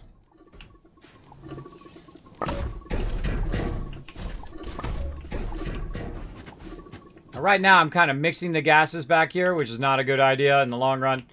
It's going to really mess you up. I don't know where it's putting that, but I don't want it wherever it's going. Put that there. There we go. Deal with that in a minute. All right, we'll let that run. Got this done. That's done. All right, now we're ready to revamp all of this. All right, let's cut all this off. Move that back. Work with that in a minute. Take this off. All right, and this is our kind of final destination right here, which is our nanocarbon alloy. Like that. All right, very nice. And this is going to go back up onto there. It's going to try anyway. And it's going to try to grab that. Oh, wait, no, we want to do that on the table. That's right. We're doing the workaround on the table. Let's do that. And then that will just grab it directly. We can push this over a little bit.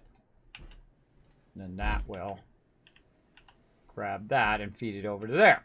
Okay, so what this is doing is you see it's overlapping those ones and these ones. And what I'm going to do is I'm going to tell it to make very specific stuff.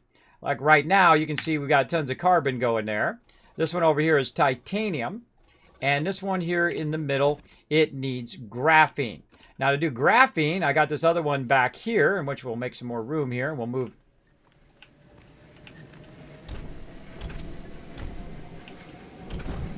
Come on, disconnect it. There we go. We're going to... Oh, this one's stuck in the ground too.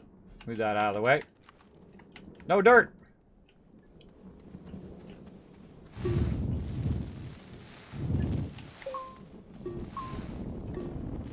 Cover that in so nobody falls down a hole. All right. Shape out some space. I like to have my base nice and flat like that. That's just me. That's my jam. Move that like that. And again, we want to give ourselves some more space because we're going to be doing a whole bunch of stuff behind here. And a whole bunch of stuff in between here. And then also it opens up the space in the middle. So when you're coming out of there, it's not going to be like we're blocking the input and output, right? And then all this stuff should end up at the end, which is where you make all your goodies. And all the resources and whatnot will be moved to this far side. And basically it'll be like one gigantic long assembly line. All right? And a lot of this will be automated. We don't have to do anything once we have the resources. Basically our job, collect the resources. And then its job, make all the stuff. And again, we'll go ahead and connect this together. Make sure we got power going all the way down the line. Make sure we got power there. And then we'll run this power over there. Now let's run it this way. Let's run it into that one. Nope, can't reach. Okay. I guess we will have to go to that one. And then this one. And try to come out to here. Yeah, let's do that. Let's do that. How are we looking over here? It's still got some nice flat area. Yeah. There we go. That one go there. Okay. That's looking good. And then that'll allow us to take this one and run it into there. Okay. And this is totally going the wrong direction. Or no. Oh, it just grabs stuff from over here and put it over there. All right. So titanium alloy and graphene. So we got to get the graphene from over here to go over there. Now to make graphene, we need our hydrazine again. Let's get these out of the way. We're going to need our hydrazine, and this is going to grab the graphene from over here and feed it over there. Now, something I've learned that is actually better to grab it directly from the chemistry lab itself. So you want to grab it when it hits here and then pull it. As opposed to it going onto a canister and whatnot. I feel like that's actually more difficult. to try to get it onto a silo. It's better to go from the canister directly and then set it up in such a way you can grab it directly from the thing or feed it directly into the thing. Where is our ammonium? That's quartz. Where did it go? I know I have some somewhere. And again, we have our two things we need here, titanium and that. But we need our ammonium, which I know I have a stack of somewhere. But knowing where your stack is on the medium rack. On the medium rack. Thought that was quartz. That's quartz. Yeah, it's not on there anymore. It's quartz. Quartz there. This is carbon. I think I might have moved it somewhere. I don't remember where. This one's empty now. That's nice. We can fill that up with some base resources. I know I moved it somewhere. I moved it, and I don't remember where. Oh, it's because it's one of the big containers. It's right there. It's already on there, everybody. All right, ammonium. And now it's going to crank that stuff out. Now, the problem is if you have an empty slot there, it's going to do that, which you don't really want to do. What you want is you want to have a whole thing full of graphite there. And so I think we did some graphite. Again, I can't remember anymore because some of this stuff, that's lithium, is all over the place. And eventually you'd want this to all feed to where it should go and all of that. But you got to have the resources to make the things that make it feed to where it should go, right? And this is lithium here, which is more for, actually that's more for our end. We don't need that in our production. That's more for this end product. Actually, let's put it over here. But I had some graphite. I might have used it up. So I feel like that's the next thing we want to do is to get a bunch of graphite. But to make a bunch of graphite, we need a bunch of dirt. So we're going to take this off. We're going to go ahead and say, what's up with this? Oh, that's full. That's $3.99, bro. That is full of carbon. Nice. We got some glass here. Where is that other carbon? Over here. I mean, if you already got a jar, you know, with some in there, you might as well fill the rest, right?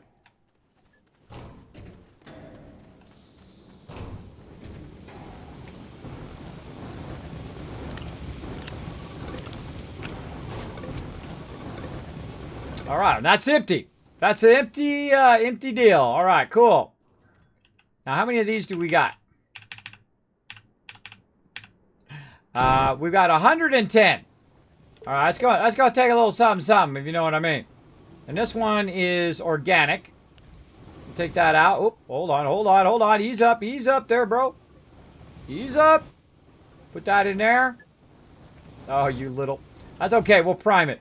What you want to do sometimes is prime the thing so it knows what it's grabbing. And sometimes it gets ahead of you like that. There we go. Turn it around. There we go. So now it's doing the raw and going into the refined and just running that. It's going to run 100 of that through there. Nothing I need to do. Set and forget it. Good to go. Game Killer coming in, checking those redemptions. See, Kismet's paying attention, and I am, by the way. Tip of the hat to you, Game Killer. There you go. Checking out my chat, checking those battles, 6 minutes on the battles. Let's see, how are we looking on the retweets? We got 6 retweets. Let's go, everybody. Hit that retweet button right over there. Click that second link. It's going to help you help the channel, and it is for free, and it does help a lot. Appreciate it. Extra large platform. We'll come back to that. All right, so here we go. We got our ammonium going. We need to get... Oh, yeah, we need a thing in there anyway. Hold on, let's stop this. Let's run this back.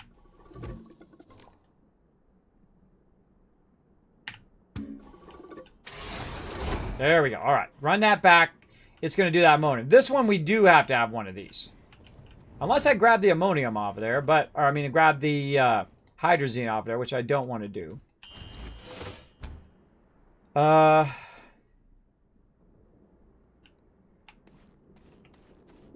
See, I feel like it's better to do it from the back of it, right? Because then it's not just outputting, and I can't put hydrazine into a container. So, a smarter idea may be to put one back here, like this, and then have this one running out into a separate holder container. Like that. And then this being here. Like that. And then we go ahead and make some more of these.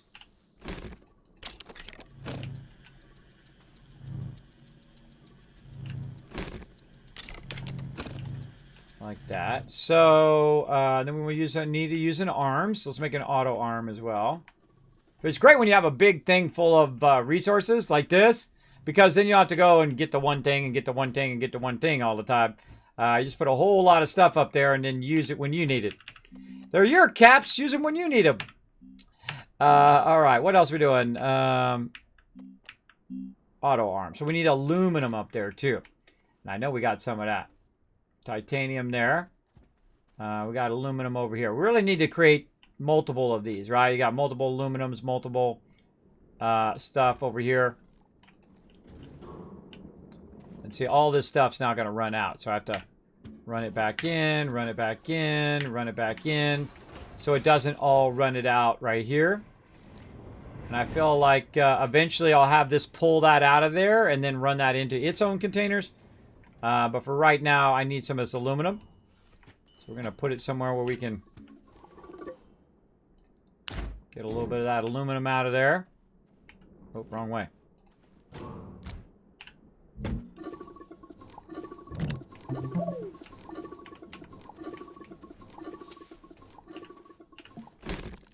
There we go.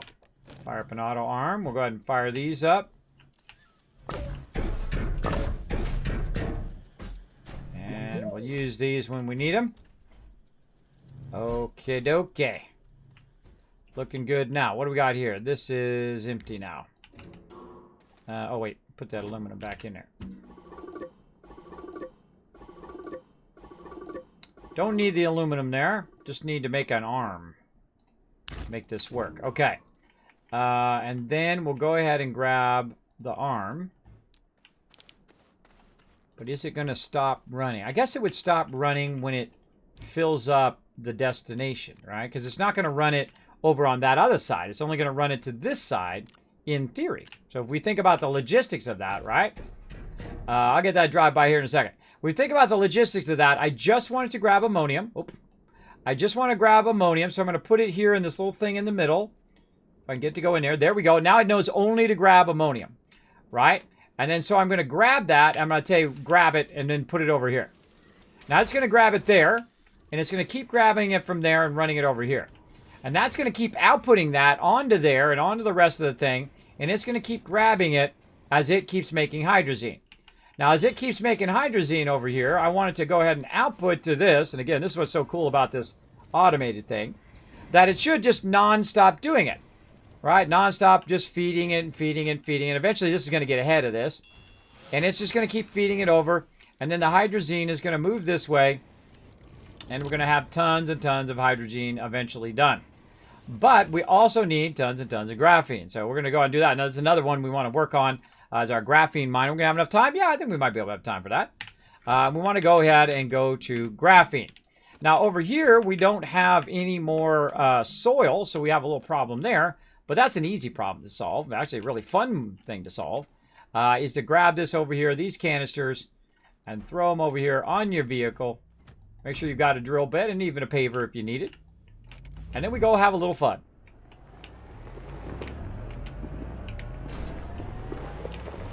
Stop!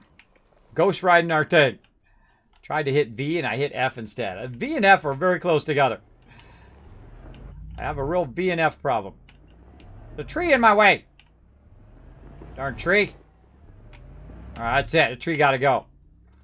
You get in my way, tree. That's it. Me versus you, and I win. Fighting this out a little bit. Alright, so let's get our thing here. Let's back her up. Line her up. Fire up our paver and our miner. And we're going to take this whole thing out.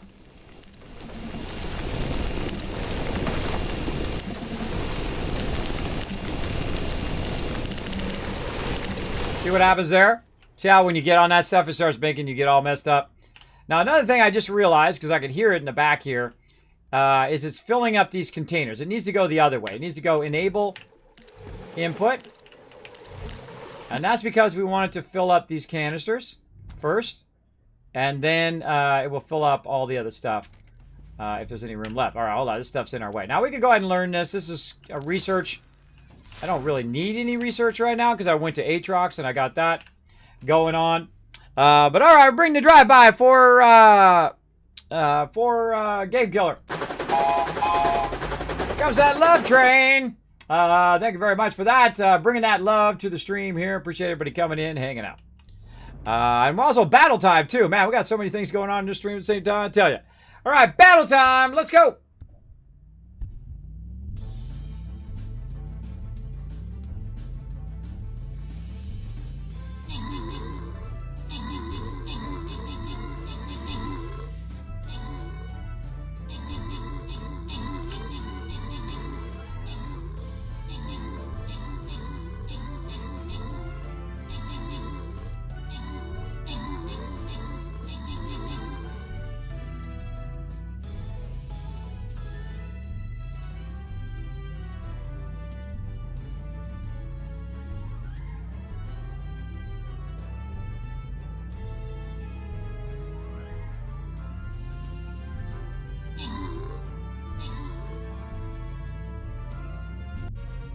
All right. Open capture chest. Saw you guys some love. Grants and rewards. CW getting the love. And Robe Guy coming in overall MVP. Very nice. Oh, look at this. Which way are we going? We got a forest call no matter where we go. Oh, maybe this one and then down. Kind of feeling that one. I don't know. He's got a lot of forest calls. Let's do the easy. I hate them mystery ones now. But for some odd reason, those mystery ones are just horrible on the events. But then again, remember, this is an early beta of the game. So I'm sure they'll rebalance all of that. All right. We got to run out here, get these 30s. And that's a level 1. That's okay. I'm going to run out here, try to get these 30s. Now, this epic spider is going to web us all. So we're all going to have to stand there and take a beating. So I'll be happy to take a beating for the crew. Come and join us. It is free to play. Go and follow that link right over there, Stream Raiders. Now, if you do want to support the stream, you can do so by buying yourself some skins in the Stream Raiders. You can actually wear the yellow fedora in there. Of course, that's how you bring in the wins. So feel free to come and join us. All right, so we're just going to kind of go back and forth here.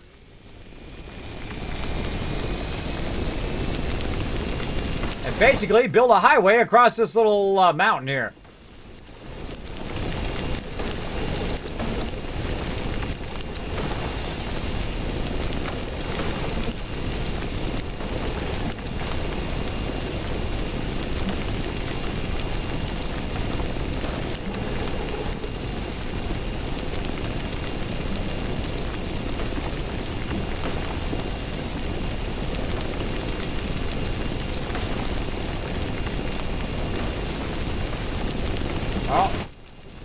Ammonium.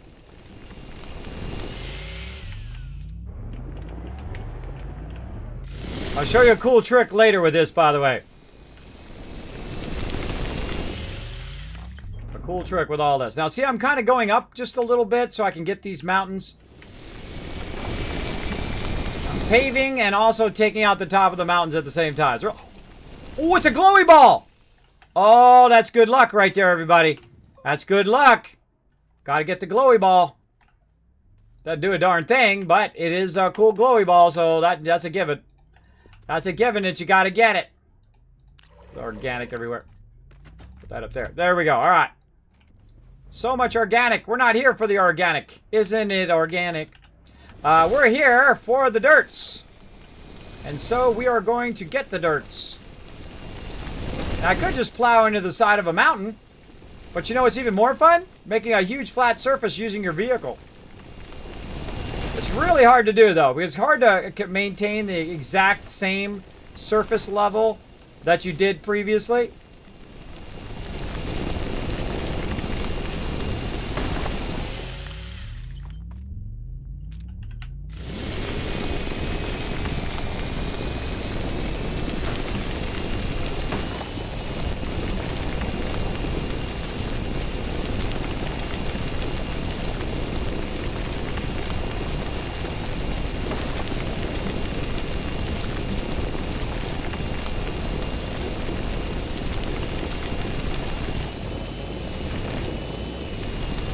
Look at that beautiful ramp. Look at that beautiful ramp. She's a thing of beauty.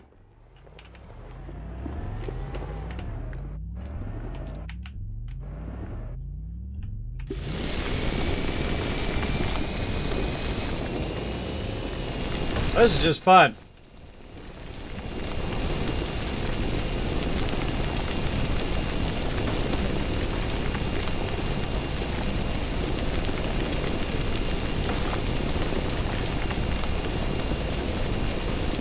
Booyah, rocks! So they made it where you can destroy the rocks now, too, which is awesome. We're just flattening this whole area out. How are we doing on our dirt?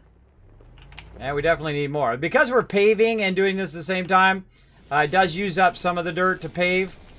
But we're also collecting dirt as well. I got it. Too low. See, it's really hard to see, so I'm always like trying to look over. Because it's very difficult to...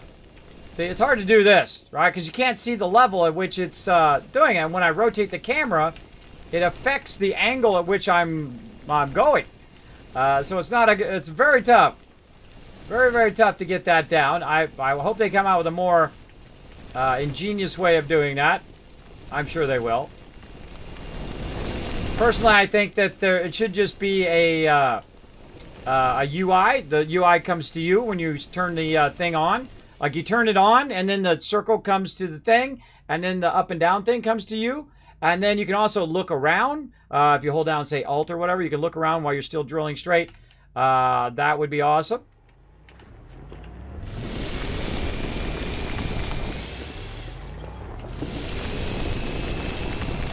Covering up all those holes. Hey, look at it over here.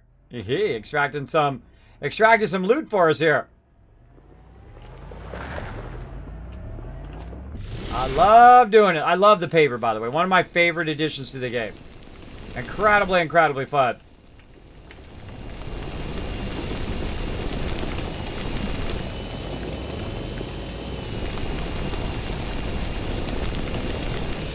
Now, if you really want to fine-tune that, it's best to get out of your vehicle and fine-tune it, because it's definitely awkward to do it in the vehicle. Now, another great way of getting dirt is to literally just go boom right into the side of a mountain.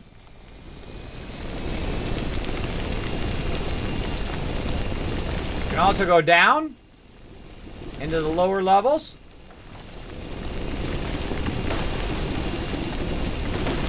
Great way to find all your resources, too.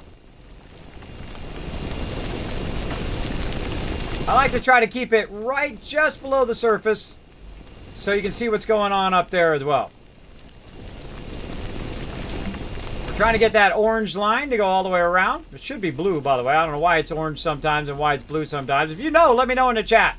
Why is that circle orange sometimes and blue sometimes? What's it trying to tell me? I'm sure it's trying to tell me something. Now, sometimes you just got to wait for this stuff to roll out of your way. Or sometimes you got to get out. Hi, Ken. Can you join my server now? Yeah, we got about an hour. You can go ahead and ask about how to join the server in the chat. Oh, there's some copper right there, too. Nice. I'm just here for the dirt.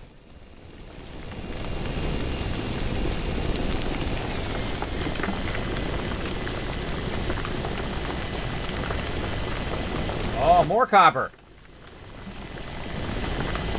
Here we go. Now we're going to get some dirt. I do need to put a level 2 on this thing. Or even a level 3.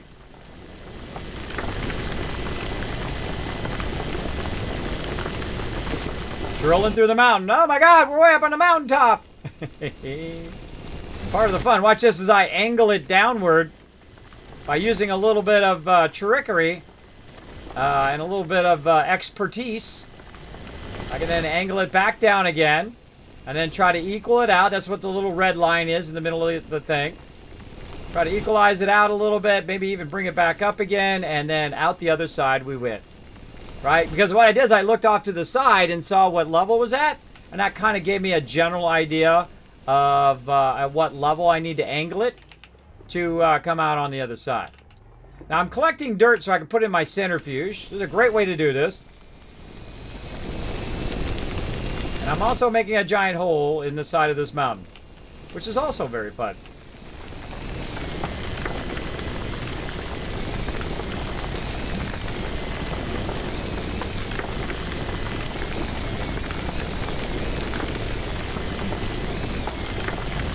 I'm trying to keep it at the angle at which, see, when I use my camera to look, that's when I have the most problem.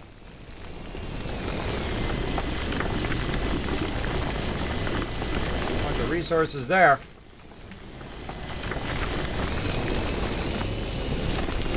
That happens all the time. See, that stuff gets in your way. Just wait for it. Boop. There we go. And I just covered up.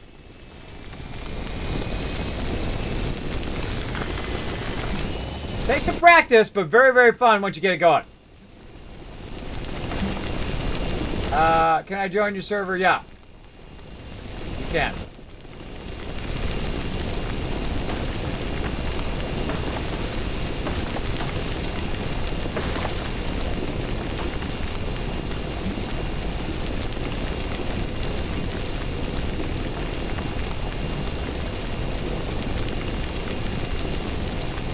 Oh, it's already full. I'm so in the zone, by the way. I wasn't watching the circle. It's already full, everybody. We're out of here. Now, the second you turn that off, man, zoom, zoom.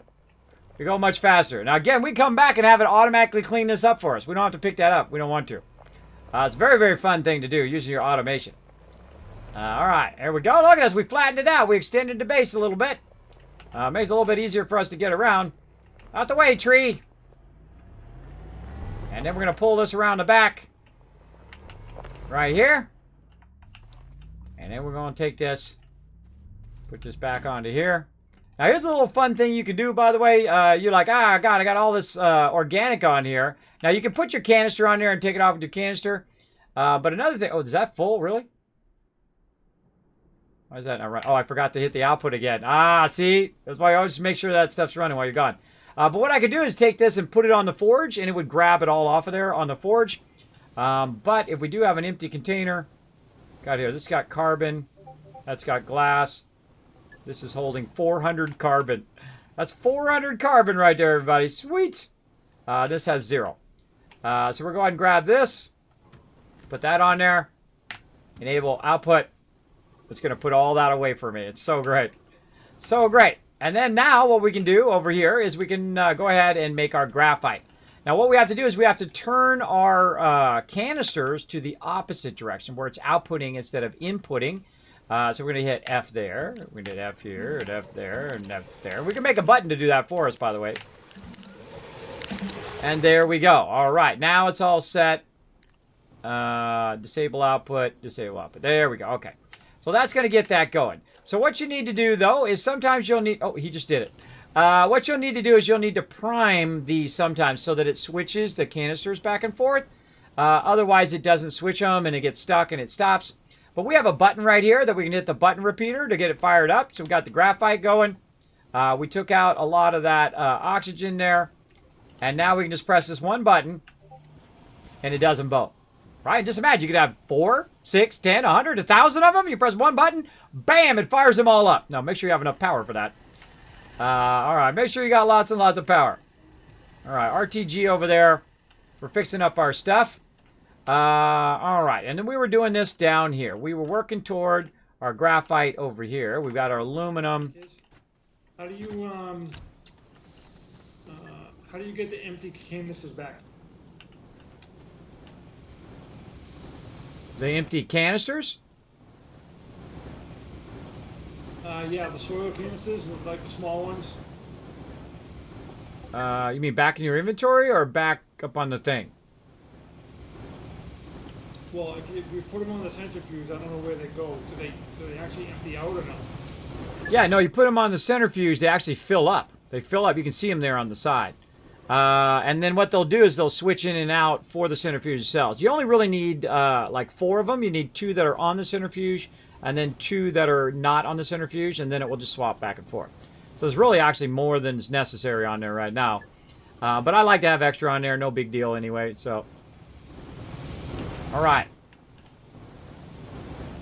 That's organic. That's carbon. It looks like we need some more canisters, everybody. I know, that's always a good thing. Always a good thing to want some more canisters. All right, let's go over here.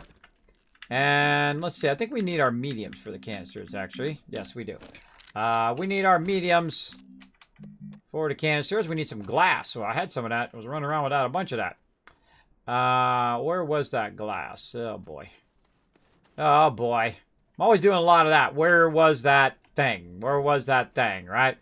That happens a lot. We got quartz there. We could turn into glass, but I could have sworn we had some actual glass. Yeah, right there. There it is. All right, that's what we need. Let's run that down there. And again, one of the cool things is you can just go over here, take your canister, throw it on there, run it out. All right, now this needs nanocarbon alloy to work, so I'm only going to get one more of those for right now until I get the rest of my production back online. Now, there is the ability, by the way, we have tried to go in and make this so it just never stops running. You can do that, but people tell me that it actually crashes the server. So we're just going to keep manually pressing it. What do we have a lot of? We have a lot of carbon. And this is organic.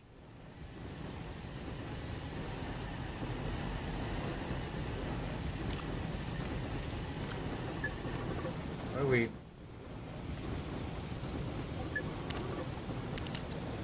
Aluminum. This is carbon. That one's missing aluminum. See, we got to build up all of these resources so that we can make all the other resources that are way down the line here. Which is what we're doing. All right, there we go. All right, we're gonna put a whole bunch of graphite into that. And then this stuff over here, we're going to put over here at the end. Oh, wait, it's got too much of that. Speaking of, let's put this up here.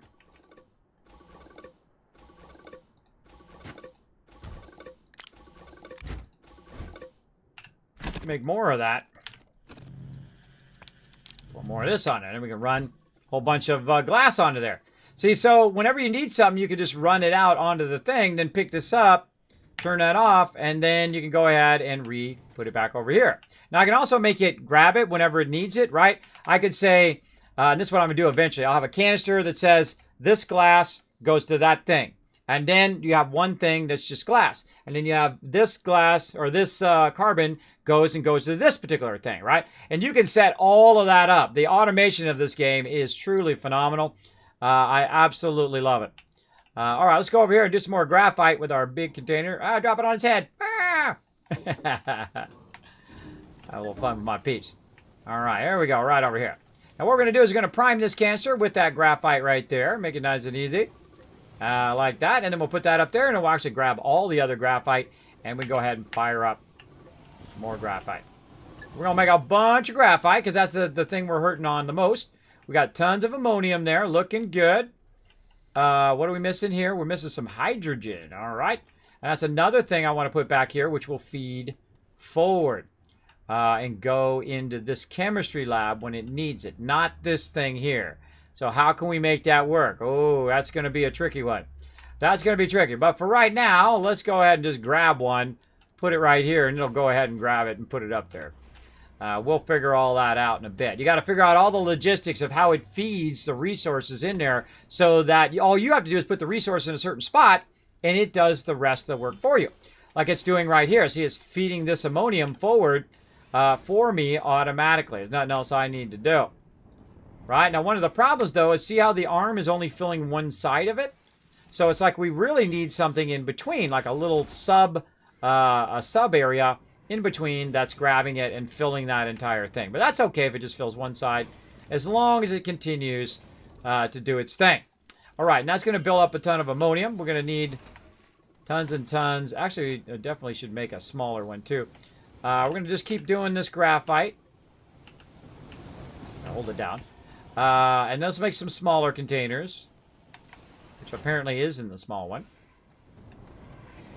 Another one of those.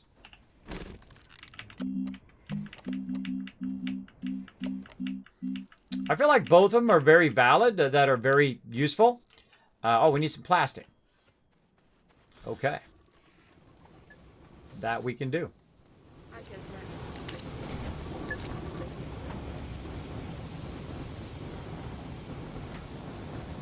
Hey, is that little killer fox? What's up?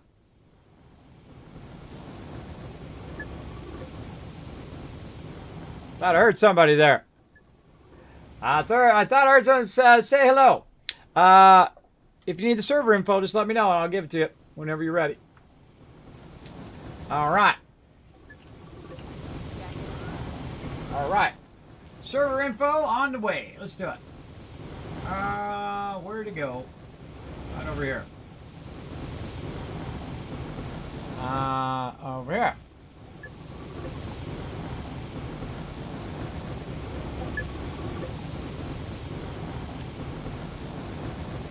All right, there you go. All right, we've got somebody else coming in to join us. This is getting fun. I love it when we got a whole bunch of peeps in. We're all working together. Very, very cool. Look at it, still doing all that iron. By the way, right now, while that's doing that, back at our other base is collecting tons of iron over there, too. But we got to get another one of these big canisters over there eventually. But we got to get our nanocarbon alloy going. That's our number one thing right now. And our biggest hurdle right now is our graphite. Yeah, our biggest hurdle right now, graphite. So if you want to go to town on some graphite, we could definitely use that. All right. We got here. That's titanium. Okay. Is it down in the cave?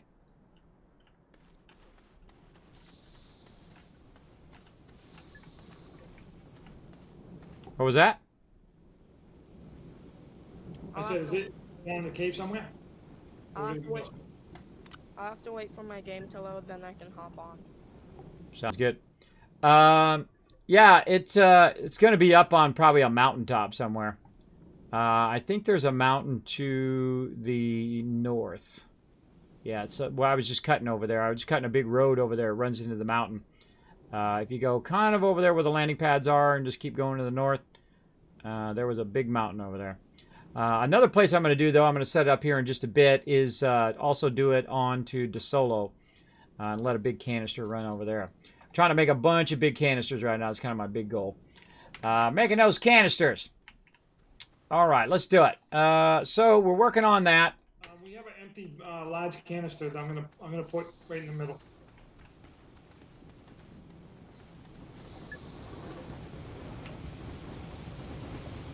Oh yeah, I just ran out of that iron. Nice.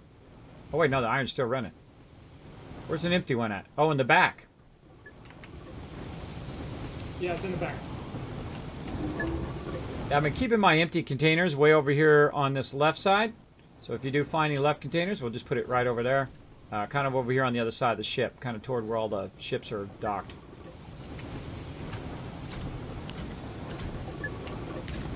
Okay, cool.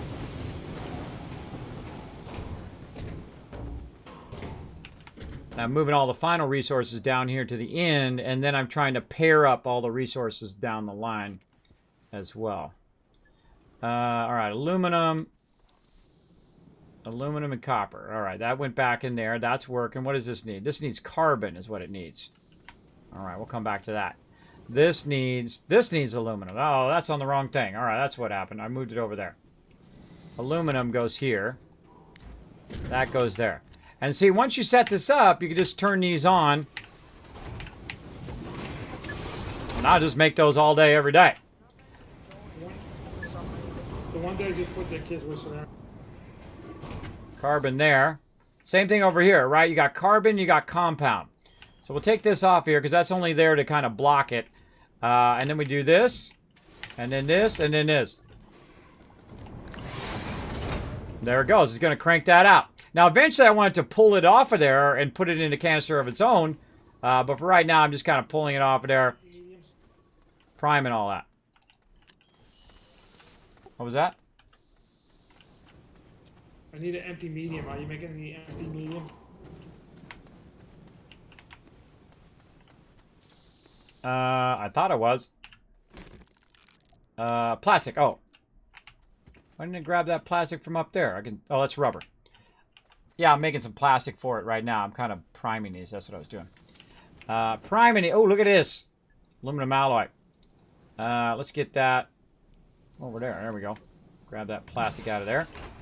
And then it will just keep making it over and over. Now, again, of course, you really want it to just keep making it and then pump it into a thing so that you could go ahead and, you know, do this all day long. You could make these all day, every day, right? And then you got them all up above here, and you got all of your large constructors, and you've got, I mean, your 3D printers, you got your small printers, you got all that stuff. Because this is ultimately what you're doing. Ultimately, you're getting to the final part where you make whatever you want to make, right? You make your backpacks, or you make your drills and your batteries, and you make your vehicles, and you make all that stuff. That's ultimately where you want it to end up at the very, very end, in this case. But we got to get it kind of automated. I don't want to do that. No. There's our medium resource canister. We need more plastic. Yeah, I got one made, and I'm just making a bunch of plastic and then making it at the end. Now, I could, by the way, by using the arms, take the plastic from here and move it all the way down to the end myself. You think about it, right? The arm would grab it and then transfer to the next arm, and the next arm would grab it, and so on and so forth. See if I can get some Sounds good. All right. And then, see, that's one of the things I love working together with other people, is just to say, hey, we need to do this, that. Why do I keep picking up the rubber for? That's not what I need. Get that off of me. I don't need rubber. I need plastic. I'm so silly, everybody. I'm so silly. Now, look at this. It just makes the thing, and it holds it for you. Whatever you need. Right there, ready to rock. Right? And that's when you've paired up all of your resources properly. And also, there's overlapping resources as well, by the way. If you have overlapping resources like resin, well, then you can just put a giant thing of resin there and let that run out. Like over here at the end, I had it where it was resin, or was rubber and silicone, and those share resin. But also, it's nice just to have it like this, right, where there's double paired, because it doesn't require any gases. The ones that require gases are like this one down here, right? This one requires hydrogen. Now we have a ton of hydrogen over here somewhere.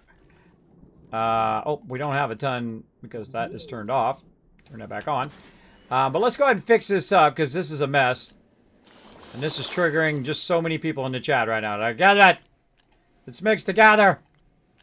I can't handle it. The trigger is real. I'll just kind of... And I could have it do this for me, by the way.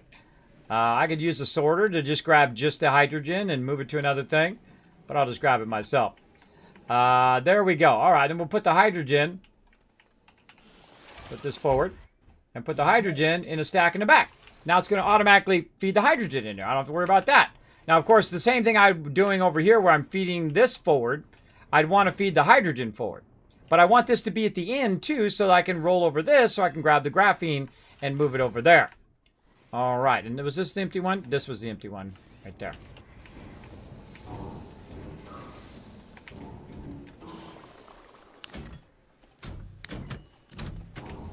The password's not working, Kismet. Make sure it's all lowercase. I mean, not all lowercase. Make sure the first one's a capital, sorry. And the rest lowercase. My bad. My bad. Plastic. I'd also double check that IP as well. Oh, I got so much graphite on me. I mean, ammonium. It was feeding ammonium onto my backpack when I ran by there, by the way. That's how I got that in my backpack. I didn't even notice. It's letting me join now. Alright, there you go. That's usually the problem, by the way. It's usually a typo. I do the same thing myself all the time. All the time, doing typos. Alright, let's see. We got that rocking. We got this rocking. We want to transfer what graphene we have over here into a smaller graphene container. We'll let that fire up. Go ahead and do this. We'll say enable output. This is disable output, disable output. All right, and then we're going to output this. Nope. There we go.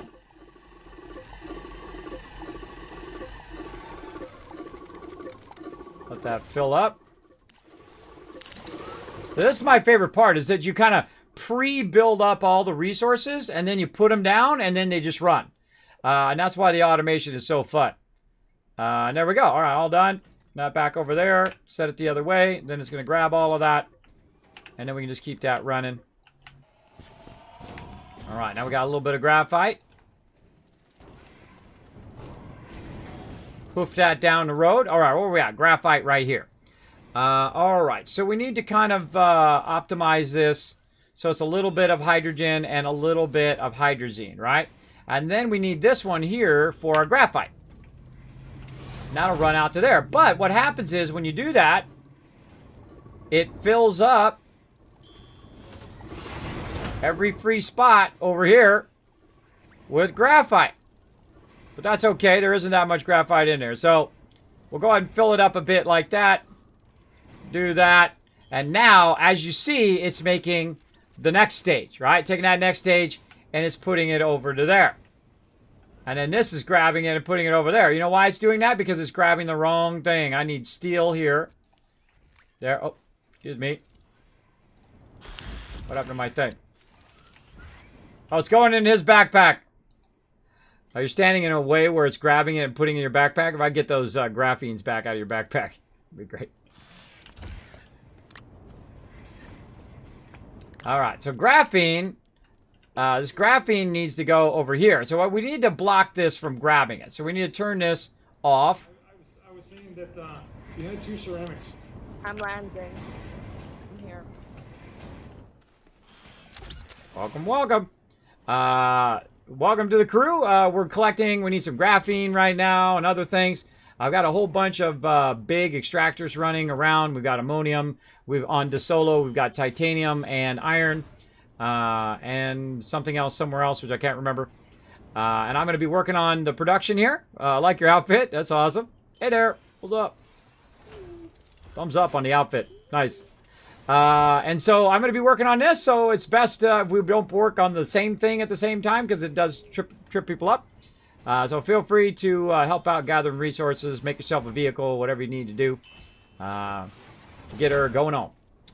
All right. And so this is making a ton of this now. As you can see, it's making a ton of it. It's feeding it over here. But we got to get it going over here. We're going to need some titanium over here as well. So we're going to go ahead and turn our titanium back on. That's going to feed back up there. Now, this is going to go ahead and make titanium alloy with that graphene. And that titanium alloy is actually going to jump to the next one, which is this one right here, which is steel. But the steel also needs some argon, right? And we just happen to have a big old fat stack of that laying around somewhere over here. Big old fat stack of argon that we're just going to grab, and also got titanium on it. And we're going to go ahead and feed it over here. Now, also, what we want to do is we want to feed the steel this way. Like that. Actually, I don't want the graphene over there. I want the graphene over here. We want steel and we want titanium to be grabbed over here, right? And that's going to feed it then up to there. So, let's go ahead and let that run. We're going to go ahead and put this on the ground. Oh, we're going to stop this for a second. Put that back in there. And then we're going to put this on here, which is then going to run the argon over there. Which actually, we should probably switch it the other way. There's that titanium alloy this way. That way. All right, so this has got to grab the titanium alloy and run it over this way. There we go. Take that off. Okay, now the first one here, this is steel. So actually, we got to reverse these because it's not actually grabbing the correct one. So it's the titanium alloy. Let's turn that off. It's going to keep grabbing that. Stop grabbing that. Put that over there. So what we want to do is take this out, and we want to do it the other way, right? We want this one to reach to the far one, which is titanium alloy. That's this one. Grab that. Oh, grab that. Grab that. There we go. And put it over there. This one's going to grab steel and put it over here, which is then going to allow us to build some stuff. Then over here, again, we need iron and we need carbon. So see how this gets more and more complex? The more you do it, the more canisters you need, the more stuff you need to make all this work. Let's put that graphene up there. And so on. And so we need more titanium. Got to turn our titanium on. Again, it starts to get more complex. I feel like the better idea is to feed the gases from behind whenever they run out of those gases. And then you just have gases back there. So when it runs out, it'll grab it and automatically push it forward. And then the rest of the time, you're just kind of like, okay, I need, in this case, a ton of carbon. Now, we got a little smidge of carbon over here, just a teeny bit. You know, we just happen to have just, you know, a little something, something. So we'll grab some of that. We're going to grab a bit of this organic first. Right over here, we just happen to have 400 carbon. We did earlier. Right there. So pretty awesome. Reminds me of planetary interaction on EVE Online a little. Yeah, it's very, very fun in that way. Very, very fun. So we need a little bit of carbon, and we need to feed that in there. Now, how are we going to get that in there, everybody? Because we're doing a whole bunch of stuff, right? We're grabbing this from here. We're moving it there. We're doing that. We're doing the other thing. It's going to be pretty tough. So what we need is we need another table behind here. But in the meantime, while we're waiting for that other table, we can also do it over here. We can run some of it out and kind of manually grab some and put that up there. Now, again, what else does this need? It needs iron. So we need to get our iron that we did earlier and transfer that into another container. Again, it's very, very fun. But we're just going to grab our iron and move it this way. Now, iron and titanium is something you need a whole lot of. A lot of. So we're going to go ahead and get that going. Let's see, making something cool, whatever it is. And we're going to go ahead and get the iron, do the same kind of thing we just did over here. Grab that carbon back for right now. And iron over here. That's going to run some right over here. And then we can put iron up in there. Whatever. What? Make a choice, bro. Make a choice. There we go. Okay. And now we've got our carbon, which only has 28 in there now. We have 3 titanium left. But then again, over here, we can grab this. And look at that. It's starting to run that out. Run that back. So I feel like that titanium alloy should always kind of run this way. That's not going to work either. We got too much stuff on here. Now, if you're going to take something off of here, you take your argon off, right? Now, again, you guys can already see how much stuff we can do to make all this work. We're just going to feed some iron right onto here. And then put it over there. And that should hopefully feed that as well. Now, the biggest problem with using this is that what it does is has a tendency to grab the wrong thing. And I'm going to go ahead and actually attempt to stop this. We're going to pull that off of there. We're going to move this over.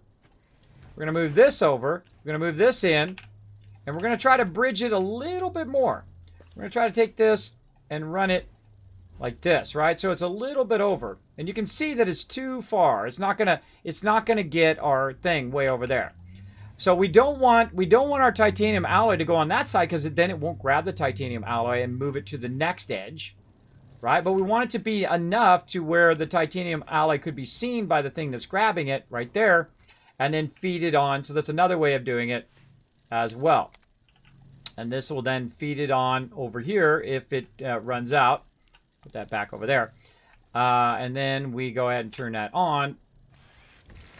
There we go. And just grabbed it. Nice. And this is turned on. Just going to grab that steel, feed it up there, and there we go. Nanocarbon alloy on the loose, bro. On the loose. All right, what do we need over here? Nitrogen. See, it's always something you're running out of. And that's what you're working on, by the way. That's what we're working on. We're making the resources that allow us to set this up better. Right? That's what we're doing. How where that goes? Yes. Okay. And again, we need graphene. So this needs to be grabbing that graphene from over there. But again, look, the graphene is now going onto the thing. So the thing can't grab it. It doesn't think there's a room for the graphene. So I'm just going to prime it a little bit here. Oh, let's go over there. I'm going to prime that graphene a bit in here. What else does it need? Titanium. We're out of titanium? No, we're not running out the titanium. There we go. All right, there we go. Okay. Now we got our thing jamming. Now again, look at this. We've run out of hydrogen. And this is a constant problem. We've definitely got enough hydrazine. We don't really even need to make any hydrazine. Look how many we got. We have so much. Look at how much hydrazine we got. That's a lot of hydrazine, bro. So right now what we want to do is to say, okay, ease up on the hydrazine, bro. Turn that off. There we go. And we'll go ahead and grab this, say, this stack of hydrazine. And we'll move it around so it can maybe see that graphene. Still can't see it. Still can't see it. I much prefer when it grabs it out of the thing and then it moves it, as opposed to what it does right here where it puts it into the canister. It's not my favorite thing. All right, let's go ahead and do some Stream Raiders. Let's do another battle. We've got Unforgiven, who wants to troll all of you in the chat. Blame him, not me.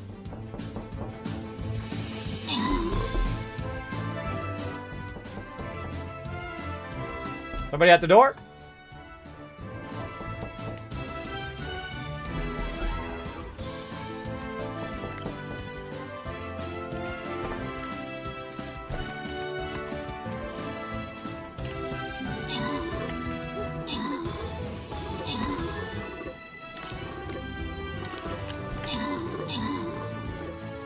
Little by little.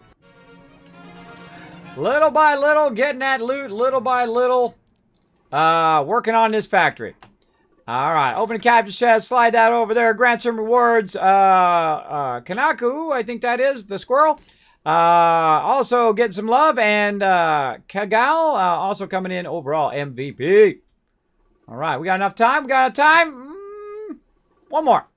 One more, everybody. One more. There we go. All right, we're going to let this run just like that. All right, so again, we're having some fun working on some automation. I've pulled a lot of that back into there again. Way OP. Way too much of that. We got way a lot of this. And what we don't have a lot of is graphite over here. So where did our graphite go? I think it was in this, right? Yes, this is graphite. So let's take this one off. Again, wow, look at all that graphene on there. Again, this should be feeding that graphene across, but the problem is that we don't have it grabbing the graphene out of there. So I can literally just move it, and you'll see it'll end up over here on the side. What do we need for this? Again, more carbon. Are we out of carbon here? We're out of titanium, so we can take this, and we could go ahead and say, okay, where'd our carbon go? Stream still on Stream Raiders. Oh, my bad, everybody, my bad.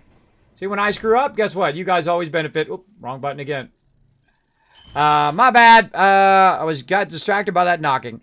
I give you 1,000 kids caps every time I screw up. Hey, that's more chances you guys winning those giveaways, so enjoy.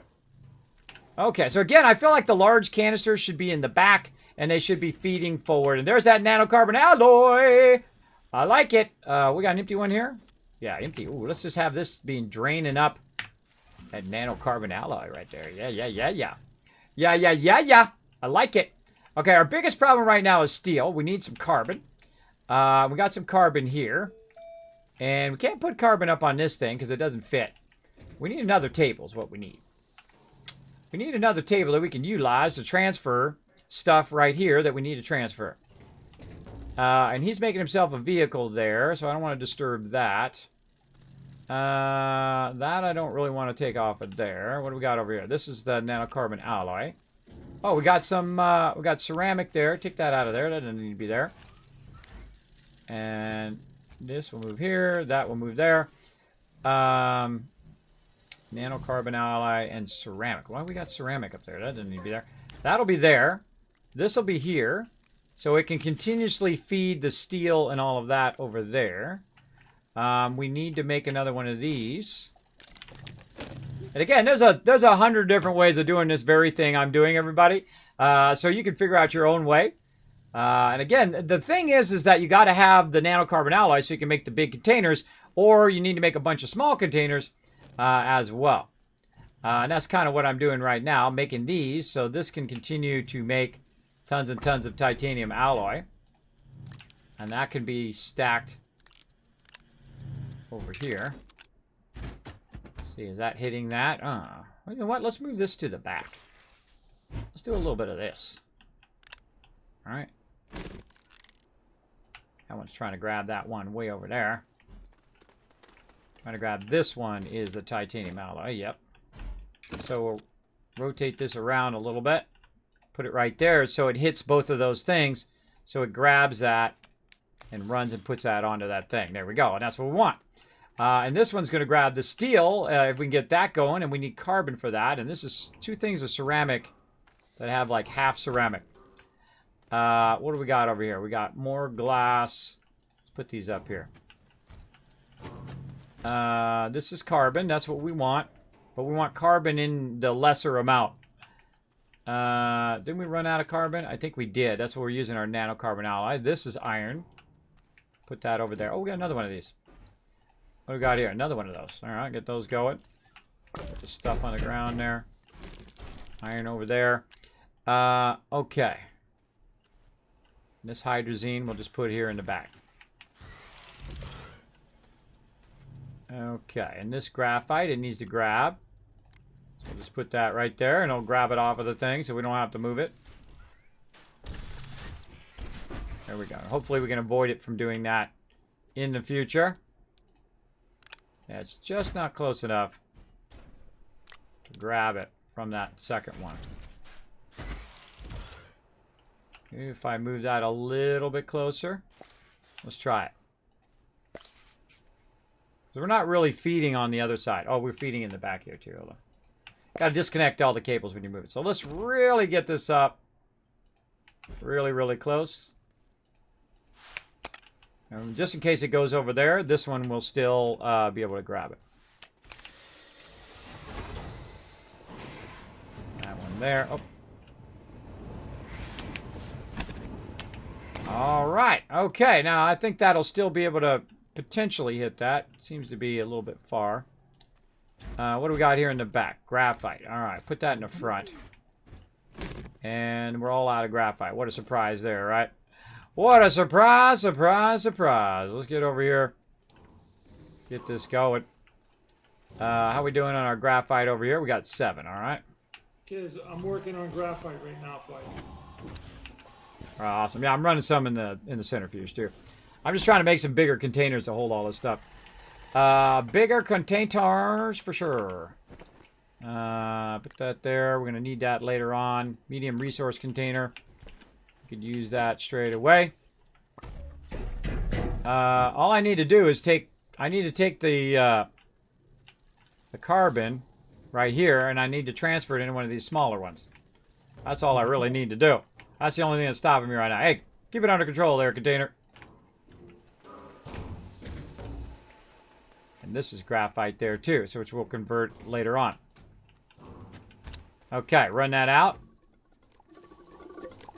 Fill that up. There we go. In fact, maybe I'll fill up 2.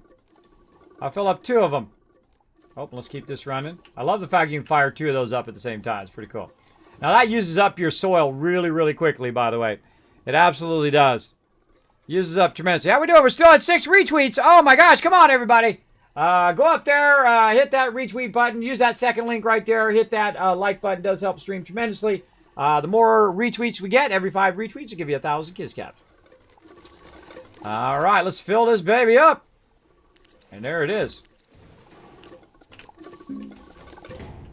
All right. I feel like maybe we should keep the big canisters over there and just bring all the small canisters over here.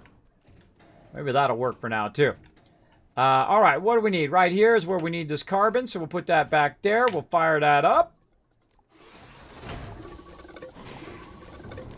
Booyah! What do we need over here? Need some nitrogen. Plenty of that. Plenty of that laying around.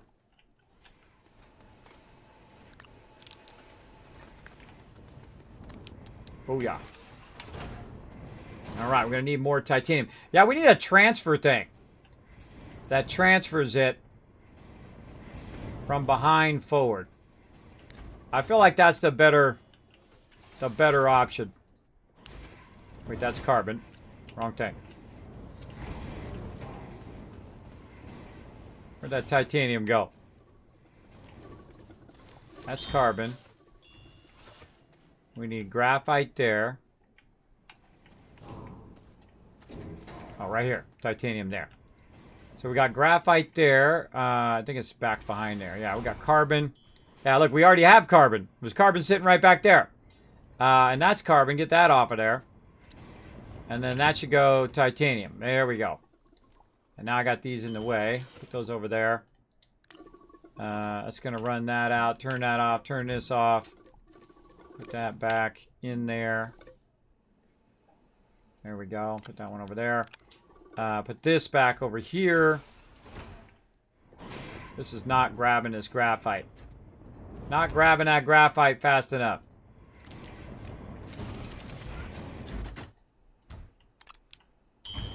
Wait a minute. Where's my graphite? Graphite's here to here. This is graphite. Oh, it shouldn't be grabbing the graphite in the first place. This is grabbing steel. Oh, boy. Oh, boy. Okay, it needs to grab iron. That's what it needs to be grabbing. So, again, the biggest problem here is this part right here where it gets kind messed up, where it doesn't grab what it should be grabbing. This should be in the front, and this should be in the back, so that it grabs those and moves those over. All right, there we go. Now we're getting on point. This should be over here, and that should be there, and this should be there, and it should be running the steel onto there, and then when the nanocarbon alloy goes, it goes there. Now we need a thing of this here, thing of that. Let's just take this whole thing off of here. Okay, grab that. Yeah, let's just grab that off of there for now. Yeah, all we need to do is feed those gases forward. And then we need a whole thing of iron, in which we do have a thing of iron right here. But we need another container from over here, and to make a container, we need plastic from over here. I know, huh? It seems complex, but it's really not that complex. You can really get the idea of it as well.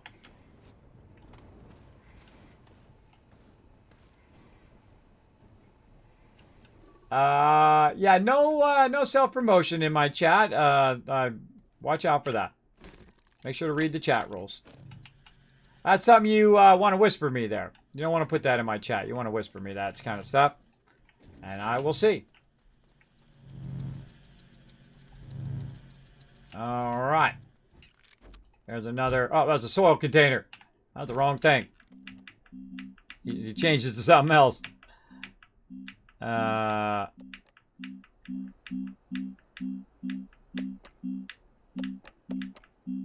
Resource can. There, plastic. I wasted that plastic. That's okay. I got a bunch of these things in my backpack too. Get off of my backpack. All right. More plastic. We'll get this all going so it makes just a ton of plastic and makes tons of everything. But right now we're gonna do this. All right. We got argon. This needs argon. This needs helium. Yeah, let's put our argon up here.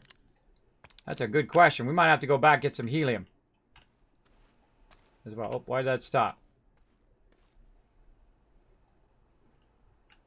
Uh-oh. Server crash.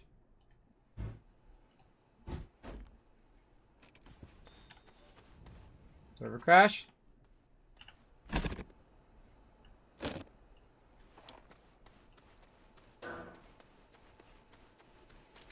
Are you messing with my power? Power's still running.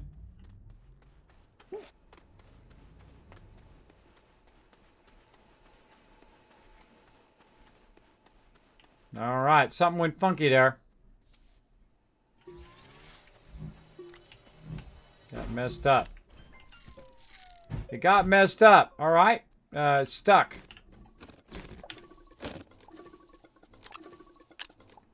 Pull it off of there. Oh, God. Okay, cancel. Do it again. Alright, there we go. I don't know, it got broken. It got broken! I had to fix it. Blame the dog, not my fault. And there you go. Alright, this we need iron. That's what I'm trying to do. Iron. Okay, this is organic. I feel like, you know what, I'm going to leave these over here for now.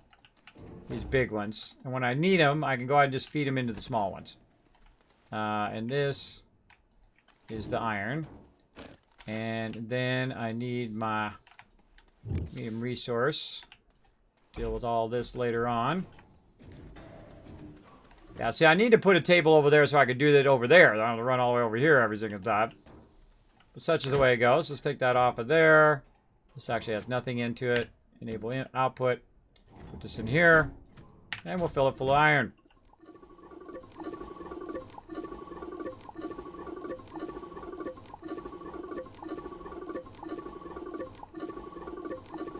And then we're going to try this gases thing out. See how it goes. We got about another 15, 20 minutes, by the way, everybody. Just a heads up. Now, mods, by the way, if you have to go, just go ahead and throw me some raid targets if you got a bail. Don't feel bad. Just go ahead and throw the raid targets and appreciate you. Appreciate you big time. All right. Sometimes I run over. I'm trying to be, you know, not running over an hour, 5 hours anymore.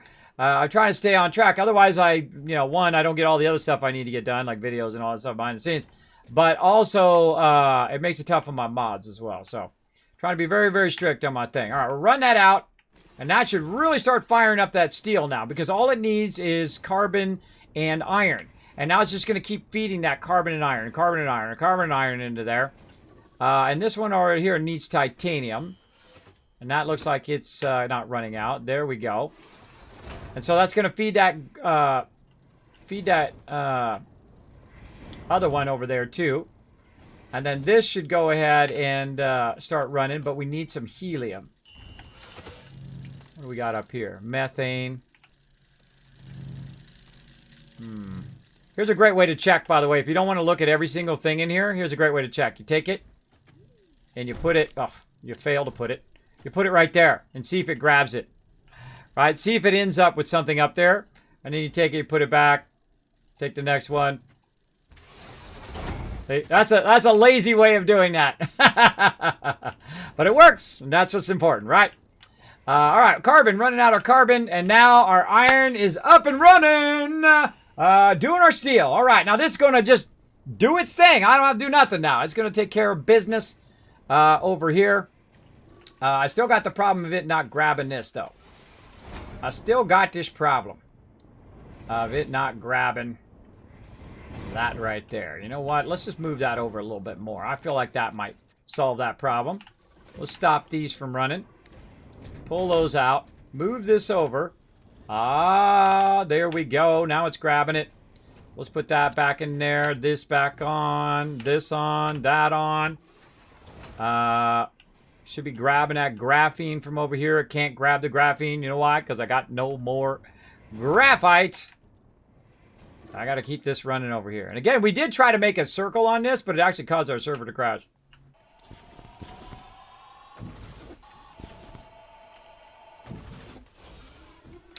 Iron there. Graphite here. All right, we got some graphite there. And we should take our graphite container that we were using. I think I might have used it for something else. Now, titanium there. This should be run. Oh, God. With the argon. With a constant argon problem. Yeah, we need to make a bunch of steel.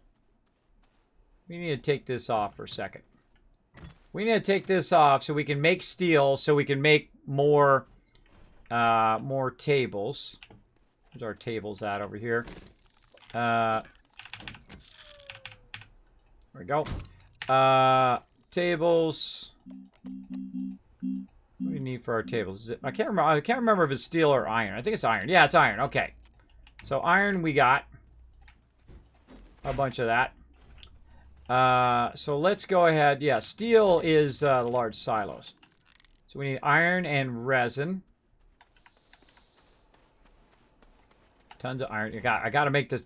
See, I'm going to make some steel so I can stop running all the way over here every time I need something. Because this should be the empties, right? And then they get filled and they get transferred down the thing and put in the appropriate spots. So they're making the various resources. And then when it gets to the end, that's when you have all of this massive tons of resources at the end lending a hand.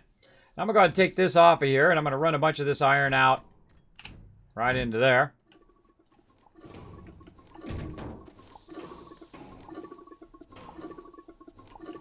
That's about good. Then a bunch of resin into there. Come on, you. Get in there.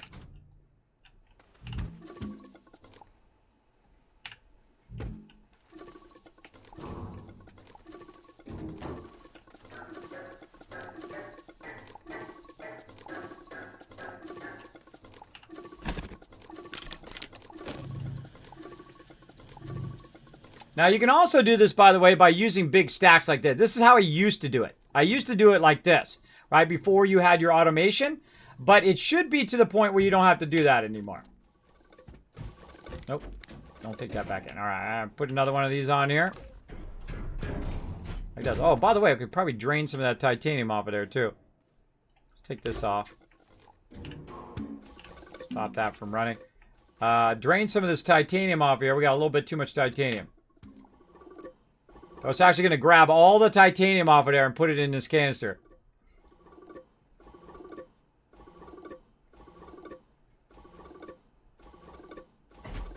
That's going to make it easy for me to do that. Now I'll just take it off of there. And then put it here. And then run it the opposite way. Opposite way. Opposite way. All right. And again, we need that graphene. So we're going to need that graphite down the road.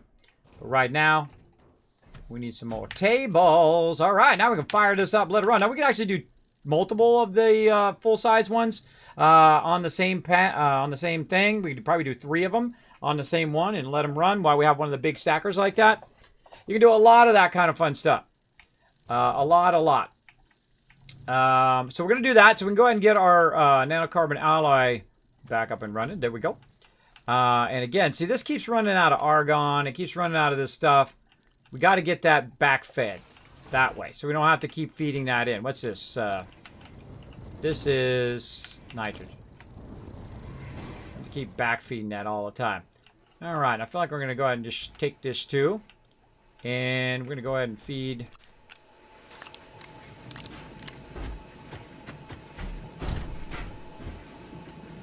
Now, you know what? What is this? Cycle sensor. Let's put this over here. Kind of feel like it's like what would be easier, going one way or the other. We'll just sort this ourselves. And this is doing mostly hydrogen right now. I'm going to do 2 separate ones of hydrogen and nitrogen so that we don't have to worry about it.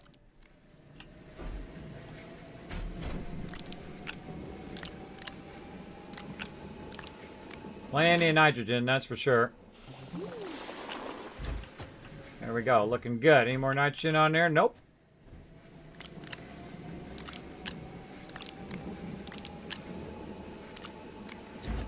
Now, we're really going to go crazy now. Let's set it off up in here, everybody.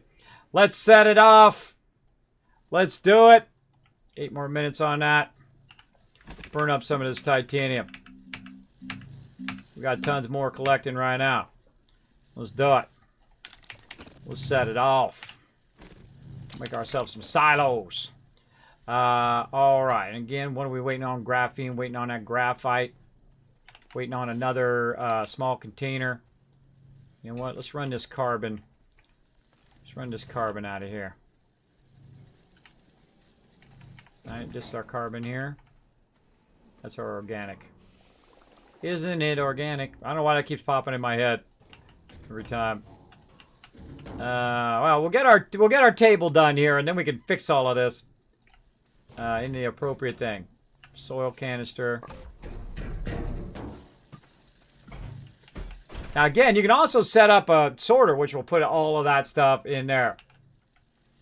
I don't know what you're trying to say there, Coca-Cola, but watch out. My mods are watching you. My mods are... Whoa! Hey-oh! Launch it into outer space. Yeehaw! Yeehaw there. Love it. Gotta love it. Okay. Let's go ahead and put this... We'll call this the sorting table. Whoa! Hey-oh! Hey-oh! Hey-oh! Whoa! Whoa! Whoa! Whoa! Whoa! Come back here. Woo! Watch out, because I could launch that into outer space, be orbiting the planet. All right. There we go. Hey, hey, hey. Calm down. Calm down over there. All right. Now, you don't really need any power for this, but, you know, I kind of feel like, you know, do a little something, something. Not going to reach that way. Let's try this way. There we go. A little something, something over here. Make yourself, make sure you got some oxygen in case you're standing here working on this and you're too far away from the other one and you suffocate. All right, so this is a great place to stack all these resources. Great examples. I go ahead and put this on here, put that back on there, and then have it actually drain all of the carbon off of this thing. And again, over here, man, with the nitrogen, with the argon, constantly. So we need that other table back here. So let's get another table fired up because we got lots of iron over there now. And we're going to backfeed that baby. What should go right here? Ammonium. Oh, graphite. Graphite's the thing that goes there. Oh, man. So much stuff constantly. What do we got here? Oh, I see a graphite right there. Oh, it's lithium. Lithium and graphite looks the same in little blue form. I got to make more containers. That's what I'm doing. Stay focused. More containers.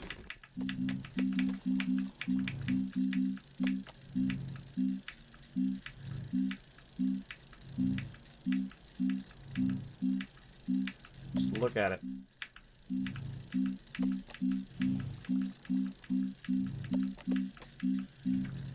There it is. Glass and plastic. You're always out of something. Plastic we got. Right over here. Just cranking it out like nobody's business. But glass is going to be a problem. So, let's work with our basics. I think we probably got enough graphite. 19 for right now. And we're going to work with our basics here. We're going to work on... Oh, there's our carbon. Since we have an empty thing here, we are going to make an obscene amount of quartz crystal. Right over here. Now, we can go collect a bunch of quartz. We can also do that, but I feel like the things you want to get are the more rare resources, right? Like graphite, ammonium, things like that, that take longer to make in this thing than it does to go collect. I always feel like that's a better idea. Put these up at the top. All right, and that's going to run a bunch of quartz out, which we can then turn into a bunch of glass, which is what we need to make more containers. And then this, and this, we're going to set it off. By set it off, I mean set it off so we have so much stuff running over here, it's going to go out of style. Right over there. All right, nice. That's just going to keep doing that for days. And then we're going to take this argon, we're going to move it over here. Now we got argon, we got nitrogen there. Other one is hydrogen. Grab this one. Now, this is when we really need a jetpack. You're like, Kismet, why do you need a jetpack there? Because you can just grab this, fly up over your stuff, and set these down. And you're like, Kismet, are you really going to need that much hydrogen? No. But I might. And that's what's important, right? That's the most important part. I might need it. All right, let's go ahead and keep setting these off. We need 2 more silos. Look at all that steel over there. Nice. And again, we need more helium. Out of helium. Where did we put that helium? Hold on, I can't even remember. Let's put it there. No helium there. Tons of titanium back there. None there.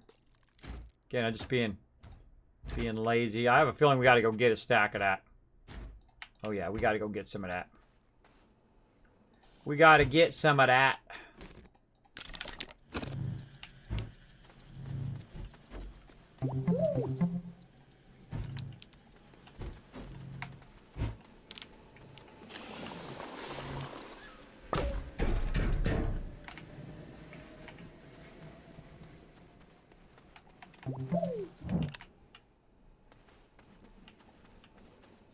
I've had the jetpack before, but I'm just not messing with it right now. I'll mess around. Oh, I got a medium canister on me all the whole time. Waiting around to do a medium canister, add it on me. All right, there we go. That's going to fill all of those up. Now we just like set it, forget it. We need any of that, we got tons. We need a medium canister. That's what I was trying to do. Medium canister. And I was transferring something, graphite. That's what I was doing. So we're going to go ahead and grab our graphite from down here. And put this on the input. And start those both back up again. Make a ton of quartz. This is graphite. It's like my transfer table over here. Transfer one thing to another. There we go. Run that out of there. That took all of that out of there. Yeah. Come on, quit that. Get over there. Transfer that out. That's going to go into that.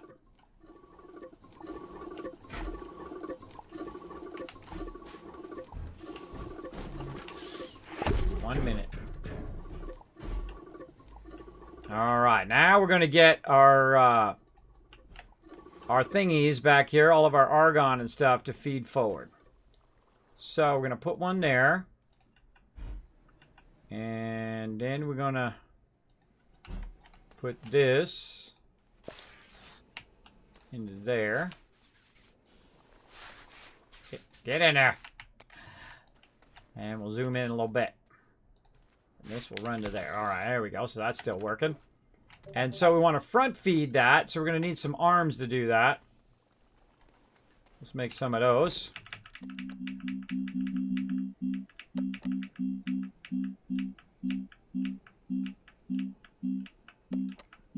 There we go. Graphite and aluminum. Of course it's graphite. Well, I would expect nothing less. Let's run some out. Graphite's that thing that you're always looking for until you get it squared away. And we'll get that going probably next time. We'll do that on Monday. Do that on Monday. Monday.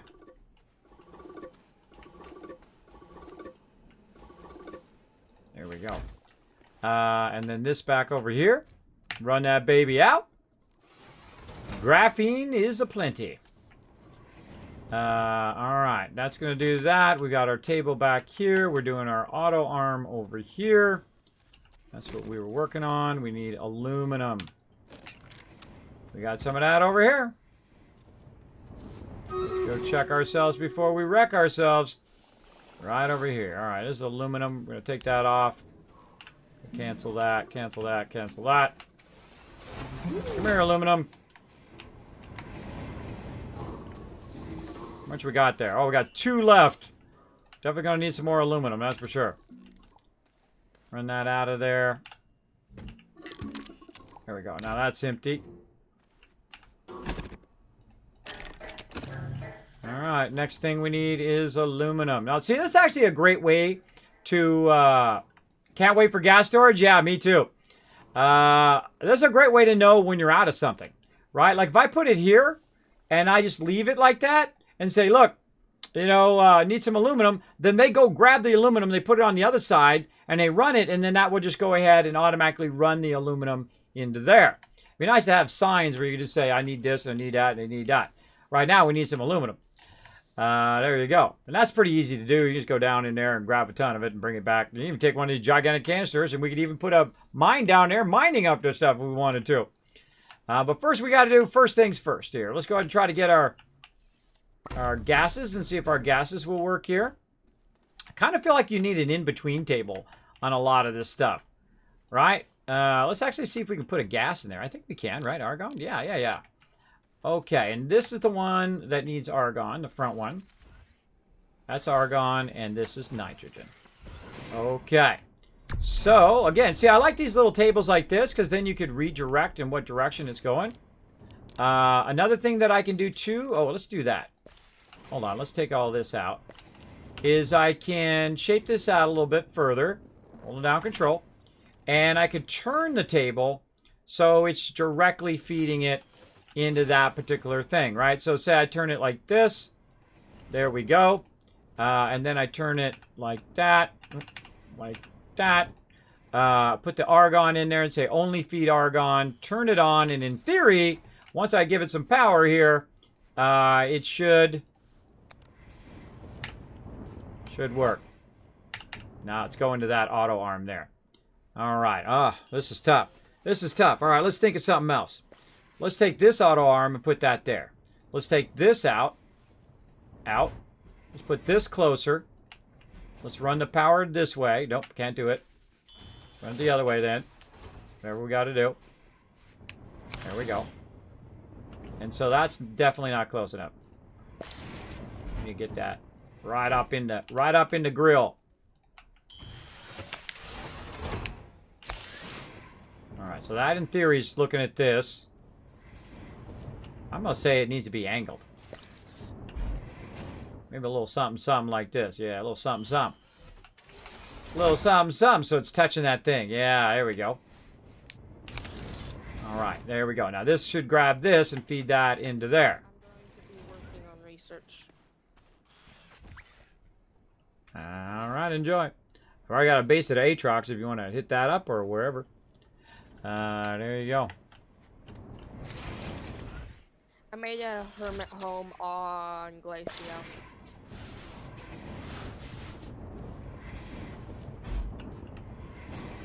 Awesome. Yeah, we got a big old base set up over there. We got some extractors running. It's looking pretty sweet. Looking sweet. All right. Why does that not grab it and put it up in there? I set up my own little base over here on Glacial.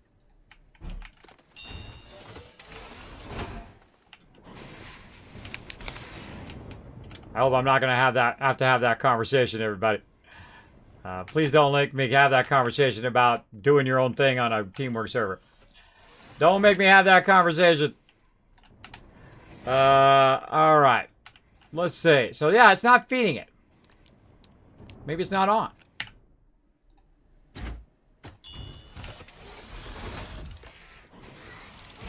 It's glitched out. GG, it works.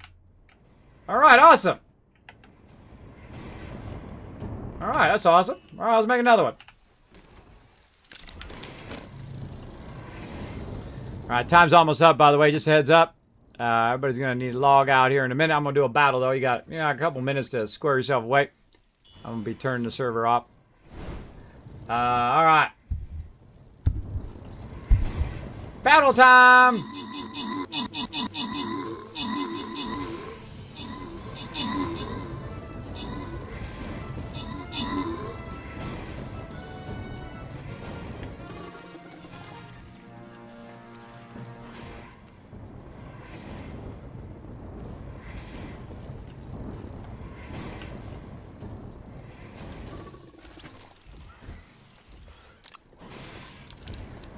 Working on stuff. Working on stuff. I mean, this game is really fun, bro. It's one of these games you can just play for endless hours. Unforgiven getting some love. CW getting that 50 gold. Congrats on that. And Kaggle coming in, getting the awesome MVP spot. There we go. All right, well, we were going to start on a 4 skull next time. Darn it, I should have probably waited on that. I didn't think about that till just now. That's okay. We failed. We'll try again. All right, we'll go ahead and stop there on our stream, Raiders. I'm off to head out because I got lots of things to do, plus time to hang out with the family, have dinner with the fam, and all of that. I'm like northeast. I'm like northeast near near one of those monument things. Okay. Are you heading back to the base? I suggest head. Find a safe spot or head back to the base with what you got because we're gonna turn the server off. So, heads up. It's only on when I'm playing. Yeah, I'm in a safe spot. So this is what I got. That sounds good. I'll be back on Monday, by the way, playing some more Astroneer for sure. Monday's like my absolute for sure Astroneer day, but Fridays, rotate. We'll see how it goes. Maybe I'll do a little Astroneer and then we'll do a little bit of No Man's Sky. We'll see how it goes. See how it goes. There's some new update for No Man's Sky. I want to finish this one last thing, though. You know how it is, right? The one last thing. Now, again, mods, if you have to bail, just go ahead and put me some raid targets. I know we're going to get on the Kismet Love train here in just a second. Because I feel like we get this other one done, we'd be like, GG, bro. JJ. Did we make that second auto arm? No, we needed aluminum. And we ain't got no aluminum.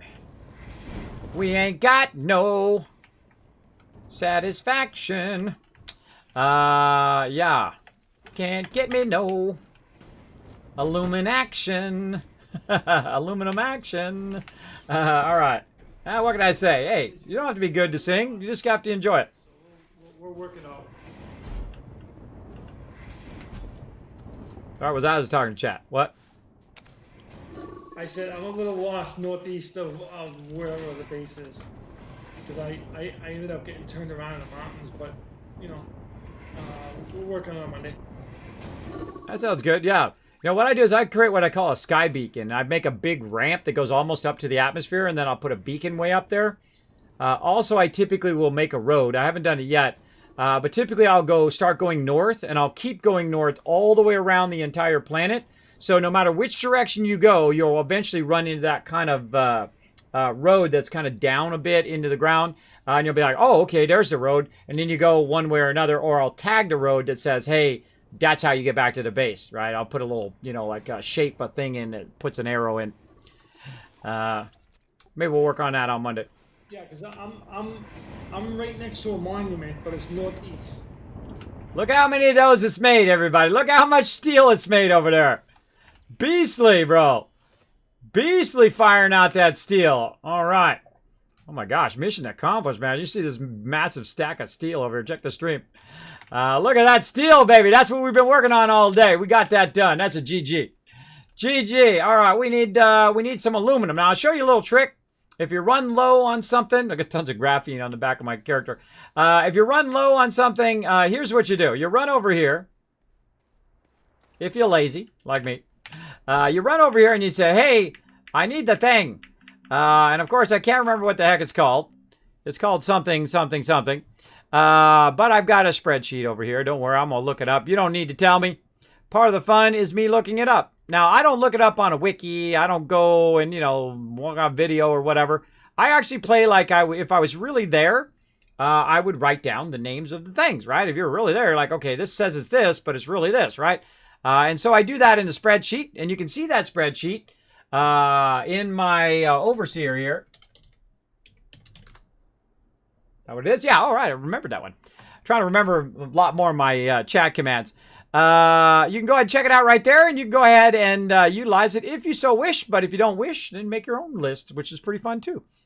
All right, let's see. We're going to make aluminum, which is laterite. That's the name of that thing, laterite right there. Now, what I'm going to do is use this junk that we collected and put in these things and grind it up. We put it in this trade platform. It then takes off, as you saw, and takes the junk, the scrap, and trades it with the, I guess, the space station up there is what I'm guessing. And then it comes back and it brings the aluminum back, or the titanium, or whatever. It'll bring it back for you to use, which is pretty great. So let's just wait for it.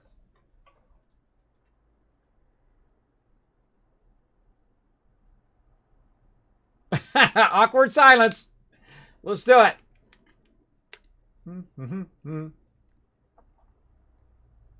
Gotta have faith, everybody. Gotta have faith that it's gonna come back.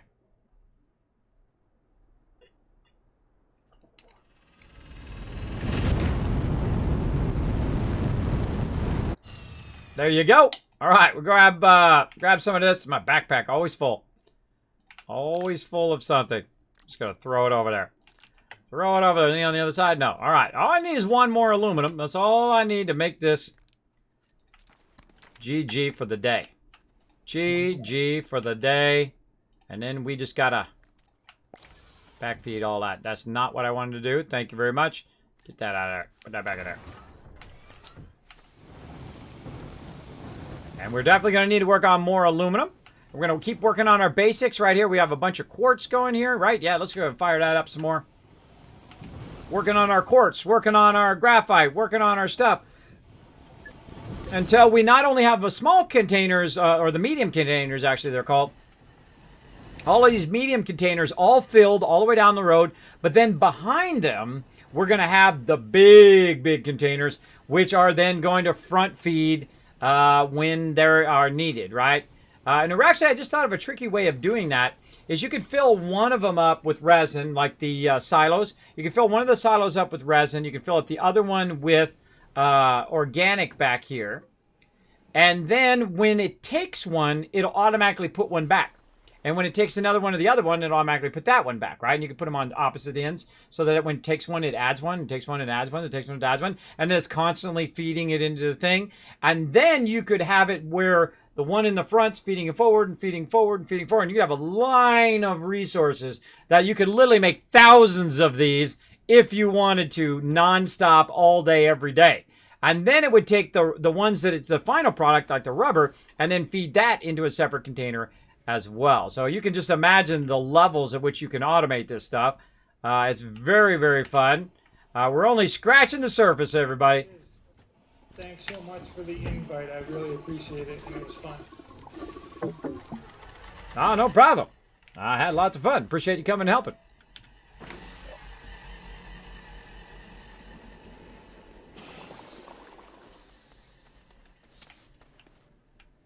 Over here. Look at all that. Look at all that graphene over there. So much graphene. Over there too far, though. It's not going to feed over there. Well, that's okay. We'll fix that next time. Plastic up there. Aluminum we're waiting on for this.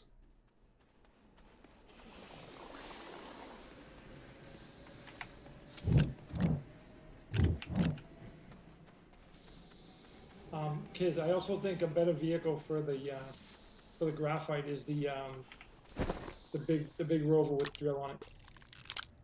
Yeah, did you not use it? I have one just laying around. No, I brought the small one. Oh, well, hey, no, it's whatever you prefer, but I got the big one's usable by everybody because when we work together as a team. So everybody works together, everybody gathers resources, brings it back to the base. We build up bases together. We usually use centralized bases on every planet where everybody's kind of working together to grab stuff and bring it back and all of that. If you want to go off and do your own thing, then this is not the server for that. If I do find you're off doing your own thing, making your own bases and all that kind of stuff, I will kindly remind you of that, and then I will then remove you from the server. So just a heads up to everybody who is playing the game with me, both on stream and in game. So just so you know, the reason why, the way we play is we play as a group. I was gathering resources like you asked me. I'm just saying in general, in case there's no misunderstandings between anybody who's playing on the server. I want to make sure everybody knows, because I hate misunderstandings. They're no fun. All right. So basically, that's what we want to do. Work together as a team. If you like working together, team, then would you stop feeding that into my thing? Just keeps feeding that into the back of my. Every time I walk by there, it keeps. I hit the edge of that, and it keeps feeding it into the back of my backpack. That's funny. Okay, come on. We got one more thing to do here. I got a bazillion things I should be doing right now. Gotta take care of my kids. I got to do some stuff. Look at it. See, every time you run past one of those, it feeds some stuff into your backpack. I guess that's a downside of that. There should be a way to fix that so it automatically is blocked from feeding it into your backpack. That would be another suggestion I would have for system error there. It doesn't feed in your backpack ever. All right, nitrogen is what we want to feed here. We're going to go ahead and put that in the thing any day now. Go ahead. Put it in there. Go in the thing. Go on. In the thinking. Get in there. All right, fine. Fine. Make me jump up here. Make me jump over here and stand over the thing so it doesn't go in there. There we go. See, I know game mechanics, bro. I know game mechanics. I know if I block that, it's not going to do it. All right, this is backwards, too. This goes this way. Green is the input and the blue is the output. All right, so if we do this, we fire this up. It should, in theory, take that, put that into there, fire that up, and run until the cows come home. All right, I feel like I'm going to take this one out. Oh, wait. Let it do one more. There we go. Any more on that one? No. And so, oh, no.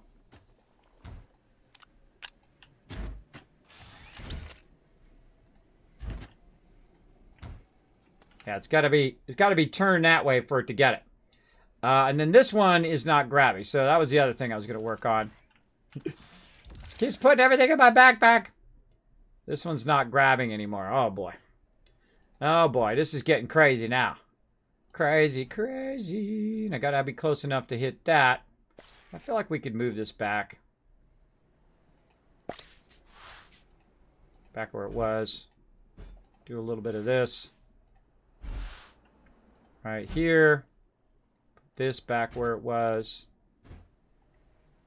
So you can kind of angle a little bit there. That into there. This into here. That should grab. Oh, still not grabbing it. Oh, look at that. It's too, it's feeding that into there. No, no, no, no, no, no, no, no, no, no, no, no, no, no, no, no, no, no, no. All right, darn it. Darn it, darn it. All right, we'll get this, everybody. Just take a little bit of fine-tuning. I had it working before. It's so frustrating when you're trying to get the table. All right, we're really going to jam this in here. We're going to do this. All right, we're going to do that. Run this to here. That into there. This into here. There it goes. All right. Now we're talking. That's feeding into there. This is feeding into there. And GG. That's grabbing it from over here. This is going to go over there because this is going to have a crazy ton of those to grab from. This will go over there. And all right. All right, all right, all right. That is blazing it. Now we're out of iron, I bet. Yeah, we're out of iron. All right. I didn't know that's how it goes. We got that going on the output. Disable output, disable. Yeah, this is empty. This, I mean, this is the problem, right? Is that you're constantly empty. So I feel like at some point, this works great in the moment right now, but at some point, you're definitely going to have to upgrade to the big canisters. And I feel like I don't need to pair these onto a table like I used to, because I paired them on a table so I could overlap the resources. But I kind of feel like I could have an individual large table for every single one of these, for one of these things. So we can hold some of these can hold the gases, they hold whatever, and I'll make an individual table, and then I'll put 2 large canisters at the end. And then in the next one will be eventually the large gas canister when they come out with that. But in the meantime, that's what will hold the gas. And then every single one of those will be functional. Now, here's the thing. These ones right here are really for your kind of, I'm going to make something out of these ones, right? These first 2 tables, right? You got rubber, you've got aluminum alloy and silicone, you've got plastic, and you've got tungsten carbonide. Those 5 should be separate. And then your actual mainline construction, which is these ones here, your hydrazine production, your graphene, your iron and aluminum or titanium alloy being fed over here. Now, the one thing we don't got, and that is our helium, which is over at over at Atrox, we're going to get for next time. So let's go ahead and make a note. Next time we need helium from Atrox. There we go. All right. We'll note that down, and we're good. All right. All right, everybody, log off so we can get this going. I'm going to try to figure out how to make the server save, too. Go ahead and log out. All right. We're going to get everybody to log out so they don't end up... boom, let's jump down there. They don't end up having that problem. Let's see. We got friends in game 0. We got just me. There we go. And I'm going to restart the server and get it going on.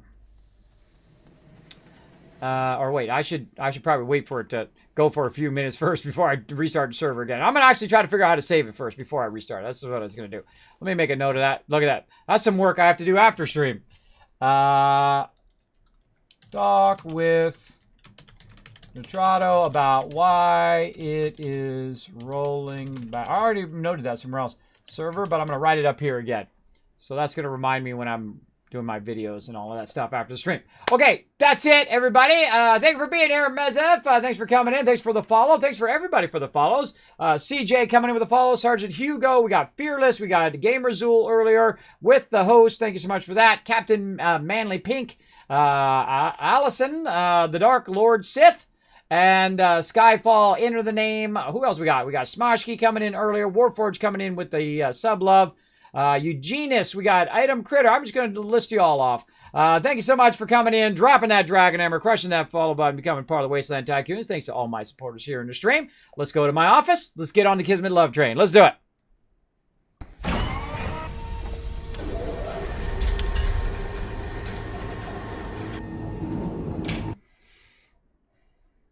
All right, everybody. Let me go ahead and see who we got for raid targets.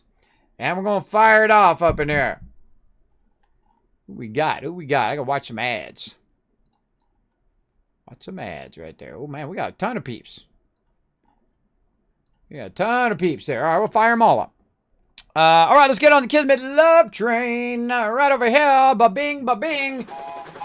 There's the Kismet Love Train right there, everybody. I went ahead and threw it in the chat. Looked like 2 of us threw it in the chat, both me and Gabe Killer. That's okay. We're going to go ahead and highlight it. We're going to copy it. We're going to paste it in the chat for the more people that put that in the chat to get that hype going. The more Kiz Caps I'm going to give to everybody in the chat.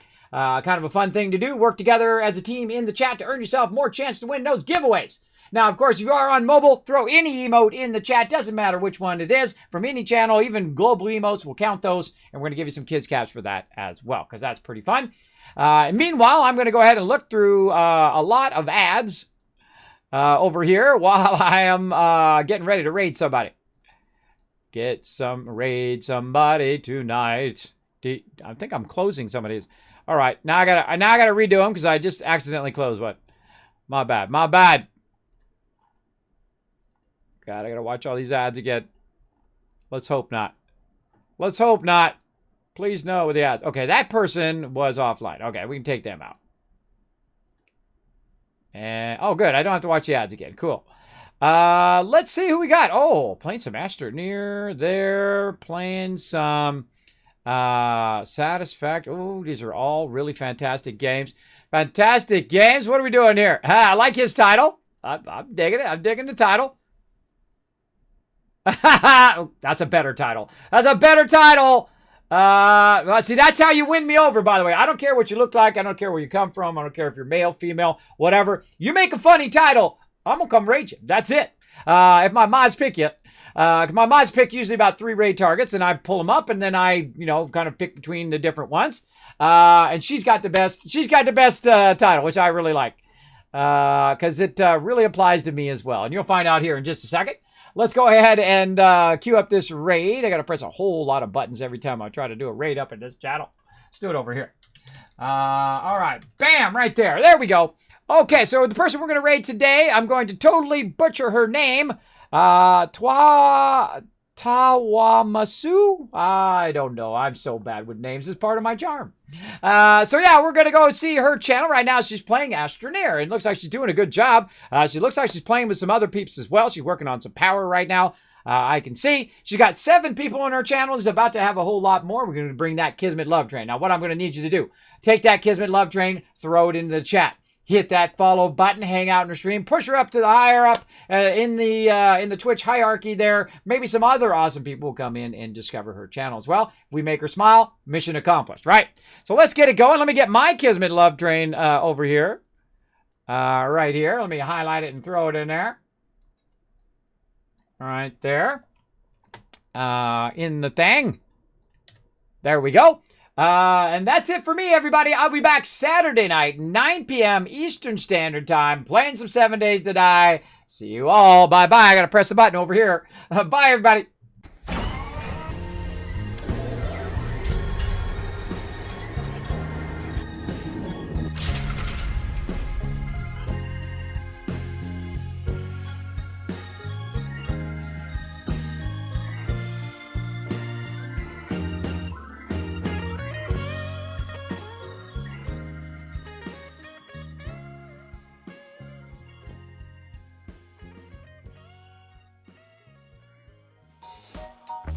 Hey everybody, Kismet here. Thank you so much for watching this video. Make sure to hit that subscribe button right in the center of the screen. Also check me out live on twitch.tv/Kismet. I'll see you all next time.